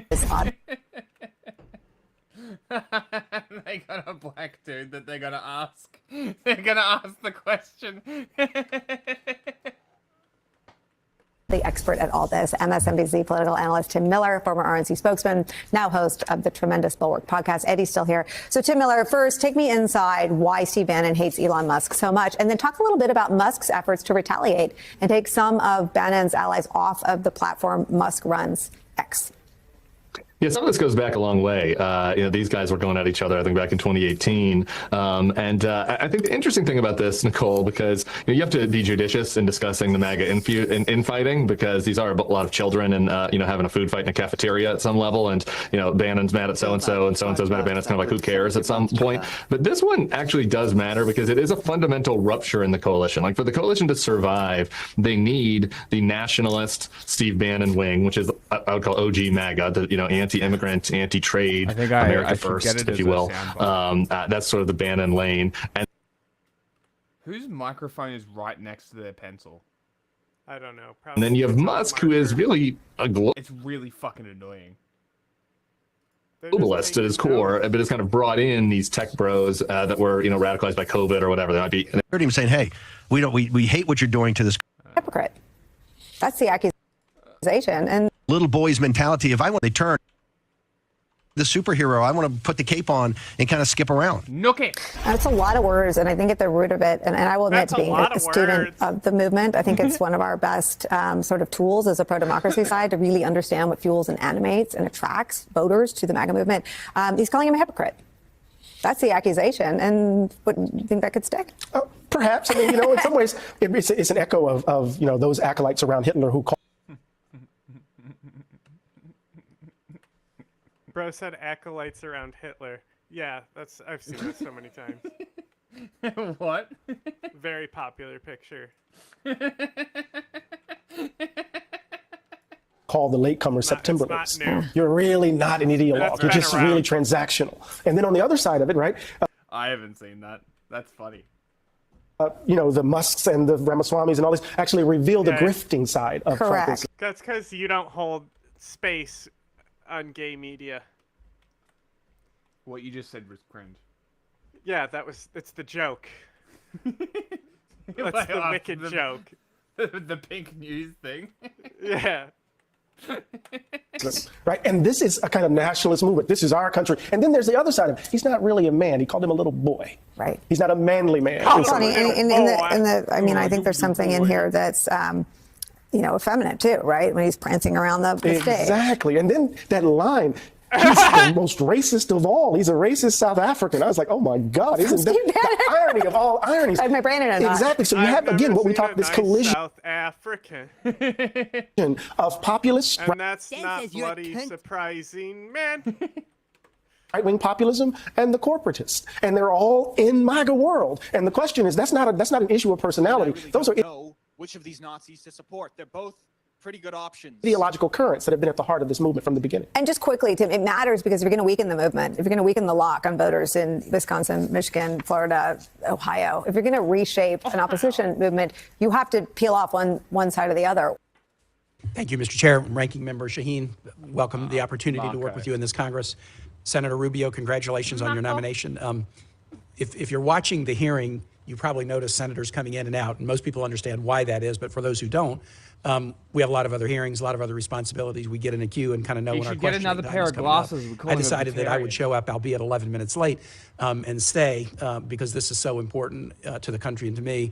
But I think for those of you who have watched this hearing that was gavelled in at 10, what you've seen is a nominee who is extremely well prepared.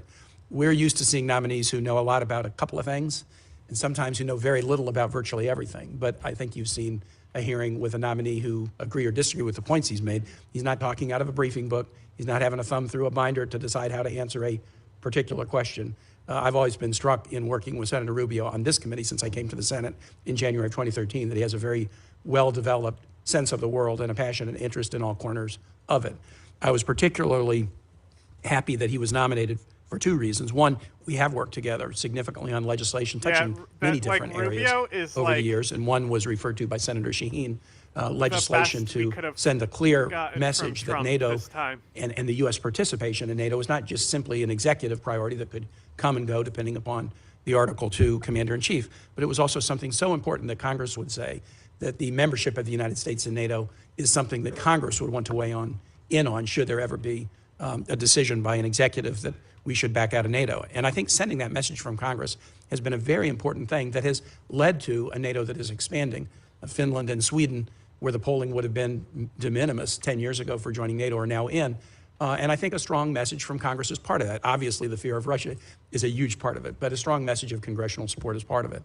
I'm particularly proud that the Virginia National Guard has now struck a deal under the State Partnership Program, where we are partners with the military in Finland, a very capable military. And the first exercises of the Virginia Guard with the Finnish military will start next month. I'm very excited about that. The second reason I was particularly gratified to see Senator Rubio nominated for this position is he cares about the Americas. I cast my first vote in a presidential election in 1976. I have not seen a single administration, Democratic or Republican, that has devoted enough attention to the Americas. We devote attention to it in a time of crisis and then move our attention elsewhere. It seems like secretaries of state have often thought that the world only has an east-west axis and not a north-south axis. And Senator Booker addressed that with his questions around the attention that should be paid by the United States to Africa. I feel that very strongly about the Americas.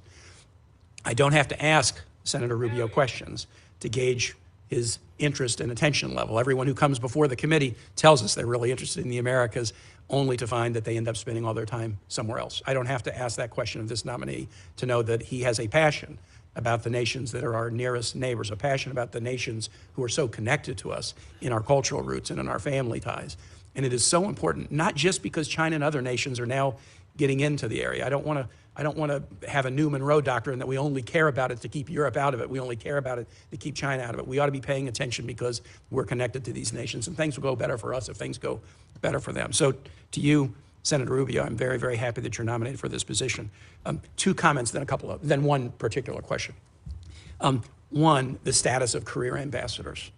I think it is a norm for every administration to ask ambassadors to tender their resignations, and it is certainly the norm for the political ambassadors to be Who's the ambassador? politely let go the day that the new administration comes into place. And I think that's an expectation that everybody has. We get that. Who's he an ambassador for? I don't know. For the career ambassadors that are in place, they have been asked to tender their resignations to the incoming administration, and that's normal. But I would hope that the administration would consider, if their career, keeping him in place until their successors are ready. Because to swap out a career ambassador for a career charge. Okay, we get it. You want to blow Marco Rubio.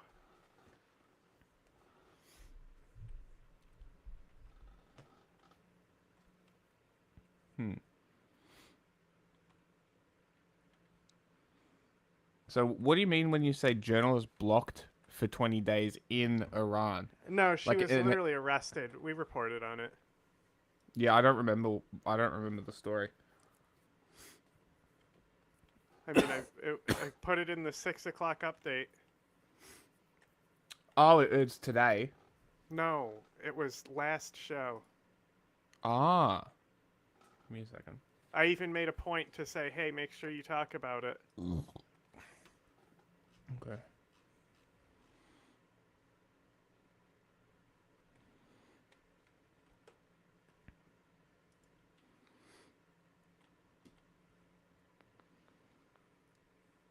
Where it be?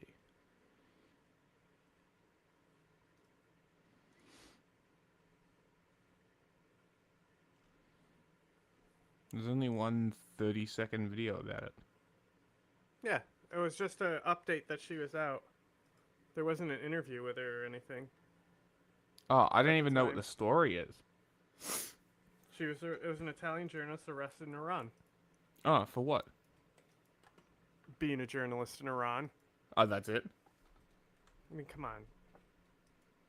Usually, we would have no further comments today, but I've just learned with big satisfaction about the liberation of the journalist Cecilia Sala, and this really comes as a very, very good news.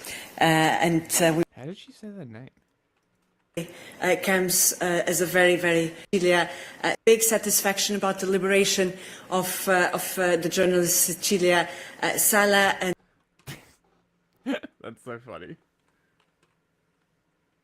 This really comes as a very, very good news. How long was she arrested? How long? Like was she... 20, 30 days or so. Okay. Ah, it says here 20 days. 3 days of press started reporting. The government and Starlink. What the fuck? What, the Italian government and Starlink?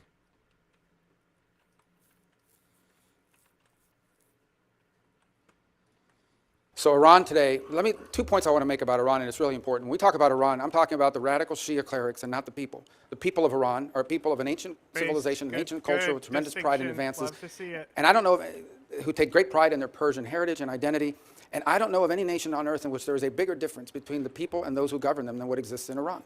And that's a fact that needs to be made repeatedly. In no way is the clerics who run that country representative of the people of that country and of its history and of contributions it's made to humanity. And it's a point I wish we would continue to make. Iran and that regime is at its weakest point in recent memory, maybe ever. Their air defenses have been badly damaged. Why is somebody in the government actually telling the truth? What is happening? What is Rubio going on? is a Why is fucking- he accurately describing something? Rubio is a neocon, but he's like among the best neocons. Weird. You know, so like he hates communism as well. But like he's the Republican who's most supportive of Ukraine. Interesting. Interesting. That's very interesting. Yeah. Or- He's Right. out of the Republicans, he's one of the ones that I don't hate most of the time. Fair enough. Crescent that they were trying to create has been badly damaged in Lebanon, in Syria, where they've been basically forced and driven out. Their economy is in shambles. They now are on some days having 6, 8, 12, 9-hour blackouts. They are on the verge of potentially, if not having done so already, having to pull back on the energy subsidies that they provide people in that country that are incredibly popular and would be unpopular to reverse. Words. I don't so think they're in a they lot of know trouble. what they mean. And now what we need to be wise about is the following. I imagine that within that regime, and I'm just saying this because of common sense, there are two schools of thought. There's one group that's saying now is the time where we need to find ourselves an off-ramp. Not going to turn into really nice guys, but we're really in trouble here. We need to find an off-ramp and buy ourselves some time. And then there's another group that's probably saying now is the time to prove that we are a nuclear power or nuclear capable power, enrich from 60 to 90 and press go. And that's how we're going to buy ourselves immunity from foreign action. And this is a tenuous moment in that regard, but it's one we need to acknowledge. My view of it is that we should be open to any arrangement that allows us to have safety and stability in the region, but one in which we're clear-eyed. Any concessions we make to the Iranian regime, we should anticipate that they will use, as they have used in the past, to build their weapons systems and to try to restart their sponsorship of Hezbollah and other related entities around the region because they seek to become the dominant regional power. That's their stated goal, and it's been clear by the actions that they've taken. I think it is interesting that in a year in which, I think by October of this year, the Europeans and the E3 countries of the UK, France, and Germany have to confront whether they're going to do the snapback provisions or not because Iran is clearly in violation of the agreement that we're no longer a part of. And in fact, IAEA inspectors have not even been in the country since 2021, if I'm correct. So I think early this week on Monday, they engaged the Europeans in talking about nuclear arrangements. So whether that's indicative of the direction they're going or not, we're going to find out. What cannot be allowed under any circumstances is a nuclear-armed Iran. What cannot be allowed under any circumstances is an Iran and an Iranian regime that has the resources and the capability to restart and continue their sponsorship of terrorism. And what cannot be allowed under any circumstances is an Iran with a military capability of threatening and destabilizing its neighbors and potentially reaching the homeland as well, both kinetically and directly, and also through their surrogate groups who have long planned contingencies for attacks. And let us not forget that this is a group, these are individuals that have spent the last 5 years actively and openly plotting the assassination of the president-elect and of multiple members of previous administrations. Think about this for a moment. When is the last time you heard that a foreign government is actively, openly, and admittingly seeking to assassinate the former Secretary of State, the former and soon to be once again President of the United States, and others? And that people have been arrested for plotting that. This is who we're dealing with. And anything that we do with Iran needs to be clear-eyed about who that regime is, but also who those people of Iran really are. I look forward to that. Well, it's day 2 of confirmation hearings on Capitol Hill ahead of President-elect Trump taking office on Monday. This includes hearings for Florida Senator Marco Rubio, Trump's pick for Secretary of State, and Pam Bondi, Trump's choice for Attorney General. A whirlwind of confirmation hearings. I think I'm done with those. The Republican is now getting some new insight on special counsel Jack Smith's election interference case against President-elect Trump. In his final access special prosecutor, Smith put together a 2-volume report on his findings. As David Spunt reports, Volume 1 was released today. Strong reaction from Republicans after the release of former special counsel Jack Smith's 2020 alleged election interference report involving President-elect Donald Trump. Volume 1 of the report went public just after midnight on Tuesday. It details how Smith approached the case and why he decided against charging Trump with insurrection for allegedly trying to overturn the 2020 election results. This is truly an outrageous political use of the Department of Justice and is frankly sick. Smith writes he decided against the insurrection charge due to it not being well tested in courts. He refuted Republican claims that his investigation was political or influenced by the Biden administration. Smith is convinced he would have received a guilty verdict had the case gone to trial, writing, quote, the admissible evidence was sufficient to obtain and sustain a conviction at trial. While Republicans are condemning Smith's report, Democrats are demanding more details. I respect that he was elected, but the American public deserves a higher level of visibility into his role in those events. As for Trump, he responded on social media, once again claiming his innocence and calling Smith, quote, a lame-brained prosecutor who was unable to get his case tried before the election. Volume 2 of the Smith report deals with the classified documents case involving the Tonight, the Justice Department releasing Special Counsel Jack Smith's final report on Donald Trump in January 6th. What? Smith saying he believes there was enough evidence to convict Trump, but that voters re-elected him to the White House instead. Here's Pierre Thomas. Just days before the inauguration of President-elect Trump, Special Counsel Jack Smith releasing a blistering report on Trump's efforts to overturn the 2020 election, saying Trump would likely have been convicted on multiple felonies had voters not decided to send him back to the White House. Smith, who resigned last week, standing behind his decision to charge Trump, stating Trump engaged in an unprecedented criminal effort to overturn the legitimate results of the election in order to retain power. Suggesting his evidence was overwhelming, special counsel stating Trump directed the angry mob to the United States Capitol to obstruct the congressional certification of the presidential election. We're going to walk down and I'll be there with you. Trump supporters storming the Capitol, some chanting, "Hang Mike Pence." But Trump has maintained his innocence throughout and stated that he never intended for his supporters to commit violence. Smith says he decided not to charge Trump with inciting an insurrection because the office did not develop direct evidence of Mr. Trump's subjective intent to cause the full scope of the violence that occurred on January 6th. Trump's legal team overnight made a last-ditch effort to block the release of the report, arguing, never before in our nation's history has the Department of Justice attempted to interfere with an incoming presidential administration. But Judge Eileen Cannon, who was nominated by Trump, rejected their request. David, tonight Trump is mocking Jack Smith, saying flatly the voters have spoken, electing him again. He's well aware of the DOJ policy that a sitting president cannot be prosecuted, David. Pierre Thomas. Thank you, Pierre. 5, 4, 3, 2, 1. Ignition. And lift off. Go Firefly, go high space, go Falcon. Vehicle's pitching downrange. Helps the vehicle get into orbit and avoid being pulled. And back ignition. Space. Again, carrying the 2 lunar landers aboard Falcon 9's second stage. Tearing separation confirmed. And a really cool view. Wait, so you're Getting some telling me really SpaceX awesome, cool is about to put landers on the moon? Well, NASA just did a fucking orbit test. Looks like it, yeah. Wow. Or maybe these are landers launched to... Oh, it says to the moon, so I guess so. Yeah, 2 of them. Cool. Maybe not with people, though? No. They're tests. Yeah, unmanned. Okay. Well, keep in mind that originally in the Artemis program, they offered contracts on the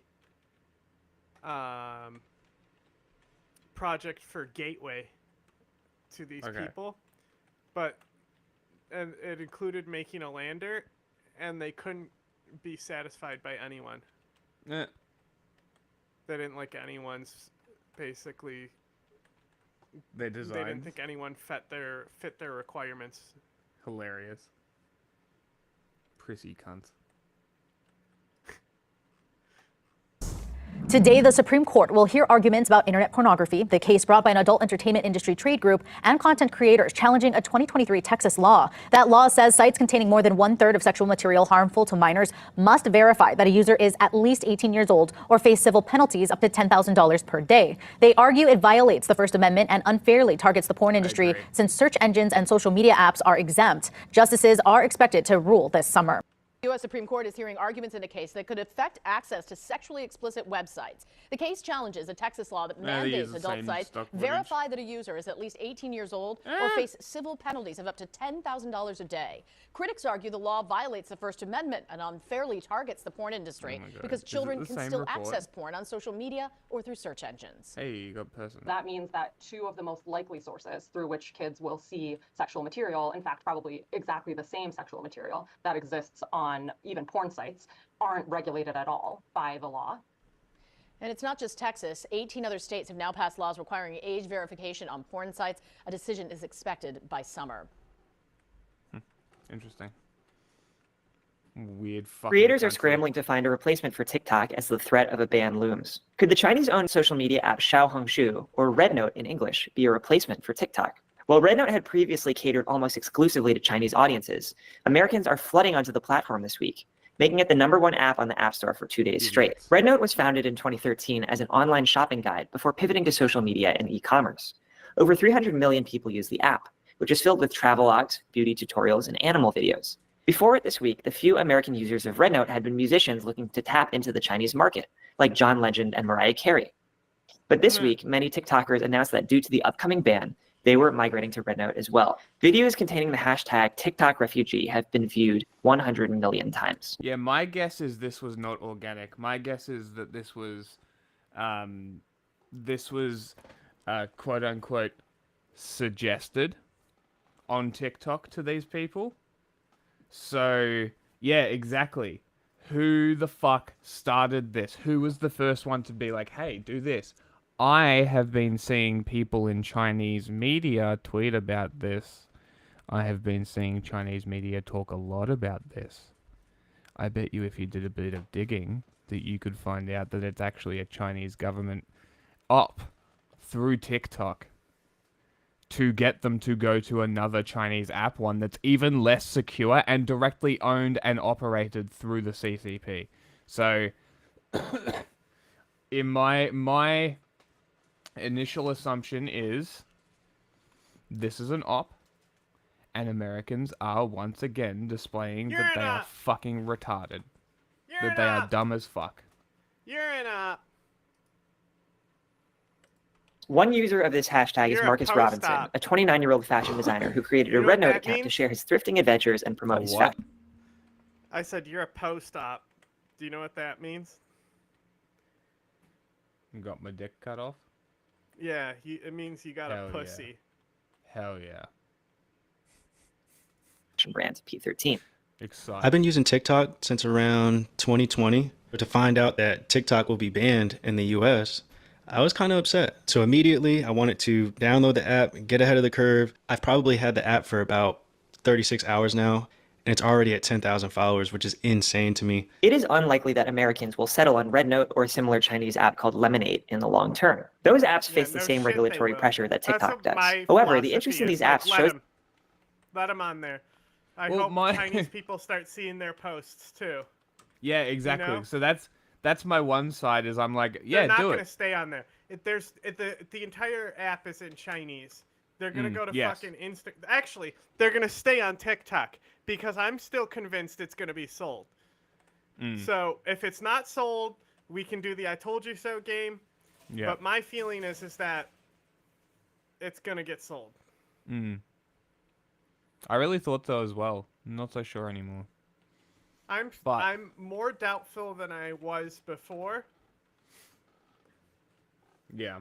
I did see some people making some pretty good points, and it's if this takes the fucking idiot tankies and leaves them in an actual Chinese fucking social media, good. Keep them fucking isolated. Get them the fuck away from us. Bug spray. Get the fuck away. Fucking isolate them. That'd be best case scenario. Best case scenario is they all go and they stay. And then everybody else realizes, this is all Chinese propaganda and leaves. Like, I mean, this. Right? Not this one. This one. This one. This one. Already been seeing people... That includes Chinese police. Yeah, exactly. Already been seeing people soy face over Chinese military and police propaganda. It's incredibly funny as someone who's very aware of it to watch them... It's literally police doing a training exercise. Yeah. Like, our police don't have non-lethal training exercises Yeah, as well. exactly. It's ridiculous. That Americans are frustrated with the ban they see as paternalistic, worry about TikTok's top American-owned competitors like Instagram, and looking for a new... Well, I heard there was some rumors that they were looking at Musk to buy it. China and TikTok have said that's not true. Oh, really? Yes. Interesting. Thank God. Because it would be very concerning if it was. Keep in mind, I don't think anyone's a solid source on this one, you know? True. That's China true. said it's completely false, probably because they want people to still think it's going to be banned. Yes, yes. New social media destination. While Congress's bill from last year singles out TikTok and other ByteDance apps, it also regulates other foreign... Americans are not prepared for information warfare. It's going to be their downfall if they don't start preparing the citizens for what's coming. I think they're already cooked. I think they've already lost. Adversary control. More than 500,000 users have piled into the Chinese social media app Xiaohongshu, known in English as Red Note, just days before a proposed US ban on the popular social media app TikTok, according to media reports and data from the app stores. Creators are scrambling to find a replacement for TikTok as the... I hit something. More than 500,000 users have piled into the Chinese social media app Xiaohongshu, known in English Radio Free Asia. as Red Note, just days before a proposed US ban on the popular social media app TikTok, according to media reports. TikTok. Yeezy and a bunch of other 3D printers have been posting catalog posts in Chinese on this social media. Very, very funny. And I support this. If you can radicalize the Chinese population through an app on a Chinese app, that would be supreme. That would be incredible. Like, we'll trade. We'll de-radicalize some Chinese people, bring them over here, and then they can have the tankies. Yeah, good trade. Good trade. And data from the app stores. Red Note is rushing to capitalize on the sudden influx while walking a delicate line moderating English language content. 首先我的感觉就是，就是其实欢迎大家来到中国的小红书，就是感受每个国家不同的那种文化习俗啦，就是互相的交流讨论这样子的，就是感觉能增加国际友人的一个交流合作这样。Red Note maintains only one version of its app, rather than splitting it into overseas and You know what's funny though? If you introduce a liberal society to a conservative society, the liberal society doesn't get more conservative. Like, it's only gonna make the Chinese realize what they're missing out on. Like, this is not good for the CCP. I don't think this will last long. Domestic apps, a rarity among Chinese social apps that are subject to domestic moderation rules. 我觉得这是中美两国网民第一次大规模的互动交流。过去呢，我们可能零星的也会有一些交流，但这次是第一次在同一个平台上，而且是人数众多的第一次这样一个非常大规模的交流，而且双方的交流呢是轻松而且热烈的。我去看了看啊，我们互相呢都在了解对方的很多生活习惯、风土人情。Red Note is eager to mine the sudden rush of attention. The company sees it as a path to achieve global popularity similar to TikTok's. 现在呢，小红书上，假设小红书呢未来这一波脱节的富贵能够长久，有越来越多的外国用户，尤其是美国用户入驻小红书的话，那小红书必须要注重一个怎么样能够更符合中国的法律，又能够符合美国的法律，甚至其他国家的法律，因为我们有不同的法律法规、不同的意识形态、不同的风俗习惯怎么样能够符合各方这种要求，在各方共同认可承认的情况下，它能够得到更好的一个发展，这是小红书需要特别重视的。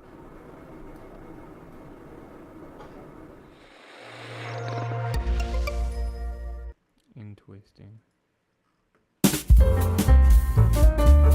Yeah, basically there's no beginning and there is no end. Feels like I'm dreaming, but I'm not sleeping. Okay, bye. Beep. Boop, boop, boop. Sorry guys, I was just talking to my doctor, describing some symptoms. Okay, what the hell do we got here? What does this say right here? Oh! Ooh, TikTok. Ooh, TikTok. Ooh, TikTok. It's in the news. What the hell's going on with it? I don't know. Following today's oral arguments, the Supreme Court appears ready to uphold a ban on TikTok that is set to take effect in 9 days. The popular app is used by as many as 170 million users in the U.S. Wow. Okay. A bipartisan law orders TikTok to shut down in 9 days unless it finds a new owner that is not in China. Well, it's a decision that will impact 170 million Americans, including a lot of people here in. I love the people who are like, oh, they're silencing 200 million Americans. No. TikTok is not unique. It is also not the only social media. Cry about they're it. gonna go to fucking Instagram. Yeah. Just cry more. Like, they'll go to YouTube. Shut the fuck up.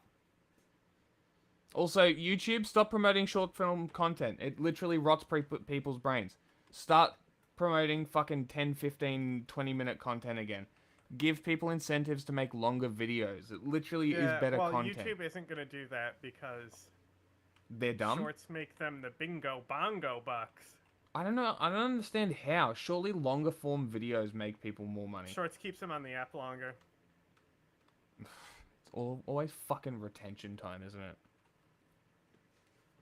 Fucking ridiculous. It's not about it's not about your don't even views. matter anymore. Yeah, it's like, fucking the algorithm ridiculous. Doesn't even YouTube totally threw out their entire algorithm. What the fuck? Why? No wonder YouTube sucks. Likes, subscribes, all that shit. Like, if you subscribe to somebody, it doesn't mean that you're gonna see their feed. It just means you can get a curated subscription feed. Yes. Most of the stuff that YouTube is gonna recommend, you haven't subscribed to, because subscribers don't matter. But That's I absurd. will say, this has allowed me to find some of the funniest content that I've put on here. Remember the one lady doing the Vaseline method to make the greeting cards? No. What about Great Depression cooking? Great Depression cooking. We love Great Depression cooking. My lighter has a compensator on it. Lighters have so much power, they have compensators. Funny. Kelloland. Okay, wait. Hold on a second. Hold on. Let me bet. Where? People here in Kelloland. Where? Kelloland. A lot of people here in Kelloland. The Supreme Court is deciding the fate of a law that would ban TikTok on Sunday unless it's sold by its China-based parent company. Kelloland Summer Roddershot takes us to a local campus to talk with students who have grown up with the app. Most important Stop by any university campus, and you'll find plenty of people who use TikTok. Some use it more than others. TikTok! This is not an argument. TikTok! Hour, maybe hour and a half, depends on the day. I think it's just 4 hours. If I'm in the gym, I kind of get on the treadmill to scroll. And support networks through apps like that, and I think taking that away is inherently dangerous to our freedom of assembly, because I think. Oh my god, she's just coping. This is a second-year student. This is a 19-year-old kid who's just learning. I mean, new I don't words. think TikTok should be banned, but let's be clear. Any foreign company like this, like they all have to sell to an American company. Yep, Grindr had to. If TikTok gets banned, it's literally because they want it banned. Yeah. There's no excuse for it. Yeah, no, it's not a ban. It's a forced sale, and if they don't sell and they refuse to sell, then it's a ban. Right? Yeah. It was literally like that was the options. It was a forced sale, and this was a part of the forced sale. Exactly. But the people running TikTok have been running a psyop campaign, gaslighting people into thinking that it's like silencing all the users or some shit. I don't fucking know. It's absurd. They're just literally gaslighting the entire thing. Plus, the app can shut down your entire phone and blackmail you. That's pretty cool. So many people can only find individuals that they relate to on social media platforms. Honestly, once again, TikTok is not the only social media. I would argue TikTok is not a social media. it's banned, but I feel like they said this last year and they said this the year before. And Take it seriously, happened, Danica. So. Okay, so the college students in Legoland are pretty pissed off about this. I like this. Open Mike Eagle. He's got a pretty funny bit on this. Let's check it out. I personally do not like the application at all. I don't like to hear opinions from people in bed. Like, why should I listen to you tell me how Beyonce is a Satanist? You're in bed. Wake up. Who are you? I don't like that. One video, if somebody... Okay, so as you may or may not know, probably not, the government of, what is the place called? What the hell is the place called? Oh, United States. They're banning TikTok. They're banning TikTok because there's too many people making video in their beds, I believe, was the argument. The oral argument. Kevin O'Leary says he's nearing deal. Whoa, whoa, whoa, whoa, that's PB. Oh my God. What the hell does PB have to say? Let's check it out. To buy TikTok, as ban looms, here's what we know, okay? Here's what we know. So... Get the paper right. April 20th, 2024, House passed legislation against, by the way, is this the one with Kevin O'Leary's breaking this down? Yes. Okay, why don't you play this clip first, and then I'm going to go to Tom and we'll get some commentary. Go for it. Yeah, get the crap straight. But I had another agenda item that was very important to me. Whoa, hey! Hey, that's one of the tank sharks right there. What, he's trying to buy TikTok or something? We announced that this morning. I have joined with Frank McCourt to buy TikTok, and this is a very complicated deal. It's a multi-billion-dollar deal. We're going to have to work with President Trump. This is a bipartisan situation. We have to work. Ooh, cool. Okay, so there's a business guy who's on the TV colluding with the government to control businesses. Okay, what else is going on? Oh, there's another interesting twist to the TikTok story. Or is there? Show me the proof, dumbass. Should we get to the latest with TikTok? The latest from TikTok. Go ahead. I love this story for a variety of reasons. Tom, let's go ahead and put this up there on the screen. China discusses sale of TikTok US to Elon Musk as one possible option. This is from Bloomberg News and has now been actually confirmed by the Wall Street Journal. And oh, wow, great. So this guy, what's the guy's name? Elon. Right. He might own TikTok. Okay, for comment, our correspondent, some guy here. Go ahead. He's got a glass jaw. He can't take because of the autism or where he's on the spectrum. He's clearly not. He's got the maturity of an 11-year-old. You can tell that. Take it back. But it's obvious. Okay. He can't take criticism. One of his weaknesses, right, is that he needs to be loved. I do not. He needs the masses to love him. You can tell he's on the stage. He needs that glory. Yes. This is to have a digital ghetto and to only have raised up what praises him. Okay. That is like the little boy's mentality. If I want to be the superhero, I want to put the cape on and kind of skip around. You see this a lot in Denver. Around. He wants to do what superheroes do. They skip around. He wants to be one of these superheroes who dance around doing ballet. The way that I've never seen a superhero. I'm just going to straight up be honest. Steve Bannon goes into a whole separate thing. I don't know what these guys do. Spider-Man, what, they dance? I should watch some of that stuff. I should. Maybe I shouldn't be talking about this. Then he takes a call. Hey, Steve. You think superheroes dance around? And then he's like, do they not? Cut this guy off. So he owns Twitter. And now if you own TikTok as well, like the app among young people, and you're able to influence, like, Twitterify what's going on there as well, and just your own brand, your own self-interest, etc. Give him a break, Crystal. That is a colossal amount of power. Okay, sorry. I got to get, what's the guy's name? PBD. I got to get his take on this. Iluma. I simply must. I simply gotta. What else is there to reach? Shut up, Adam. Someone like him? All I'm saying is, if I'm the president of the United States, I wish. Okay, which I'm not. I'm a guy that's a operator, business owner, entrepreneur. Yet. But if I was, right.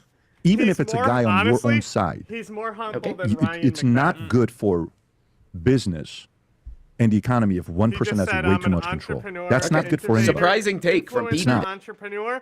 He didn't have to give all his credits. This is what I do. It's about fucking time someone figured it out. There. It's not good on the left. Can I talk it's now? It's not good on the right. Okay, so there's my man PB with a little bit of an attitude. He's doing a little bit of this here. Oh my God. Wait, hold on. I'm getting a breaking report. Oh, this is from today. This is from... For one day. Okay, come on. Shut up. TikTok denies reports of sale to... Iluma. Okay. Pure fiction. Okay, what the hell does this stupid thing right here say? TikTok denied a report that Chinese officials are considering a sale of the company's U.S. operations to tech billionaire and President-elect Trump ally Elon Musk. Iluma! Ahead of a potential ban Sunday, calling the report pure fiction. Okay? We can't be expected to comment on pure fiction. Oh, that's pretty funny. Hey, shut up, man. Ooh, baby, I love the TikTok story because, like, the reason for messing with it never even made any sense. Like, it never even tried that hard to make sense. Oh, they're trying to take the data. You know, the data that there's a million other ways to get because we let people do that all the time. They're trying to get that. I don't know. They're trying to get that data or something. I think that's what these people said. They're trying to get the data or something. Company, and then some reporter was like, did you just say or something? And the guy's like, nah, I didn't see you said that. America doesn't allow foreign media to just, like... I don't understand why it's so hard for people to comprehend. It literally I think has that's on nothing record. to do with security. Somebody should check that. Somebody in the chat should check That's that. just a You know, this is fucking pretty great argument if that you're one of the fucking people who put a neocons bunch of and time shit into make like. about how China's brain controlling our kids, aka morons. You know, morons. TikTok is rotting people's brains. Short form content is objectively worse for you. That's a Blazing Saddles quote. What is? Short form content You know, is objectively morons. Ah. He's talking about the racist people and shit. I don't think I've seen that movie. You've never seen Blazing Saddles? It's a parody one, right? Kind of. Yeah, it's like old school parody, like Airplane. Well, right? you know, like it's Mel Brooks. Oh, okay. No, I haven't seen that one. I know. But exactly it's like what it's you're not like talking how Spaceballs is parody, you know? about. It's more of a satire. Yeah, so it's Gene Wilder, and I forgot who the other actor is, but the point of the Western is that it's a black guy who becomes sheriff. Okay. And I think Gene Wilder is his deputy, but it's like one of those movies where they're like, "Oh, you couldn't make that today." There's literally. Hang on, I'll show you a clip from it that's gonna fucking make you die. Okay, I'm ready. My body is ready.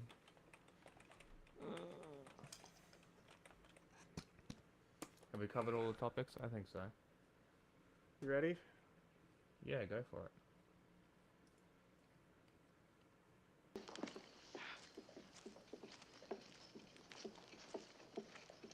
Good morning, ma'am. And isn't it a lovely morning? Up yours, nigger.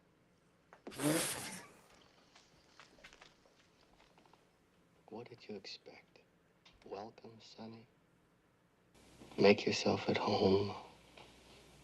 Marry my daughter. You've got to remember that these are just simple farmers. These are people of the land. The common clay of the New West. You know. Morons.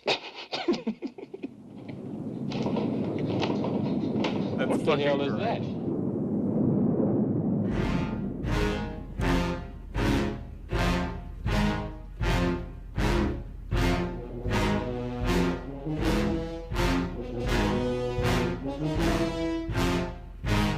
Mongo!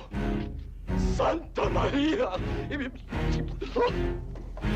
I don't believe it. And any one of you friends and neighbors kind of gather around and holy shit!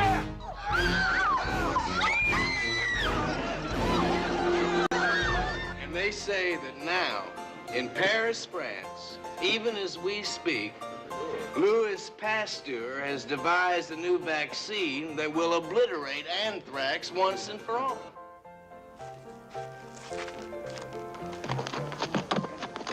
Hey, you can't park that animal over there.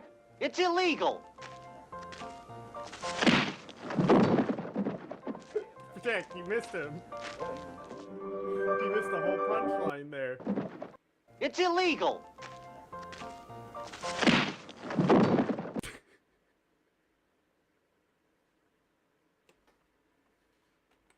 Did you hear what the character's name was, though? Mongo. I can't hear you. I thought he said Mongo. No, Mongo. Get it? No. Mongoloid. Oh, that's funny. Okay. And that's why he punched him? Because he's dumb? No, the character's name is Mongo. Yeah, because he's dumb. He punched. I mean, that kind of is the joke. Yeah, I figured. Ugh.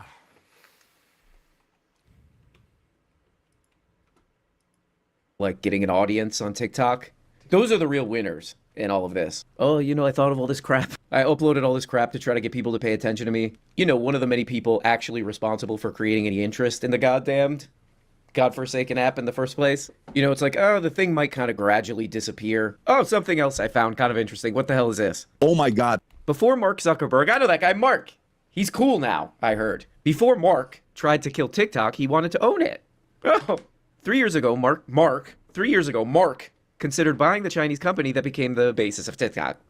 Now he's demonizing it to make the case against regulating Facebook. American people have been on Xiaohongshu for 2 days. On and what? I literally just stumbled across a live with Chinese people explaining to American people why communist countries are better because they don't privatize necessities for life. In America, we have Sean King. In China, they... Sorry to break it to you, but they're lying. There are no social safety nets in China. Dad? 40-year-old women literally steal paper Dad, towel pick me from... up, I'm scared. Like, you literally can't have public amenities because there's an entire generation of people who steal shit. Papa, I'm scared. They have Chongqing, a city that is over... Oh my god, of course he mentioned Chongqing. Alright, this is propaganda. This video is propaganda. This guy is making propaganda. 4 times the size of New York, and they've managed to nearly eradicate homelessness. Isn't that great? Jesus Christ. That's, What's he gonna do? What's he I gonna stopped do next? watching this and put it on the list. America literally just chased us off an app onto a platform that is called Little Red Notebook in reference to Mao Zedong's Little Red Notebook of Chinese propaganda. Okay. Communists are... And you are literally spreading propaganda, you fucking fool. Literally running laps around us, and it is quite embarrassing as an American. I'm not gonna lie. No. By far. No. They're running circles around you because you're an idiot. Don't project your dumb fuckery onto other people. Funniest possible out. Wait, this stuff is on TikTok. Am I allowed to be watching this? Oh my God. Am I allowed to be watching this, or is Nobody allowed to? Okay, you get it. By far, funniest possible outcome that could have happened is tens of millions of Americans make Red Note the most popular app on the App Store and are just downloading an app that is directly controlled by the Chinese government. Wow. It's like Keystone Cops shit. It's like the f***ing Keystone Cops, man. The Keystone Cops are in charge. What is the Keystone Cops? All I know about the Keystone Cops is that they're cops who do like stupid ass shit. Let's take a look at these Keystone Cops. Oh shit. Okay, what the hell does this say? What's with all this? What is it? Todd Snyder crap. Wait. Up to 70% off select styles. Oh my God. Why didn't you say so? Oh, it's gone. Oh, there we go. Over 500,000 TikTok refugees flocked to China's Red Note. In a live chat dubbed TikTok refugees on Red Note on Monday, more than 50,000 American and Chinese users joined the room, where they learned that... Generally speaking...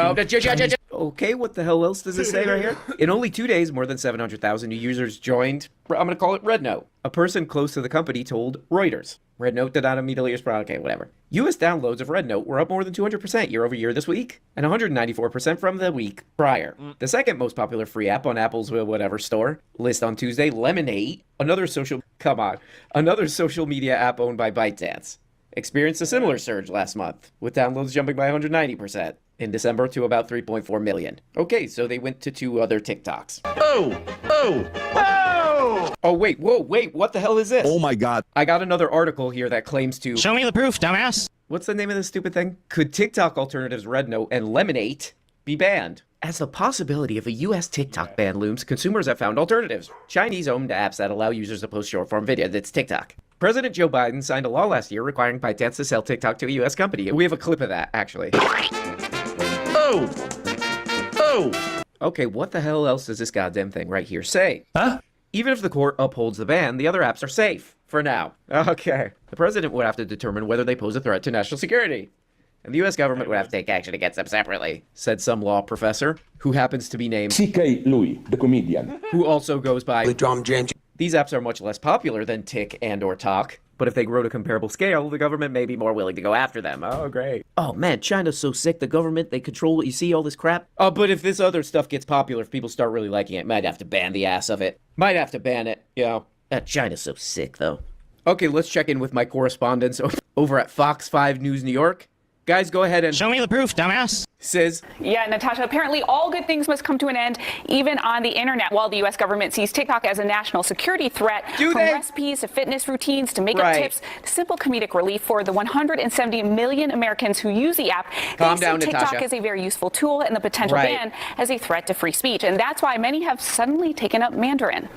Calm down. It would definitely suck because, in my opinion, TikTok's the best. Degrade of the application. Many users have pointed to using a VPN. Ironically, the place where we most often recommend VPNs are in countries like Iran or China where the internet is censored, and you need the VPN to essentially work around the government censorship. And even if just use the VPN to go to Europe and use TikTok. She spit on them. That guy, she spit on them. And in place because if they're relying If on you're this already platform for their downloading the livelihood, VPN, imagine that. What are they? That seems like real catch-22 for the government, because what would be the point of them banning TikTok? Real Everyone can cash discover money these right for now. the government. Right, yeah. Oh, wait. She spit on them. A TikToker. She spit on them. We went out and interviewed some young people about what they think about the TikTok ban, and they showed us this video. Oh.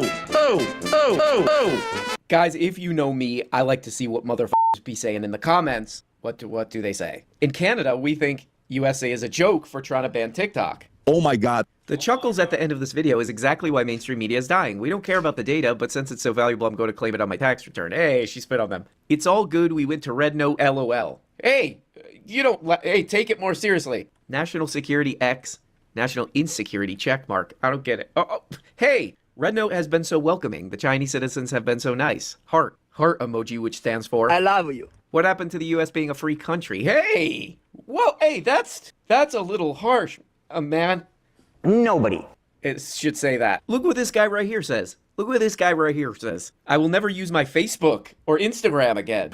I rise today to address the profound economic, social, and political importance of TikTok's creators and the serious Hey, fix that guy's audio, man. Hey, fix that guy's audio. Who the hell is this guy? Okay, this is still funny to me. This guy's from Massachusetts. He's got the accent and all that. And his name is Ed Mackey. Like Marky Mark. Okay, whatever. This is a joke, right? That's a joke name. What the f*** happened to the clicker, you fucking sucker? Hey! TikTok, like all social media platforms, TikTok, has flaws. Right. But TikTok is also critical for millions of creators to earn a living. Okay, so there we go. There's Ed Mackey. Don't hear that side of it too much from these kind of guys here. Okay? But great job here. This seems to be the net effect right now of this ban we've been hearing about for a while. Cause problems in normal people's lives. Great work, and you're a moron. Ooh, wait, I almost forgot. I did something really amazing. And brave, people are saying. I listened to the whole, what is this? The Supreme Court TikTok hearing. How long is this stupid thing? 2 hours and 44 minutes. You can go listen to this. It's actually kind of interesting. Okay, that's a little bit of a stretch. You can listen to it. That part's true. But you know how this stuff works. They already passed this law, whatever, the TikTok divestment thing. So what they're doing with the Supreme Court is they're just like, is this technically legal? So whatever to that part. But a bunch of kind of odd, interesting stuff comes out of this if you listen to it. There is like a little story arc that happens in this 2 hours and 44 minutes hearing, where the TikTok lawyer points out that like, hey, when they were making this law, they were talking a lot of little bullshit. These weirdos who made this law, perverts, people say. That's sick. When they were making this law, they were talking a lot of stuff about, hey, the Chinese Dadaist Situationist Party, they could put stuff in there, makes people upset. They could put information out there. That's bad. And the lawyer for TikTok points out, like, hey, if they're tying that to the data, the sensitive data going to China, argument or whatever, doesn't that kind of poison the whole thing? Doesn't that kind of poison this whole law? Because we can listen to whatever the hell information we want from him, wherever the hell we want. And they kind of like start to argue about this, like, oh, what if they do say bad stuff and it like instantly falls apart? This is a Supreme. Whoa, that sounds pretty serious to me, and that's putting it very lightly. A Supreme Court Justice, Ketanji Brown Jackson. Let's check out what her question is. Colloquy with Justice Kavanaugh to say is a risk.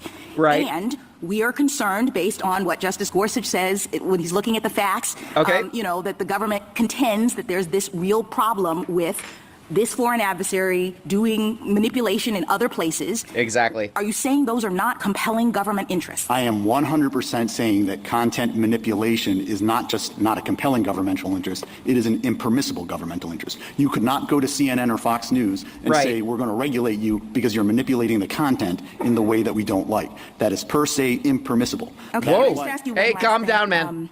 You say, okay, with she moves respect on. to the tailoring. So yeah, if you didn't catch what happened there, what's her name? Ketanji Brown Jackson. She's basically asking like, hey, isn't it a compelling government interest to, you know, basically ban a thing if that country's saying things we don't like? And then the lawyer for TikTok is like, no, that's...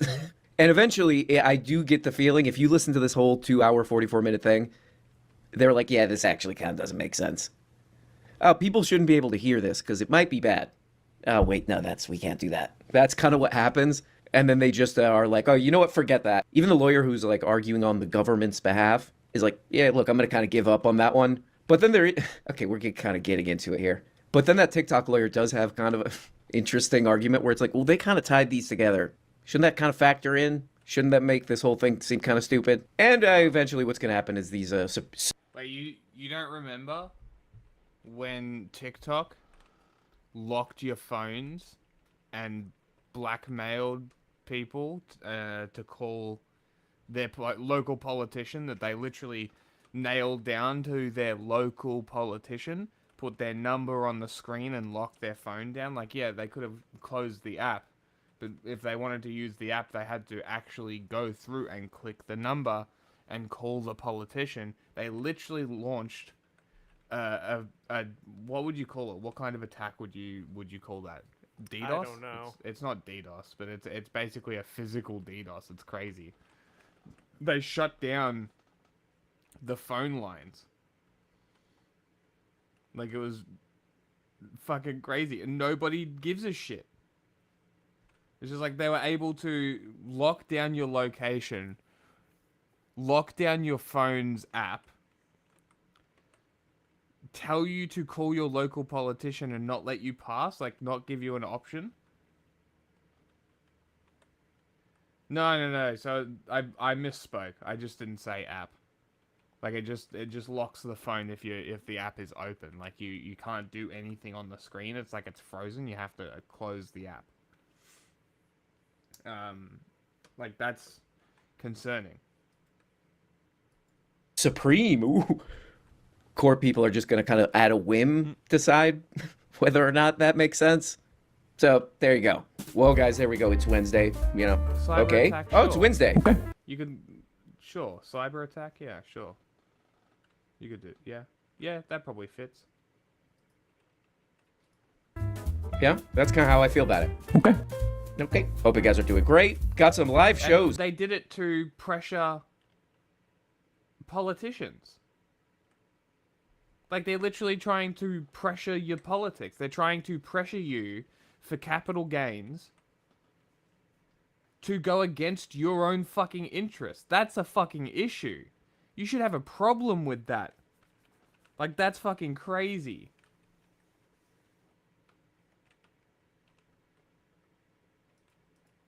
But it wasn't. That's the thing. It really wasn't. Nobody gives a shit. Who's coming up? Ooh, wow. Links below to those if you want to show up. If you want to show up and do some of this. Or who knows, maybe you're a little different and you want to do some of this. See you there. Talk to you guys later. Bye-bye. Hi, I go by the name LeDron James for some reason, and I'm here to tell you that you're only getting some of the episodes, not all. Guys, come on. The U.S. government is moving to ban TikTok from the United States if they don't sell the company over concerns about privacy, that they may be peeping or leaking or stealing user information, and as a response, American TikTok users have decided to do the only reasonable thing they can think of, which is to migrate en masse to using Xiaohongshu, the Chinese version of TikTok, in order to save the U.S. government the trouble and just giving China their data willingly. The conversation around TikTok being a security risk is one that has been going on for a while, most popularized about a year ago, where a number of US senators met with the CEO of TikTok in an effort to try to uncover a little bit more information about how they work and whether or not they are a privacy invasion app, as they so tried to paint it. But as the footage was released, most people noticed that most of these senators were just aiming to paint TikTok as Chinese and Chinese as bad. Have you ever been a member of the Chinese Communist Party? Senator, I'm Singaporean. No. Have you ever been associated or affiliated with the Chinese Communist Party? No, Senator. Again, I'm Singaporean. It was clear that this interaction between the CEO and the senators was not so much so that the senators could better understand the app, but rather to reveal the fact that they already had preconceived notions that TikTok was in fact nothing more than Chinese spyware, which led to some hilarious results. We saw senators asking questions like, does your app connect to the internet and wouldn't that be spyware? Leading pretty much everybody to understand that this wasn't so much about a privacy or a security breach, but rather the US government being a little bit concerned with people being able to use an app that wasn't controlled by them. This is not an attempt to ban TikTok. It's an attempt to make TikTok better. Tic-tac-toe. A winner. A winner. As 2025 starts to roll around, the ultimate date where TikTok's ultimate fate would be determined, the conversation starts to stir back up, with some people, as far as Bloomberg is concerned, reporting that TikTok may in fact be in talks to try to be sold to Elon Musk, who had previously purchased Twitter before renaming it to X, which would be a terrible fate for everybody involved. Most poetically put, Elon runs Twitter the way that Wheatley ran the Aperture Laboratories in Portal 2. Not very well, arguably with his ego in mind before any other decision, and would realistically be improved if it was instead ran by a potato. Thankfully, numerous other publications came out within an hour to state that TikTok had spoken and said they were not in talks of being sold to Elon Musk, but they also can't speak on every stupid little rumor that's gonna come up, which is fair, which has led us to this current date, where users of TikTok have decided, you know what, if it's such a big deal that you're gonna get rid of my favorite app because you're worried they're gonna steal my personal information, I'm just gonna give it to China. That's cringe.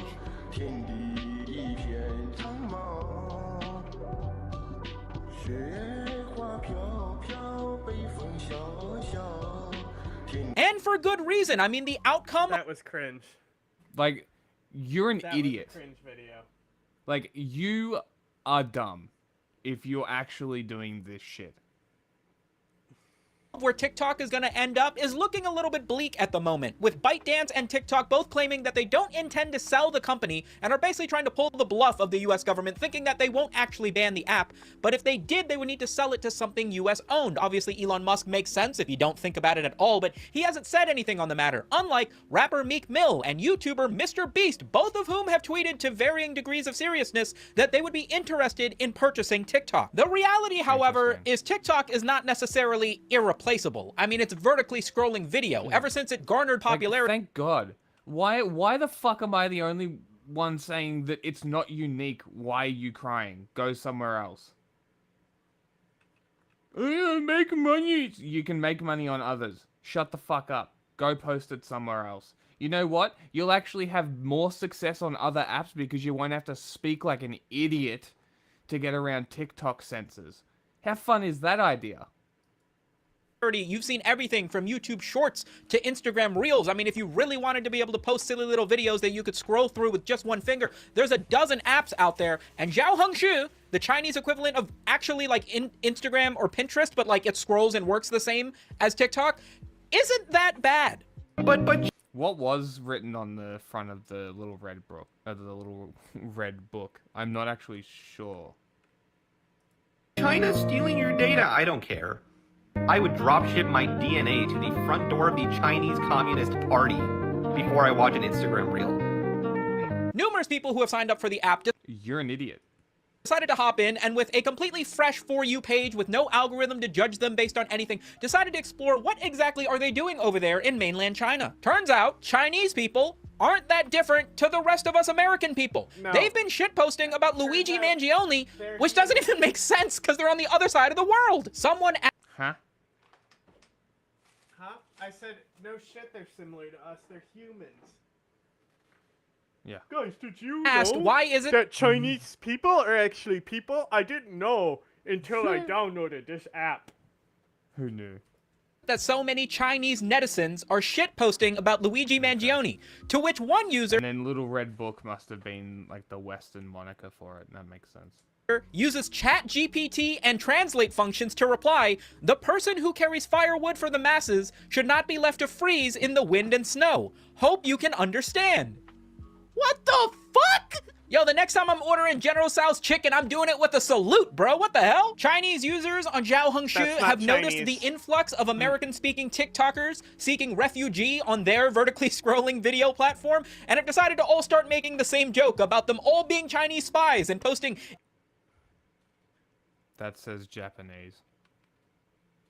Huh? That says Japanese. What's Japanese? Right here. We're next to the reply. Oh. Images of people with a gun going, please give me your data. I am here to steal your data. Oh man, it's good. Many English-speaking TikTokers have done their best to learn a teeny bit of Mandarin in order to be able to contribute to the culture and assimilate into the shitposting that occurs on Xiaohongshu, only to discover that some of the memes on this Chinese TikTok app are just as freaky and difficult to understand whether you speak the language or not. 我所有在中国的朋友们，你们好，我是抖音难民。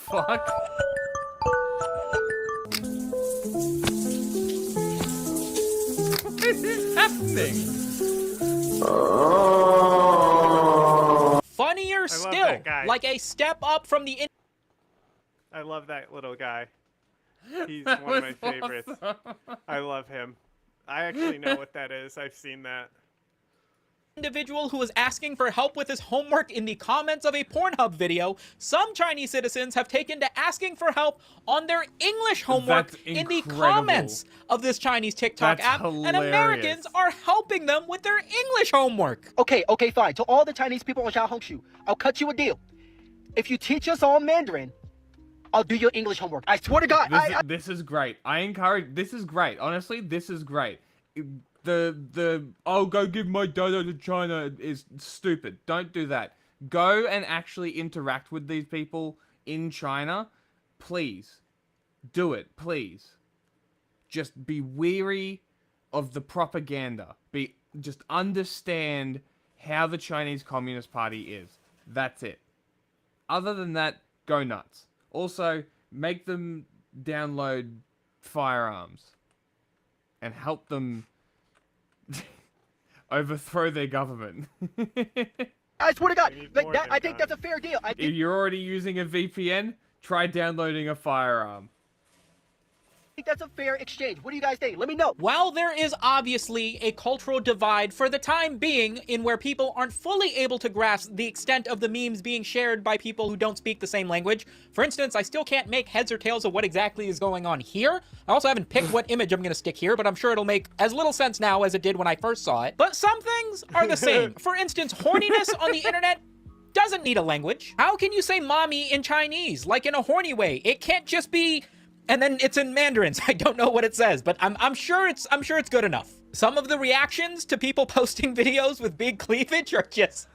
I mean, this is TikTok. This is early days TikTok. I can't believe we're getting a second round of this. Another aspect that seems to break the cultural differences in the memes is that Chinese users on Xiaohongshu enjoy seeing cats and dogs, much the same as anywhere on the internet. Well, that's probably because their government kills them at any chance. So I bet you they like seeing cats and dogs. Universally, the one thing everybody loves is cute pets, and that is not any different over in China. Oh my god. That's one of the best transition ones I've seen. That's good. I also haven't seen that video. That's funny. Loves is cute pets, and that is not any different over in China.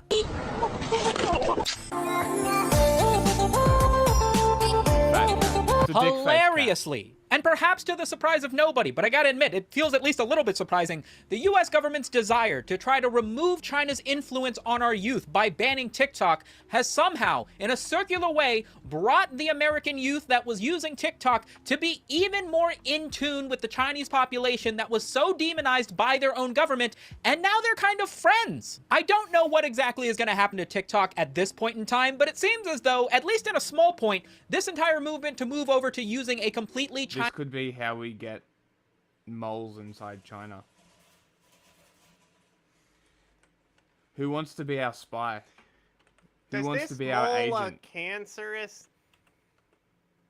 Anybody want to be an agent? You can go on the app and recruit Chinese people to report for us. We'll send them phones. Although I bet you they could probably get a phone cheaper there. Yeah. Although maybe they would value a Western phone that isn't it's sort of like locked down. You know. Don't know. But yeah, It's someone more want to about- be an agent, more download about- the app. Providing the tech support to the phone. Yes. These people already know how to use the VPNs and shit. Yeah. Chinese-controlled app in order to stick it to the man might actually speak volumes about what this bill to try to ban TikTok would actually end up accomplishing, which might just be nothing. As with most things, this is really just a move for the people in power to make it seem like they... information about it being a ban when it was just a forced sale. And the users could have pressured TikTok to sell. That's the other thing, right? They literally, like, the users literally could have been like, just sell the fucking app so it doesn't get banned. What the fuck? Get fucked. Why are you keeping it from us? But instead, they took the gaslighting bait and got gaslit by TikTok and ByteDance. And started blaming the government for it instead, which is funny. Because really, fuck that company. Like, fuck any company. Like, who gives a shit? Keep your fucking algorithm. Have a control over things that they might not necessarily, but all the same, it's not like banning any individual app is going to remove people's ability to want to shitpost and share their ideas with other people around the world. That's just what being a dude is. It's human psyche. It's what everybody was born to do. Shitpost, share memes, and cute pictures of their pets, and you can't ban that from the internet. Thank you so much for making it to the end of yet another video. A big thank you to the patron scrolling in the back.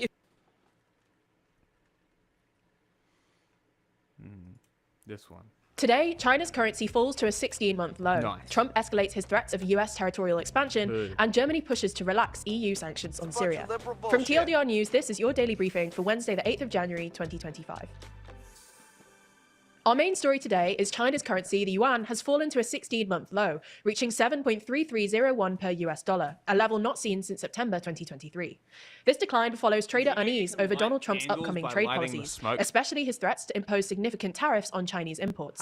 The US president-elect has said that he would impose tariffs as high as 60% on China, but despite efforts from the Chinese central bank and stock exchanges to address investor concerns, the yuan continues to struggle. Cool. Since Trump's victory in the US elections, the yuan, which is tightly controlled, has repeatedly plummeted to multi-month lows. With just 2 weeks remaining until Trump embarks on his second term, China's markets are feeling the strain. Mainland bond yields have fallen, and stock markets have exhibited volatility, with the CSI 300 blue chip index experiencing its largest weekly loss in over 2 years last week, dropping by 5%.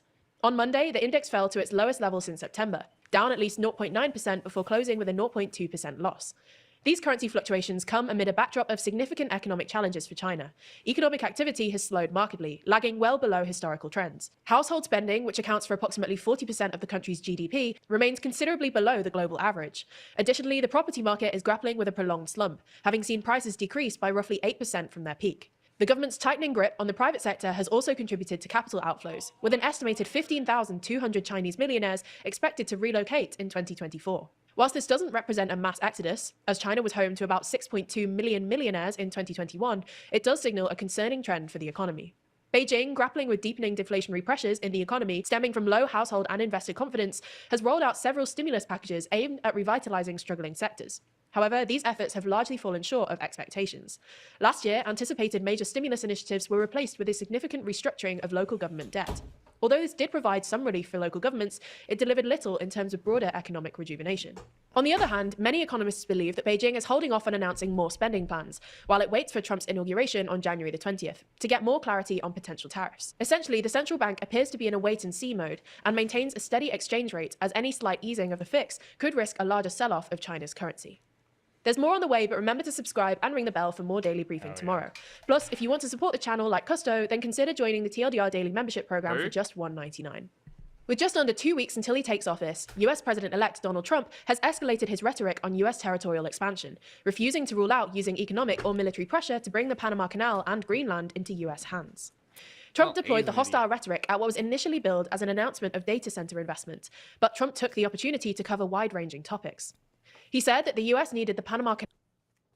Ah, yes. Old Joe is ready to turn our street corners into a scene straight out of Goodfellas. The second Prohibition era, cigarette edition. In yet another 11th hour move centered around regulations, this lame duck administration has pushed through an FDA proposal forcing the drastic reduction of nicotine levels in cigarettes, effectively banning all the cigarettes currently on the market. If this proposal takes effect, you might as well hand illegal alien. What? I said, oh no. In cartels and criminal gangs and the black market Marlboros wrapped in a bow, because this is what would be a great gift to them. And never mind the fact that cigarette smoking, the rate of it in the United States, has recently fallen to a historic low. Yet Joe Biden still feels the need to regulate. Watch out! Major crime wave coming! Smoking hit historic low. Got whiplash. And regulate. Watch out.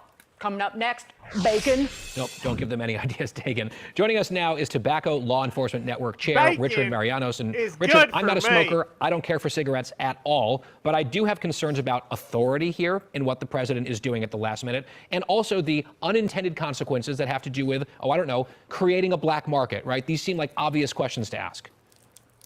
Well, they're great questions, and thank you so much for having me, because right now, many people in the country don't understand the consequences and the ramifications of this administration and their policies surrounding tobacco enforcement. So what would be the effect, and we played that clip from Goodfellas where they're selling cartons of cigarettes out of the back of a car, and we were laughing about it, but I am old enough to remember where people would hijack a tractor trailer of cigarettes, or you would buy cigarettes, and this was your job in the ATF, you'd buy cigarettes somewhere in a low tax state and you'd cart them to a higher tax state and literally sell them out of the back of your car.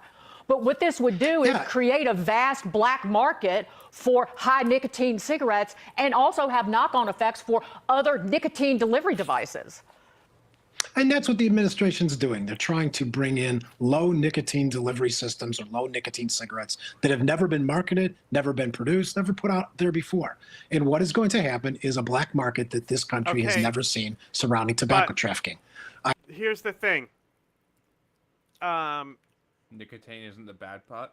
No. Cigarette companies deliberately made their cigarettes more addictive. Mm-hmm. It's like taking out trans fat. Uh-huh. Who cares?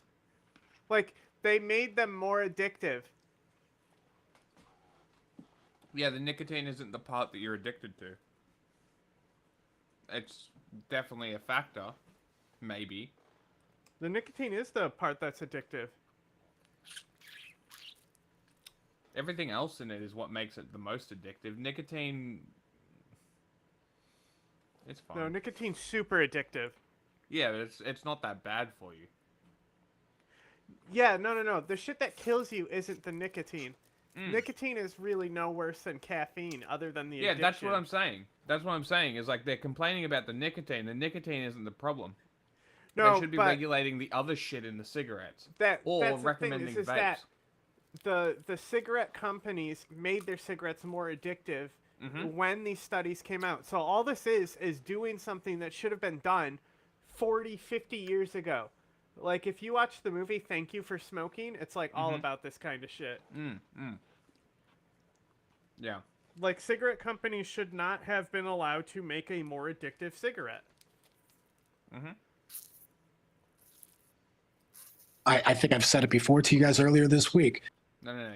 You're misunderstanding. Well, maybe you're a little bit behind on the stream. I'm not sure. Congratulations, administration. You've just empowered crime. You've just empowered the cartels, Chinese organized crime, the Russian organized crime networks to go out there and put cigarettes on the street because of this administration and their crazy ideas of interfering in something that's been in commerce for hundreds of years.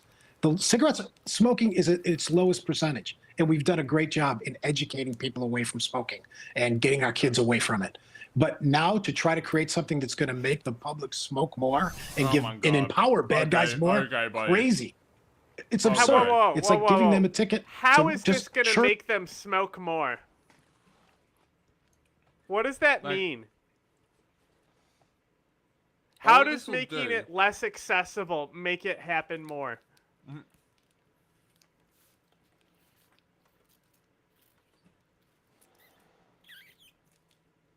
Makes no sense. This guy's talking out his ass. Churn money out of the back doors, churn money out of the trucks, churn money out of the bodegas at the expense of the American people. If this were to go through, this regulation that they're proposing at the last second here, what would the cartels do? Like, they're licking their chops. They're waiting to see if it happens. If it does happen, what's their next move? You think they already aren't fucking Well, their next move is to cigarettes? partner with other organized crime. Like, we know that, we hear it from everyone. China is the biggest threat to American national security. And they're the best counterfeiters. Most, like, smuggled good. Globally. Yeah. Can we just, I'm a fucking idiot.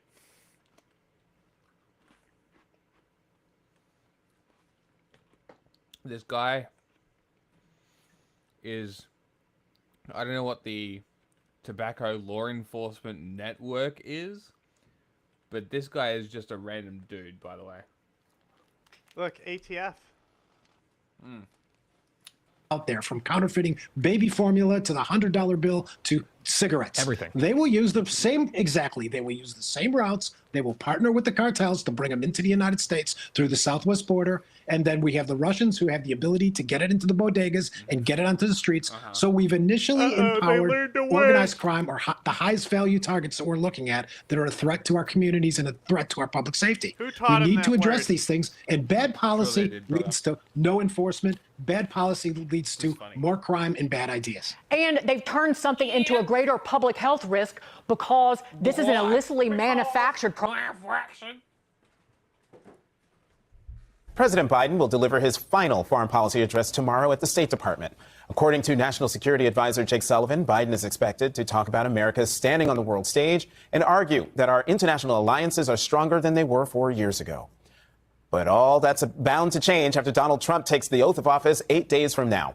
The once and future president has been flogging his own brand of MAGA-fest destiny, a plan that's more imperialist wish list than coalition-building ally.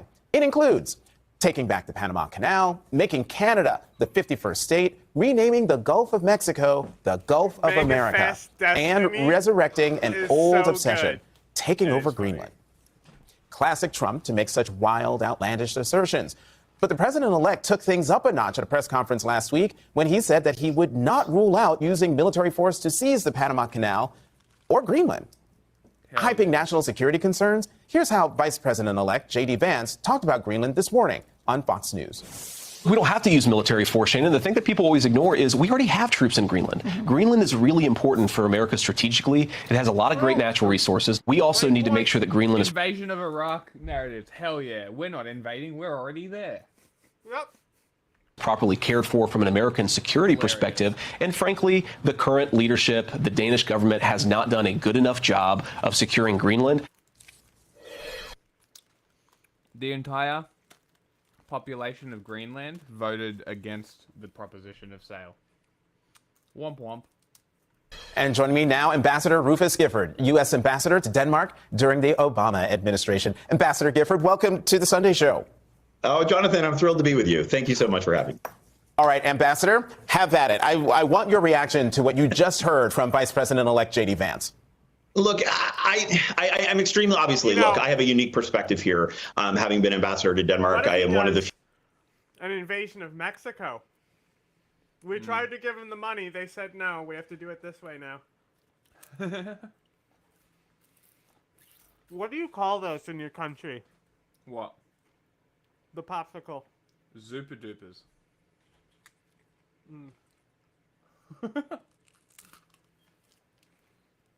See? It's even written. Yeah, but is that what you, even if it's not that brand, is that what you call them? Uh-huh.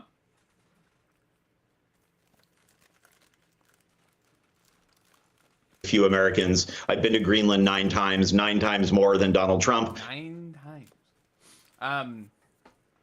Why? What would you call them? It depends on where you're from. Okay. But the most common ones are freeze pops and push pops. Interesting. There's also like ice pop. Mm-hmm. But most of the time it's going to have the word pop in it. Weird. I think some people will call them freezies.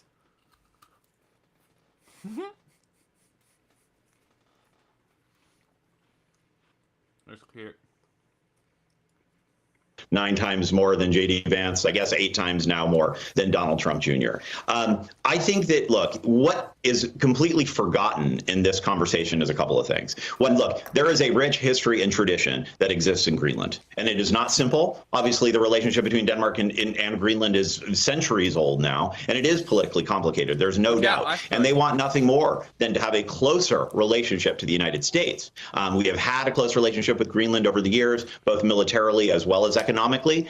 They would welcome further American investment, further American private investment in Greenland. I know that for a fact. That is just demonstrably true. And certainly, I think they'd welcome further military engagement in Denmark, American military engagement in Denmark as well. But remember this, Jonathan, I think the point that's forgotten here far too often is that Greenland is NATO because Denmark, the Kingdom of Denmark, is one of the founding members of NATO. So all this talk about national security concerns vis-a-vis Greenland, if there was any sort of invasion or incursion into Greenland, the entire alliance would be compelled to respond. And in many ways, this is something we could go through this issue by issue. But I just think everything about the way that Donald Trump and J.D. Vance are talking about these kinds of issues. I kind of hope NATO squares up against America if he tries something. That would be great.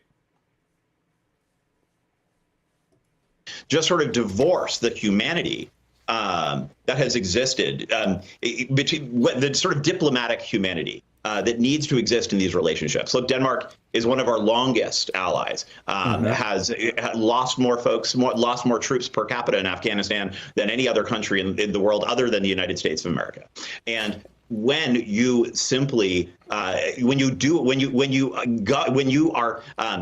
your foreign policy is dictated by tweet and press conference, you just lose that sense of humanity, that centuries-old humanity that we really do need to focus on here.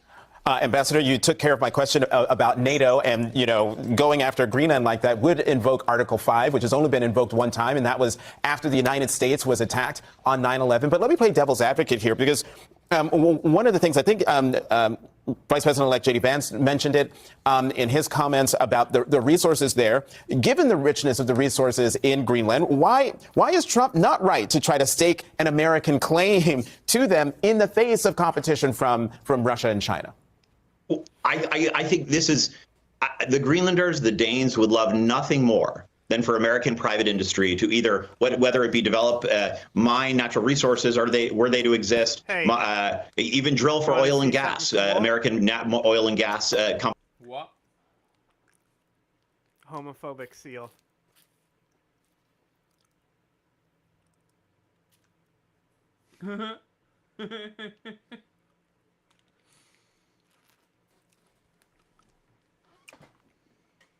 He disapproves.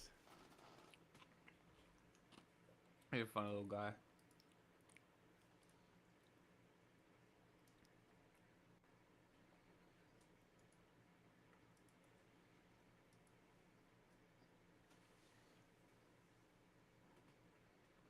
Oh my god.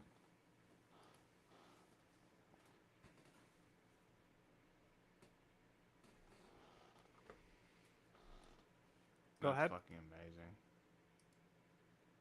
What's going on? Hold on. Do what now?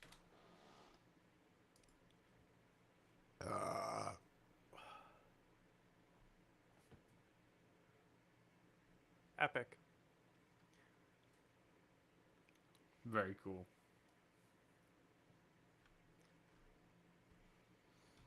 Danish intelligence claims in 2019.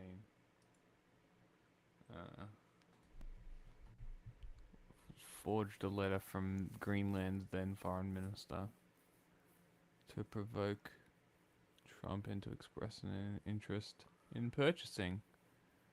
Okay, interesting. Trump expressed claims over Greenland. Okay. Financial assistance, cotton, Greenland. Denmark responded.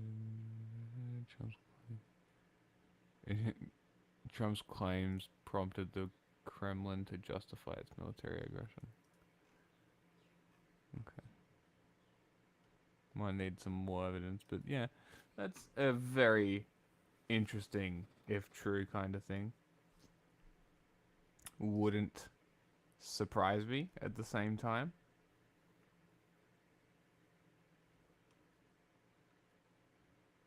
Huh.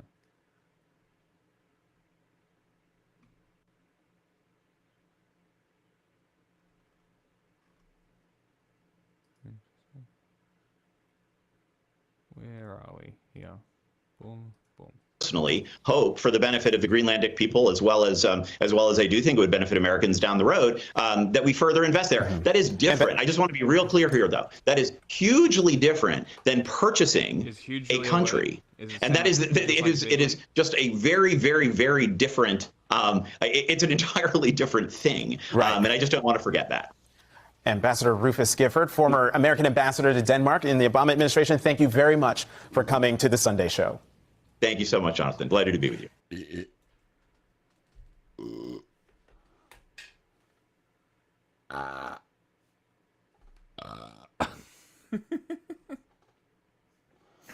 I apologize. I'm Matt Gelka in Washington, where House Republicans made the debate. I know, that fucking annoyed the shit out of me. Over transgender athletes competing in women's sports, one of Congress's top priorities. House Republicans quickly passed legislation aimed at barring transgender women and girls from participating in sports based on their biological sex assigned at birth. It's absolutely absurd that we have to actually pass a bill that says only women can be in women's sports, but I've been honored to be a part of the fight. Transgender rights played a large role in the 2024 election. Kamala is for they, them. President Trump is for you. With Republicans using a perceived threat to women's sports as a key campaign issue. President Trump ran on this. He ran ads on this. These people are the most likely to make fun of women's sports.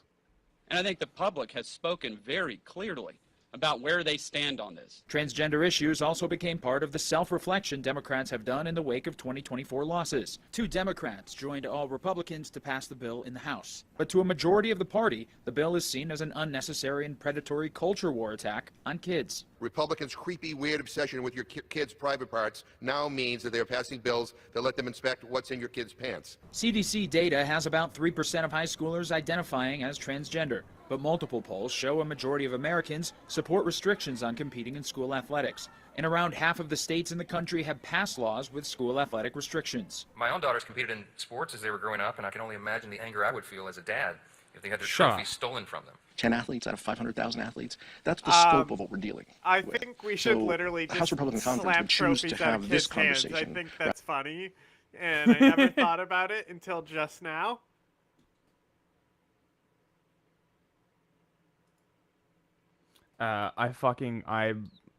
My opinion of Americans cannot get lower. But that somehow made it lower. Rather than something that is more expansive, that truly helps lower costs or make people's lives better. House Republicans previously passed the bill in 2023, but the then Democratic-controlled Senate opted not to take it up. Senate Republicans can take it up this time, but it remains to be seen if... I had somebody be like, oh, you're anti-American. I'm like, yep. Fuck America. Like, is this an argument? It's like, oh, is this you? Yep. Cry about it. Any Democrats would join in to get the 60 votes needed in the chamber. Reporting in Washington, I'm Matt Gelka. People need to stop conflating America with Americans.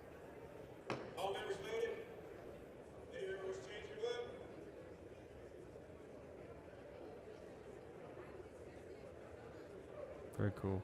I like the two Democrats decided to vote yes. Very cool. On this vote, the yeas are 218, the nays are 206. 1 voted present. The bill is passed. Without objection, motion to reconsider is laid upon the table.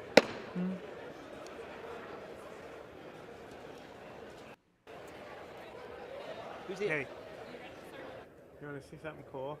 I love how they're wanna just see like something shaking cool? hands with each other and chatting it up and something cool? all that shit, and they're just like fucking people. Like, oh, yeah. The chair will receive... Go on.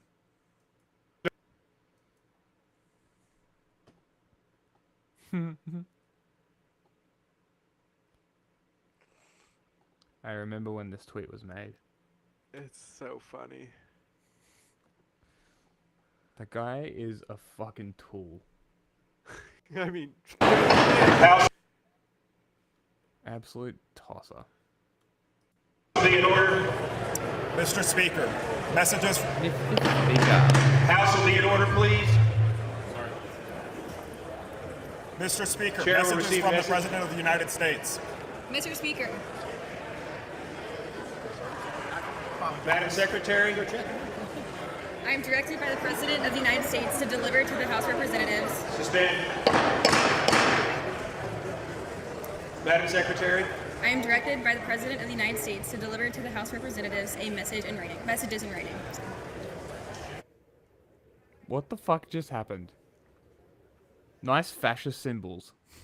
Presidium stuff, you know? Let's turn to this big H-1B fight, because it also sort of like dovetails. Alright, I don't care. Let's keep moving. What else we got? Michelle Obama. Oh my God. Michelle The Obama's most office ultimate confirming who to the CNN fuck tonight that cares she will story. skip Donald Trump's inauguration next Monday without explaining why she's going to be absent at an event that is traditionally attended by both former presidents and their spouses, notable exception from last year. This means the former First Lady will not come face-to-face with the president-elect. This also comes after she missed Jimmy Carter's state funeral here in Washington last week, where, as you can tell by the seating chart that you're looking at here, had she gone, she would have been sitting next to Trump himself. Former President Obama will attend the inauguration, we are told, and our sources are saying tonight that also so will. It's very funny watching Obama just like casually talk to Trump, because I bet you there's some shit that he just says that would like make you laugh, because he just probably just goes off on the dumbest tangents. So I can only imagine what the fuck he was saying to him. Three of the richest men in the world. Tesla CEO Elon Musk, Amazon founder Jeff Bezos, and Meta CEO Mark Zuckerberg will all have prime seating for that ceremony, sitting near Trump's cabinet picks and That's administration amazing. officials. I want to bring in my political sources tonight, Democratic Congressman Tom Suozzi of New York and Kevin Madden, a former senior advisor to Mitt Romney. Congressman, what do you make of the former First Lady deciding she's not going to attend the inauguration as people are looking into who was there and who wasn't?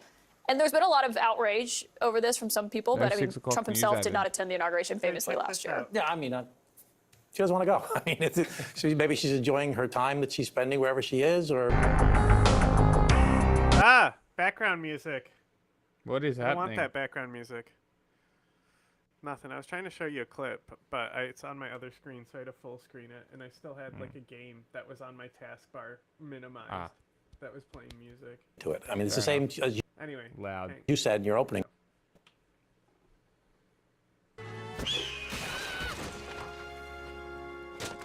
He can pee at me anytime. Tommy, seriously. God.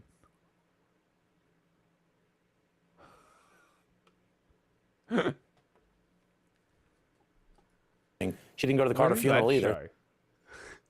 It's a Rooster Teeth show.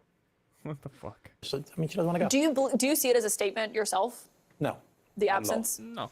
I don't either. Yeah, I think the congressman's right. I mean, if you talk to Republicans, Democrats, anybody who's had any interactions with Michelle Obama, she does not really love this stuff, the politics. She doesn't love the pomp and circumstance that comes with a lot of the political sort of histories that we have, right? Well, also, a lot of the traditions that we have. So, in addition to that, the guy being sworn in has, questioned her husband's birth, where he was born. And you know what? It'd be worse, I think, for Michelle Obama, and it probably wouldn't be authentic to herself if she went not wanting to be there, right? Yeah. And then, imagine all, and we know, like, with the cameras all being on her, trying to get all the reactions. If you think about just the roadblock coverage that every single tiny reaction that came from President Carter's funeral. Yeah, I mean, imagine we're looking at it right here. Yeah. And let me just say that, you're not hearing as much from Democrats this time about a mass number of people not coming.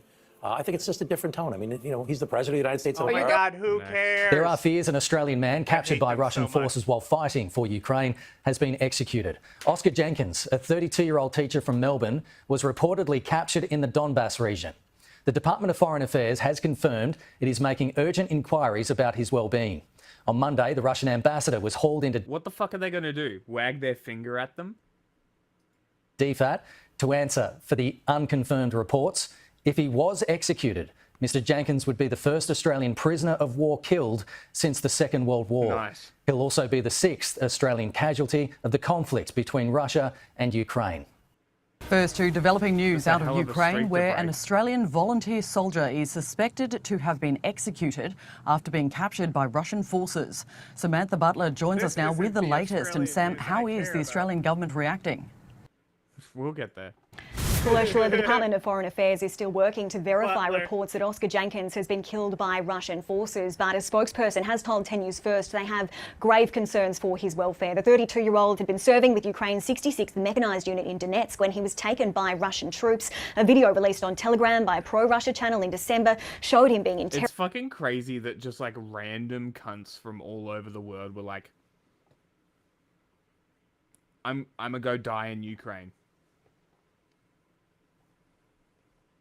I don't get it. My Twitch is in a different language. That sounds like a you problem. And I don't know why. Why not? It's not my country. I wouldn't even fight if there was conscription. Anyone's country. Exactly. I wouldn't fight for a fucking country. The only thing that I would fight for, right, is in the event of an invasion, I would fight to defend the country, right? But I'm not going to ask people to fly to Australia to fight the fight, right? I'm not criticizing the dude for going. Like, I'm saying that it's fucking crazy, but like he must have had his reasons. But it's just wild that random people around the world, Russia just invaded and they were just like, well, guess my life is over. I'm gonna go die in Ukraine, I guess. Like, that's crazy. Well, in what context? Like having to travel to a country? No. I would advocate for them. I'm not traveling. No, like I support the idea of it. I am not going to do it myself. That's just not me. Right? Everybody has their roles. I ain't doing that. My role is on the ground, sitting on my ass. Or not on the ground. Interrogated and repeated. Sitting on my ass. Yeah. Like I'm just in general against the idea of my ass. Like organized militaries, just organized that kind of thing in general. It's just like it encourages, like, I don't know, the existence of the military the way that America exists kind of encourages war.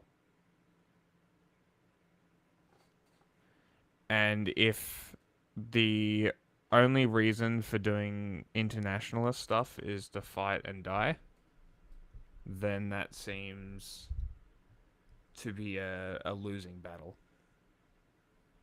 Does that make sense? Yay. Repeatedly slapped by his captors. Mr. Jenkins grew up in Victoria. He was a talented cricket player who studied at Melbourne Grammar and Monash University. He'd been living in China before he volunteered to serve on the front line in Ukraine. Now, while Australian officials are still making inquiries in a like a flea circus. statement, DFAT confirmed the Russian ambassador was called into their office yesterday to provide information. The opposition has also been quick to call for the Albanese government to respond in the strongest possible terms should these reports be confirmed. But Ursula, if these reports do turn out to be true, Mr. Jenkins would be the first Australian to be captured and killed by Russian forces, and also the first prisoner of war to be executed in more than 70 years.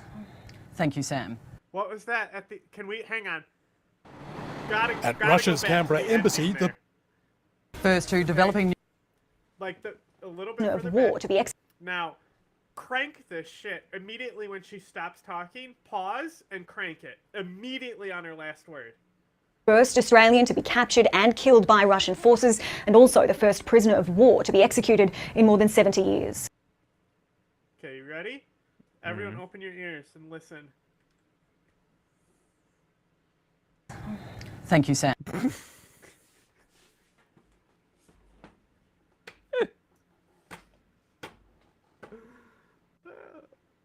Nice. Hold on. I got one for that. Hold on. Where is it? Nice.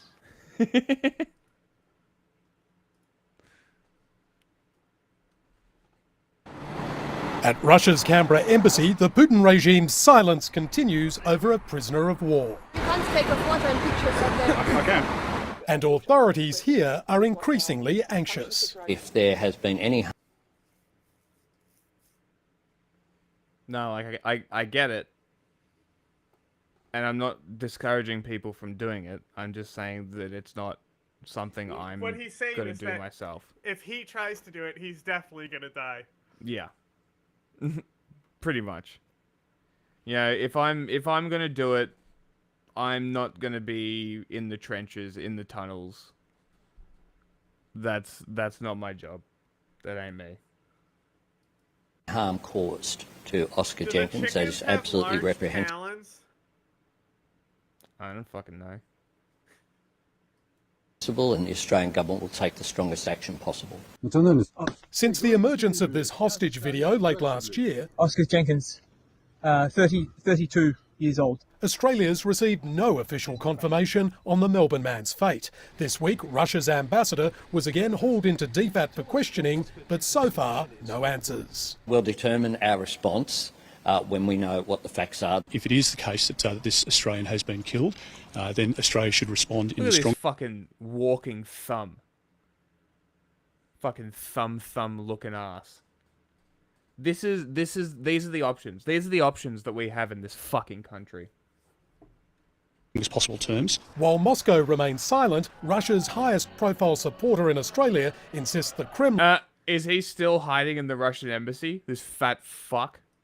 ...would not want to see Oscar Jenkins dead. If something did happen to him, it could have happened to him by accident because he was captured. Look at this fucking loser.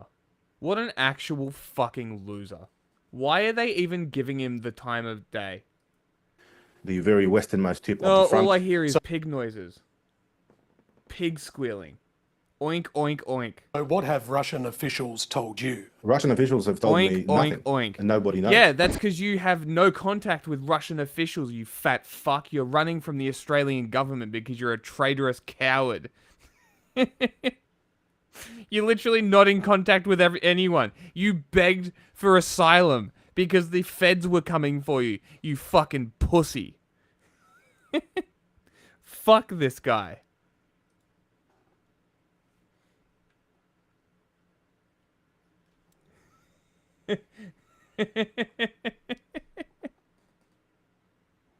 Hilarious.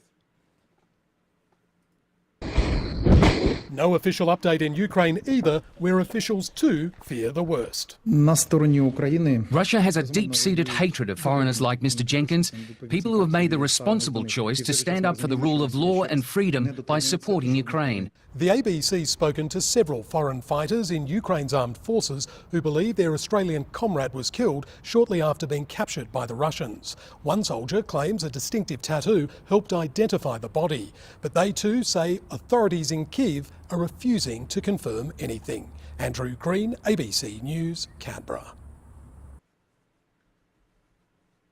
2024 saw ISIS attack Spike. This massive concert hall attack in Moscow, killing more than 100 people in March. Their deadliest, claimed by their most active franchise, ISIS-K or ISKP in Afghanistan. A month later, this bloody attack inside a Russian jail. 4 guards killed. Damn. A stabbing attack. Did we know about this? Yes. Epic. Followed in Germany. They attacked in Afghanistan and Iran.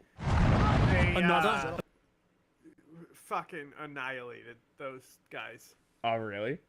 Oh, yeah, Russia just killed them so fast.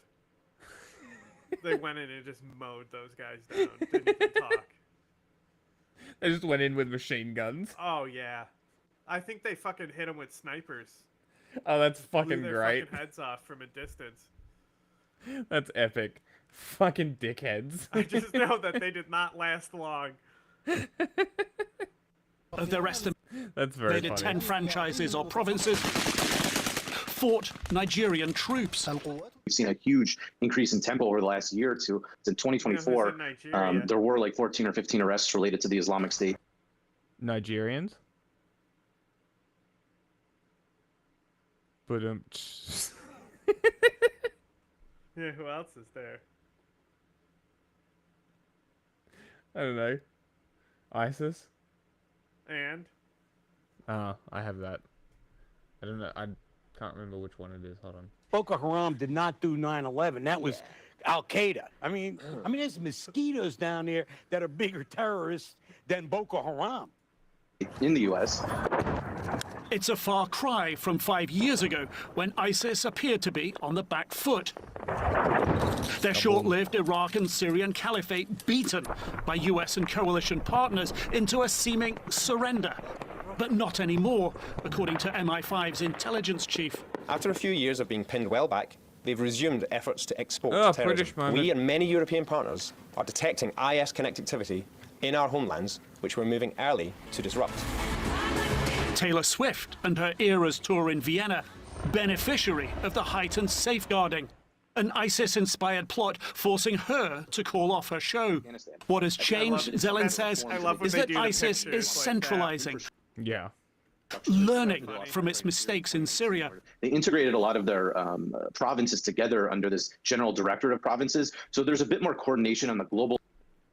Yeah, see, maybe that's the difference. I'm not motivated enough against Russia to do that, you know?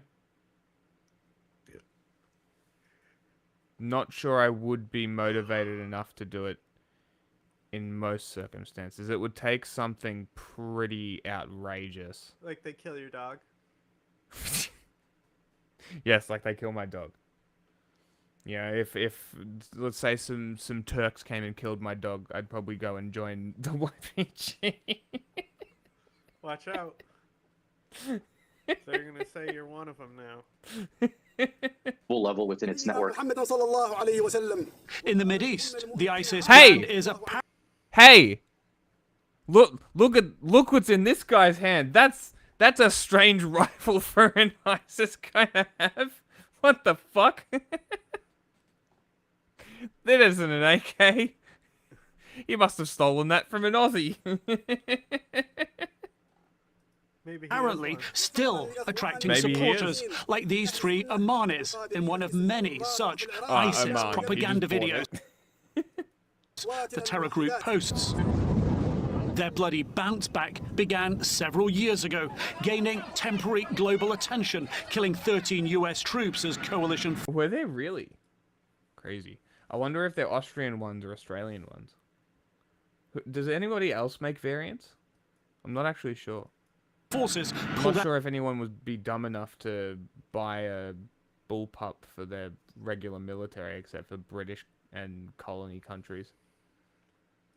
Out of Afghanistan in 2021. Hell yeah. But since then, most of ISIS's recovery has not sparked massive global attention. 2025 might be the year that changes. If they can do something in the US, if they can do something in Europe, if they can do something in Russia, Turkey, Iran, Central Asia, if they can do it, they'll do it. Because for them, it's a global war. And success for ISIS in this context could be as simple as an attacker like Shamsuddin Jabbar claiming, as he has, to have acted in ISIS's name when he may not have had any physical contact or support from them. Nick Robertson, CNN, London. With us now is CNN national security analyst and host of the... Oh, I forgot I don't care. On May 14th, 1948, the state of Israel declared its independence. Hell yeah. The following day, a coalition Alright, of... before... So Mike Gray had put in a description paper for Sydney funnelwebs. You can't pronounce.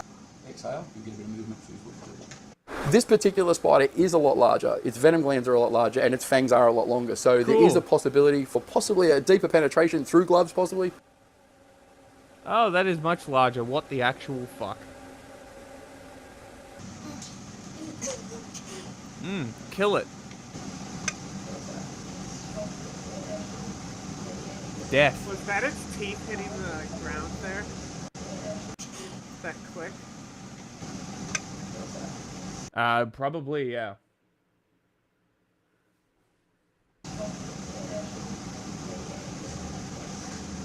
Dumbass spider, you can't get out that way.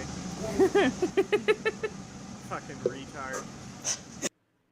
Not to fuel your arachnophobia, but there is a new venomous species of spider to be afraid of. I would not recommend touching them, that's for sure. They do give copious amounts of venom. Scientists in Australia have discovered a spider that they've unironically nicknamed Big Boy. This arachnid is a larger, more venomous version of the Sydney funnel web, known to be one of the world's deadliest spiders. It's amazing. This size is still capable of killing someone. Like, would you expect when you say the word scientist,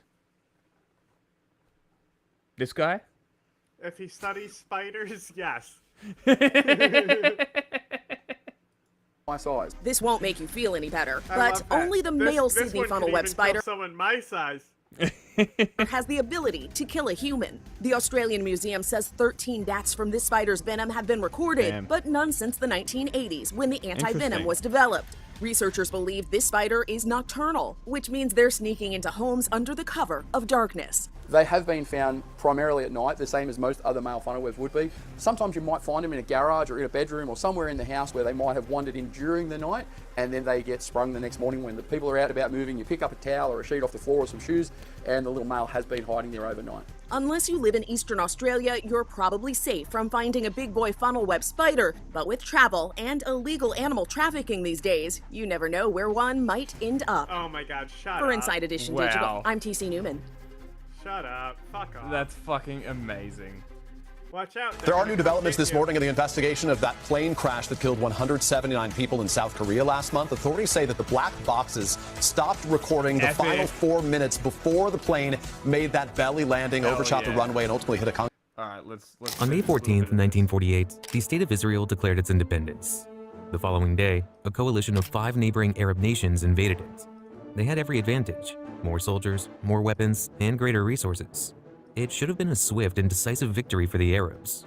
But Israel survived the attack and even expanded its territory. The Arabs were unable to leverage their advantages on the battlefield. This also happened in the early... What? He renamed this video. Oh, did he? It was like why Arab armies can't fight before or something. Interesting. Gaddafi!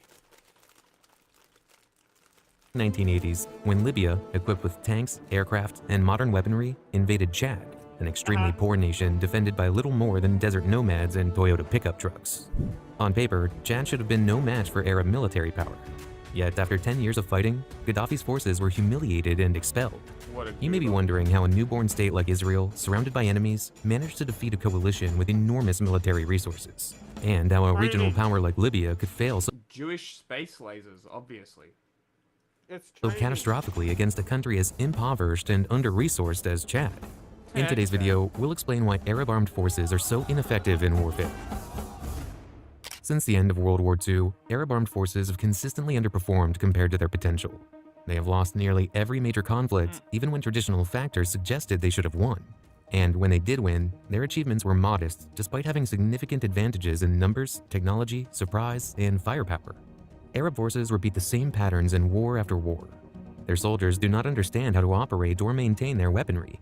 Their generals are incompetent and lack direction. And junior officers are passive, inflexible, and unable to respond to rapid changes on the battlefield. Understanding why this happens is not simple, as these issues stem from multiple causes. However, the first thing you need to know about the Arab world is that these countries never truly industrialized. This is critical because the wars of the 20th and early 21st centuries were industrial-era wars. When we think about military power and wonder which forces are the strongest, we focus on their weapons. The quantity, variety, and quality of weaponry ultimately determine military strength. Thus, one of the critical elements of military effectiveness during industrial-era wars was how well soldiers managed their weapons. Since industrialization never occurred in these countries, there are many soldiers who lack the familiarity with machinery that soldiers from other countries possess, especially with advanced weapons. But beyond the lack of industrialization, there is a cultural factor. You think you couldn't give an Arab an AK and go, look, go boom, boom, boom, boom, boom. Problem solved. How fucking hard is that? The issue is greater than that. So, modern when machinery. you have contractors coming in to maintain your vehicles, guess what happens when you actually try to go to war? The contractors leave. Yeah, contractors don't come with them and stuff, you know? Yeah. Just like, that's what Jordan does, right? All the contractors get hired out of Jordan to train these armies. Yeah, okay, interesting. Yeah, this is the last thing anyway, so we're going to be done after this anyway, so... Goodbye! Factor that prevents Arabs from being competent in operating and maintaining their weaponry. This factor is the minimal technical education provided in the military educational institutions of Arab countries. In an era where technology plays a crucial role in military power, the lack of programs promoting technical learning limits soldiers' ability to operate and maintain advanced equipment. A clear example is the Iraqi forces during the Gulf War between 1990 and 1991. These forces had modern weaponry such as T-72 tanks and Scud missile systems, but they frequently faced failures due to maintenance problems, logistical issues, and misuse of equipment, all stemming from inadequate technical training. While Western armies invest in specialized technical training, Arab armies rely on foreign personnel or contractors to maintain their equipment. This creates chronic dependence and limits their ability to operate independently. A second factor that partly explains the problems of Arab armed forces is the constant conflict between autocratic... Yeah, just lack of technical expertise. Saddam's big issue was that he was untrusting of his military, and that is also an issue. But, like... You know, Saudi Arabia is not going to war. They know what they're doing now. No. Right? They just blockade and... Even Egypt won't. Yeah. They don't want it. Governments and military leadership. This politicization of their armed forces has had a massive impact on the poor performance of strategic leadership and the organization of Arab armies. Arab kings and dictators often meddle too much in military affairs. Political considerations frequently outweigh military ones, and the challenges faced by Arab generals are almost always a product of politics. To understand this, you must know that the Arab world is dominated by autocracies deeply afraid of being overthrown by their military forces, and with good reason. Many of these autocrats are themselves generals who overthrew their predecessors. As a result, these autocracies tend to view their armed forces with great distrust and take measures that weaken them. One example is the selection of generals, where loyalty is often prioritized over competence. The truth is that many Arab armed forces are designed to defend regimes, not nations. Military generals are often close relatives, friends, or schoolmates of the top political leaders. This, of course, makes Arab officers completely inept. They are not the best, they are simply the most trusted. As if that weren't enough, these autocrats tend to micromanage their military forces to ensure they do nothing that the regime does not approve of. This creates bizarre and complex command and control structures that make it difficult for these forces to overthrow their leaders, but also makes it difficult to fight and for generals to do their jobs effectively. One clear example of this is Syria. Before the Yom Kippur War, Syria massively expanded its military and had enough brigades to fill about 10 divisions. However, although President Hafez al-Assad needed 10 divisions, he could only find 5 people he trusted to command a division. As a result, he entered the Yom Kippur War with only 5 divisional commanders, but assigned all these brigades under them. This made each division far too large, creating all kinds of problems for these divisional commanders as they tried to manage forces that were too big for their systems to handle. This politicization of Arab armies is ultimately a cultural issue.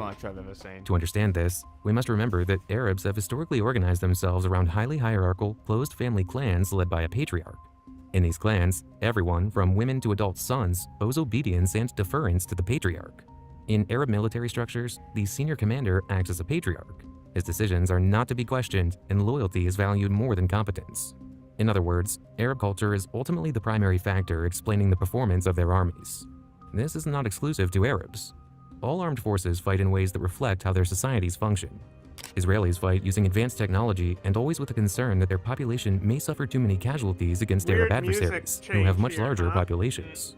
Americans fight using high technology too, but decentralizing decision-making and combining powerful logistics with air superiority. The Russians, for their part, fight by accepting their technological inferiority and compensating with massive amounts of weaponry, troops, and artillery. But what about the Arabs? How do the Arabs fight? How does Arab culture shape the way these armies conduct warfare? We have already covered some issues. Low industrialization, reinforced by poor technical education rooted in their culture, causes Arab soldiers to struggle with operating and maintaining their weaponry. A patriarchal culture leads political leaders to prefer loyal generals over competent ones and to micromanage every aspect of warfare. Secret pro-Kurdish agenda? But the most important point we have yet to explore is how Arab culture explains the poor performance of junior officers. This is the key reason why Arab armed forces are so weak. In every war, against every enemy, and no matter how much effort was made to improve it, Arab junior officers and non-commissioned officers, or NCOs, showed little to no ability to innovate. They fail to take the initiative, act aggressively, respond to battlefield chaos, or seize fleeting opportunities. This problem ultimately boils down to hierarchy and structure. Every society has hierarchies and structures. They are hallmarks of civilization. But the problem Arabs face is that industrial-era warfare requires an ascending hierarchical organization from the bottom up. Officers must issue mission-oriented orders, such as, move in this direction, or take that hill, and then allow their subordinates, junior officers and NCOs, to figure out how to execute those orders. To win industrial-era wars, you must excel from the bottom up. Your junior officers and NCOs must be formidable. They must be flexible, capable of assuming responsibilities, and able to make decisions on the battlefield. But Arab armies operate under a culture that demands a hierarchy where all orders flow from the top down. Those at the bottom are not expected to think for themselves or make decisions. They wait for orders from above, and if those orders do not come, they remain idle, taking no initiative. While Arab junior officers may be well trained in the technical aspects of their weapons and tactical knowledge, they are not trained in leadership. They are not prepared to take the initiative or to offer original concepts or new ideas. And this is the worst way to combat modern warfare. Arab armies are structured around a sharply stratified class hierarchy, bordering on a caste system where most Arab officers have little to no respect for their soldiers. Moreover, in general, there is no functional NCO corps to bridge the gap between officers and soldiers and mitigate these differences. With few exceptions, NCOs in Arab militaries are treated with disdain by officers. So, without the cohesion provided by NCOs and with soldiers distrusting their officers, it's easy to understand why Arab military units tend to disintegrate under the stress of combat. This lack of internal cohesion is further exacerbated by tribal, religious, and national divisions that destroy the ability of Arab armed forces to operate as effective units. Arab societies are deeply shaped by tribal and clan structures that often overlap with the formal structures of the state. This translates into primary loyalty to the family, clan, or tribe rather than the military unit. Furthermore, religious diversity within the Arab world also contributes to a lack of cohesion. Tensions between Sunnis, Shiites, and other religious groups often create internal conflicts that undermine integration and morale within the armed forces. These internal divisions hinder coordination, foster mistrust between units, and weaken soldiers' morale, leading to desertions and an inability to carry out joint operations effectively. Man for man, a Jordanian soldier can be as capable as an Israeli one, but an Israeli battalion is vastly superior to a Jordanian battalion because it has the coordination necessary to conduct complex operations. A good example is the Six-Day War in June 1967.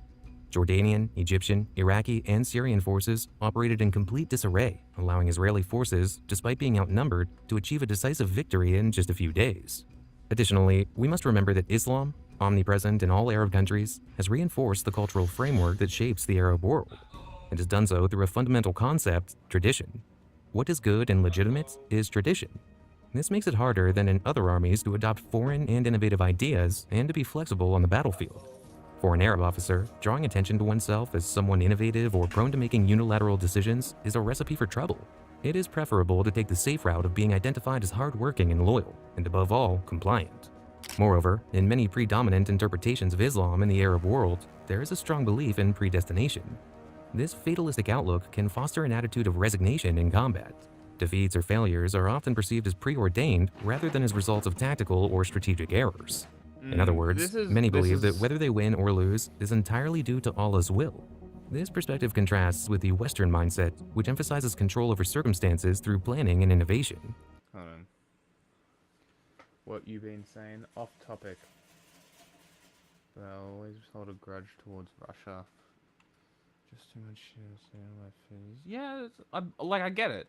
I do get it. It's an entire world away from me.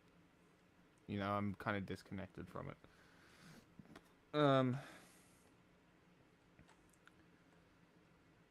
The PLA. A strength of the PLA?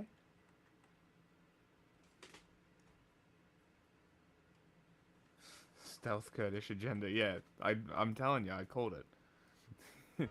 Another important aspect of Arab culture talking about patriarchy and shit, yeah, fucking take it down. Is that its educational system is based on a model that prioritizes rote memorization over critical thinking or problem-solving skills. Oh my God. This is reflected in a rigid approach to teaching, where students are trained to accept what they are taught without questioning it. While this method can effectively transmit basic knowledge, it lacks the flexibility needed to foster skills such as innovation, adaptability, and autonomy, skills essential in both civilian life and modern combat. Arab officers often have a phenomenal ability to memorize large amounts of knowledge, but this type of education reduces their capacity.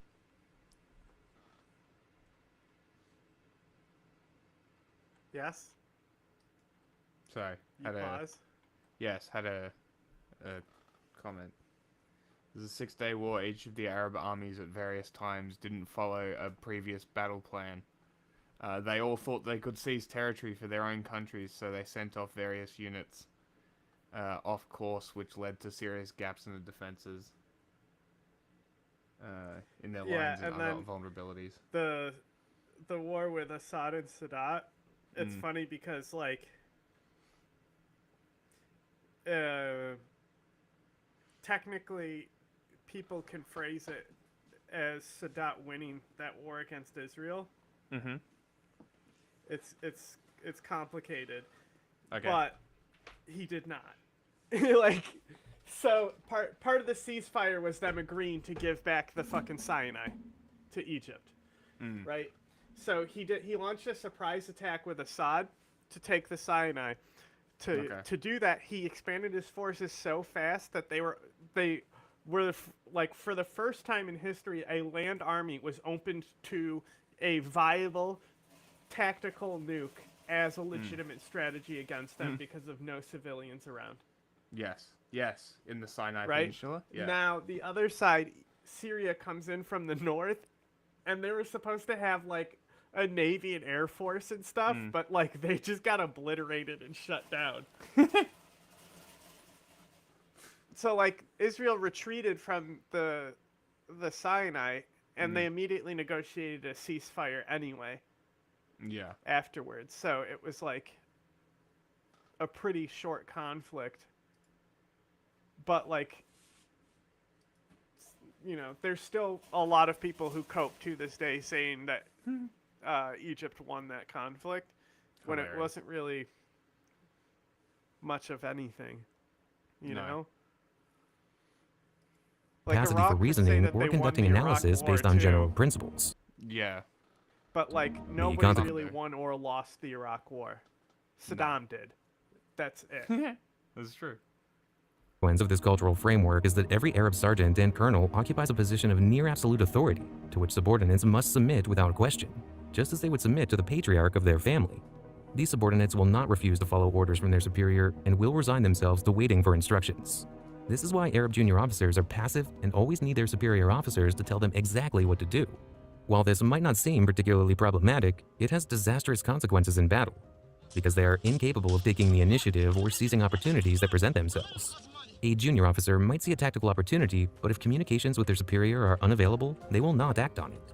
Furthermore, each level of the hierarchy, being all-powerful within its domain, tends to hoard information and use it to gain prestige with its superiors. For example, if I know I'm a skilled maintenance officer, I will avoid sharing my knowledge or training subordinates in maintenance to ensure my superior remains dependent on me. This, of course, reinforces the maintenance problems with weaponry that we described at the beginning of the video, as military equipment maintenance relies on repairs at the lowest levels, which require delegation of authority and knowledge. These structures and hierarchies within Arab armed forces become a double-edged sword. Senior commanders encourage subordinates to create monopolies on information and key skills, which are not shared with others. Ultimately, this weakens the structure of the armed forces. Additionally, there's very little cross-training between different roles within units. For example, in a tank crew, the gunners, loaders, and drivers may be highly competent in their specific tasks, but are not trained to cover for one another in case of a casualty. They do not understand each other's roles, which undermines the unit's performance. This hierarchical rigidity in Arab armies also leads to situations where realities are either exaggerated or downplayed. In other words, commanders are not given real information but are told what is convenient. Senior leadership often receives false information created through exaggerations or minimizations. For instance, during the Yom Kippur War in 1973, the Egyptians were preparing to launch an assault on Israel, but the Egyptian general staff knew their troops were fabricating reports. To obtain reliable information, they intercepted Israeli communications, which were broadcasting their reports openly. Using this intelligence, they organized an operation that surprised and defeated the Israeli army during the crossing of the Suez Canal. This demonstrated that Arabs could execute limited operations, meticulously rehearsed with clear and rigid orders. The problem came afterward when, after the successful crossing, they did not know what to do next due to their inflexibility, allowing Israel to seize the initiative and defeat them as a result. You might think Israel prevailed because it had more economic and technological resources, but there are many more examples. Between 1978 and 1987, a war pitted Chad, a desperately poor country that is essentially a vast desert, against Libya. At the time, Libya, led by Muammar Gaddafi, had oil, vast amounts of money, and modern weaponry, a true regional power. Back then, Libya fought by relying on a series of bases or fortified points, using tanks to advance. Chadians, who initially lacked anti-tank weaponry, faced this. As a result, the Libyans easily penetrated deep into Chad. So what do we know about the Arab way of fighting? They lack initiative, are inflexible, and have excessive respect for hierarchy and the chain of command. All of this led to situations where Chadians repeatedly defeated the Libyans, eventually forcing them to sign peace and withdraw entirely from northern Chad. The truth is, Chadians also fight in line with their culture, much like their nomadic ancestors fought, equipped with camels a century ago. They fight with large columns of vehicles loaded with supplies to survive in the desert, aiming to surprise the enemy by concentrating attacks on a single target. To confront Libya, the Chadians would gather large groups of Toyota pickup trucks in one desert location and advance on Libyan fortified bases, bombarding them with cannons and machine guns. Even when these bases were defended by Libyan tanks, the Chadians managed to defeat an army with far more money and weaponry. Through superior tactical flexibility and exploiting the excessive rigidity of the Libyans, they humiliated Gaddafi's army within a decade. Another good example is Morocco. In the 1980s, Morocco was forced to construct a 2,700-kilometer-long wall and invest a significant portion of its GDP in defense to counter the Sahrawis, desert nomads armed with little more than vehicles and a few tanks. The large military columns of the Sahrawis and the vast expanse of the Western Sahara Desert clashed with Morocco's rigid military tactics. Morocco had to adopt a strategy that suited its culture, constructing a massive defensive line with hundreds of thousands of soldiers, minefields, and radar systems. The famous Moroccan Western Sahara Wall stands as a monument to the tactical inflexibility of Arab forces. At the same time, it highlights one of the traits that, in some cases, makes Arabs formidable adversaries. Arabs generally demonstrate an extraordinary determination to prevail. This willpower, the relentless drive to defeat the enemy, achieve objectives, restart the war, and endure heavy casualties, is significant. It makes them opponents willing to re-enter the fight even after multiple defeats. This determination explains why certain exceptions exist among Arab combatants. Those who deviate from strict cultural norms in military contexts can become effective fighters. This is why non-state actors or insurgent groups like Hezbollah and ISIS have performed better than traditional Arab armed forces in recent conflicts. These groups operate with a cellular command structure that requires independent and flexible tactical commanders. It's important to note that the same set of issues that have hampered the performance of Arab armed forces has also stifled their economic development. When you look at non-military organizations in the Arab world, you see the same problems over and over again. This reflects the way Arab societies have historically organized themselves. It's not that there aren't people in the Arab world who can think for themselves. That's not true. There are many brilliant, intelligent, and innovative individuals. But often, these people are not in the right positions to leverage their abilities. They are not promoted to the most critical roles. However, the Arab world is slowly changing. It is adapting as circumstances evolve. A good example is education, where more and more people demand critical thinking, different curricula, and more flexible and innovative methods of learning. Many Arabs are sending their children abroad to study in hopes of achieving this. Some Arab countries are even starting to import teachers from other regions to change their teaching methods. For 70 years, there has been a significant mismatch between the skills produced by Arab society and culture and the skills required for industrial-era warfare. And this has been the root problem for the armies of the Arab world. But we don't know what the future holds. We may see a different Arab society emerge, and with it, a different kind of war, one based on knowledge rather than industrialization. Knowledge. This different Arab society might produce new skills that are better suited to the knowledge-based wars of the future. But what do you think? Will Arab armed forces continue to underperform? Or will cultural and technological changes transform them into victors in the wars of the future? We'd love to hear your thoughts, so leave your comments below. And if you enjoyed this video, be sure to watch the next one. Interesting. Very weird undertones. Oh my god. These thumbnails.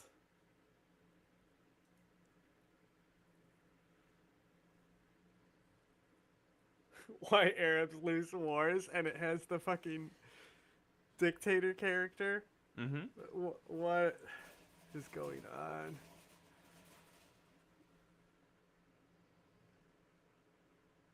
This is weird. Look, they're stealing the fucking format from that other channel. Yeah. The yellow red.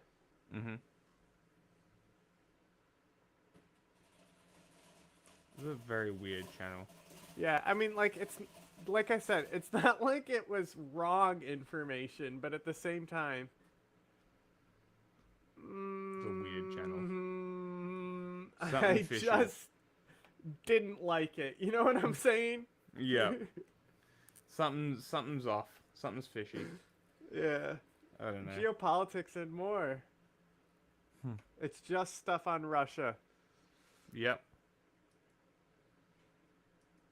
Cool. Alright. We're done. Okay. Stream over. Go home. Go to bed. Go to sleep. Goodbye. Ending. Don't. Why are you doing raid? Yes. Duh. Sure. Duh. There. Well, great.